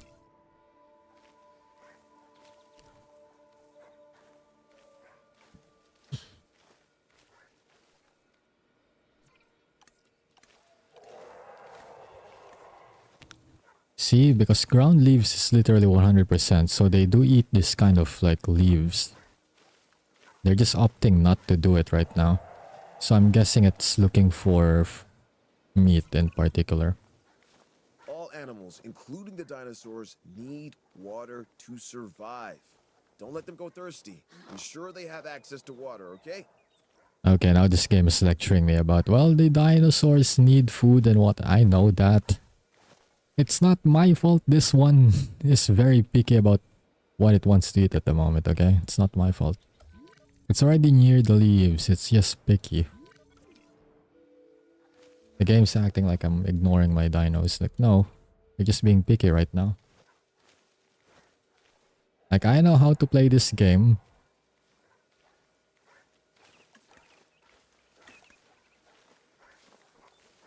Look, the meat is right there, and you're still nonchalantly walking. If you could just walk faster and eat already, that would be very helpful.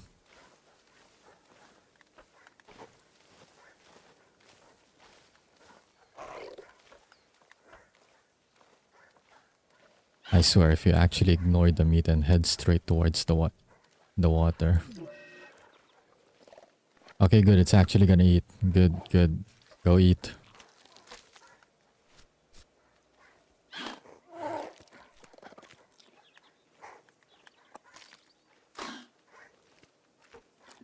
Man, he just chose to be picky today. He didn't want no leaves. He just wanted the meat.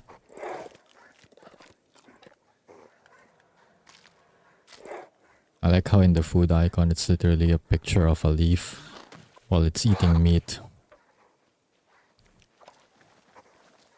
Okay, now it's looking for water. Water's right there as well. Now you're running towards the water. Meanwhile, looking for food, you're just walking around. At least it's eating, that's true. Look at sweet time, but at least it's eating. Now go drink. There we go. Good.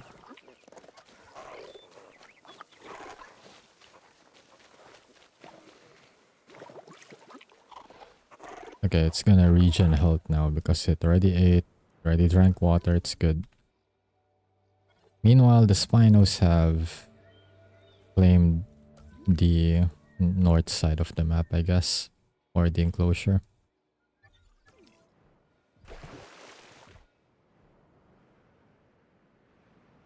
It's like I'm not going back to leaves. I can get free meat now.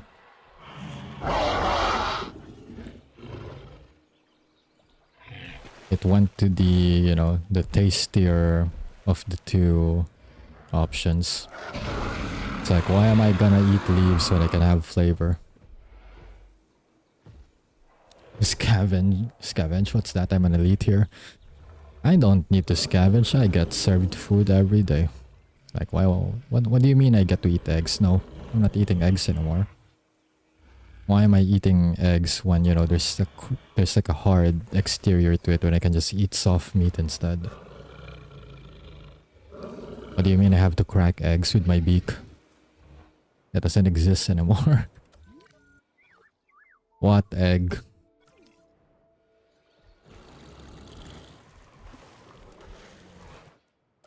Meanwhile, on this side of the map, this one Suchomimus just decided it's not part of the group anymore. Same with this one Baryonyx. It decided it's not part of... I think they made a swap. They did a species trade. You'll get one of our Baryonyx over there and then we'll adopt one of your Suchomimus. Got any patchy rhino? Nope, not yet. I'm just kinda observing my dinos at the moment. I guess I can put it over here too. Next time. Since I'm also about to end stream soon. But yeah, this part of the map, I'm just gonna put herbivores. So far I have this one. I'll probably expand it. Depends on if my sauropods take too much space or require like a lot of things, which it will. But yeah, I'm just keeping this side a bit open just in case I need to expand the enclosure. For now, I just wanted to have like some semi-aquatics. So I have like Baryonyx, Suchomimus, and then Rhino. And then I just added some oviraptors so that there's more population here. I didn't turn off the dinosaur comfort and cohabitation thingy, so Spinosaurus is still gonna be aggressive towards like any non-scavenger.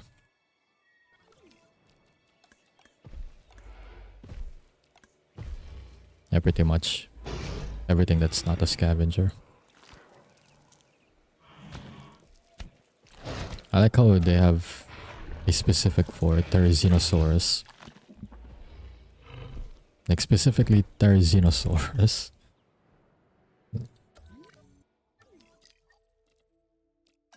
But then again, Therizinosaurus is kind of unique in a way that even most herbivores don't like it.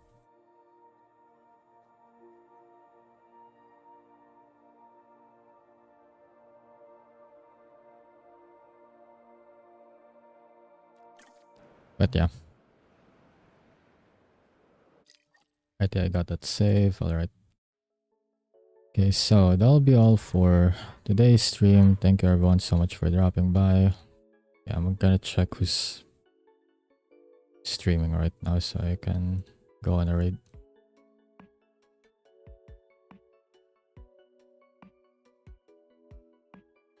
Izzy is actually playing.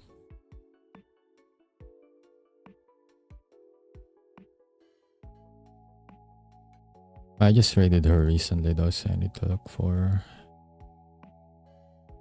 someone else I haven't raided yet.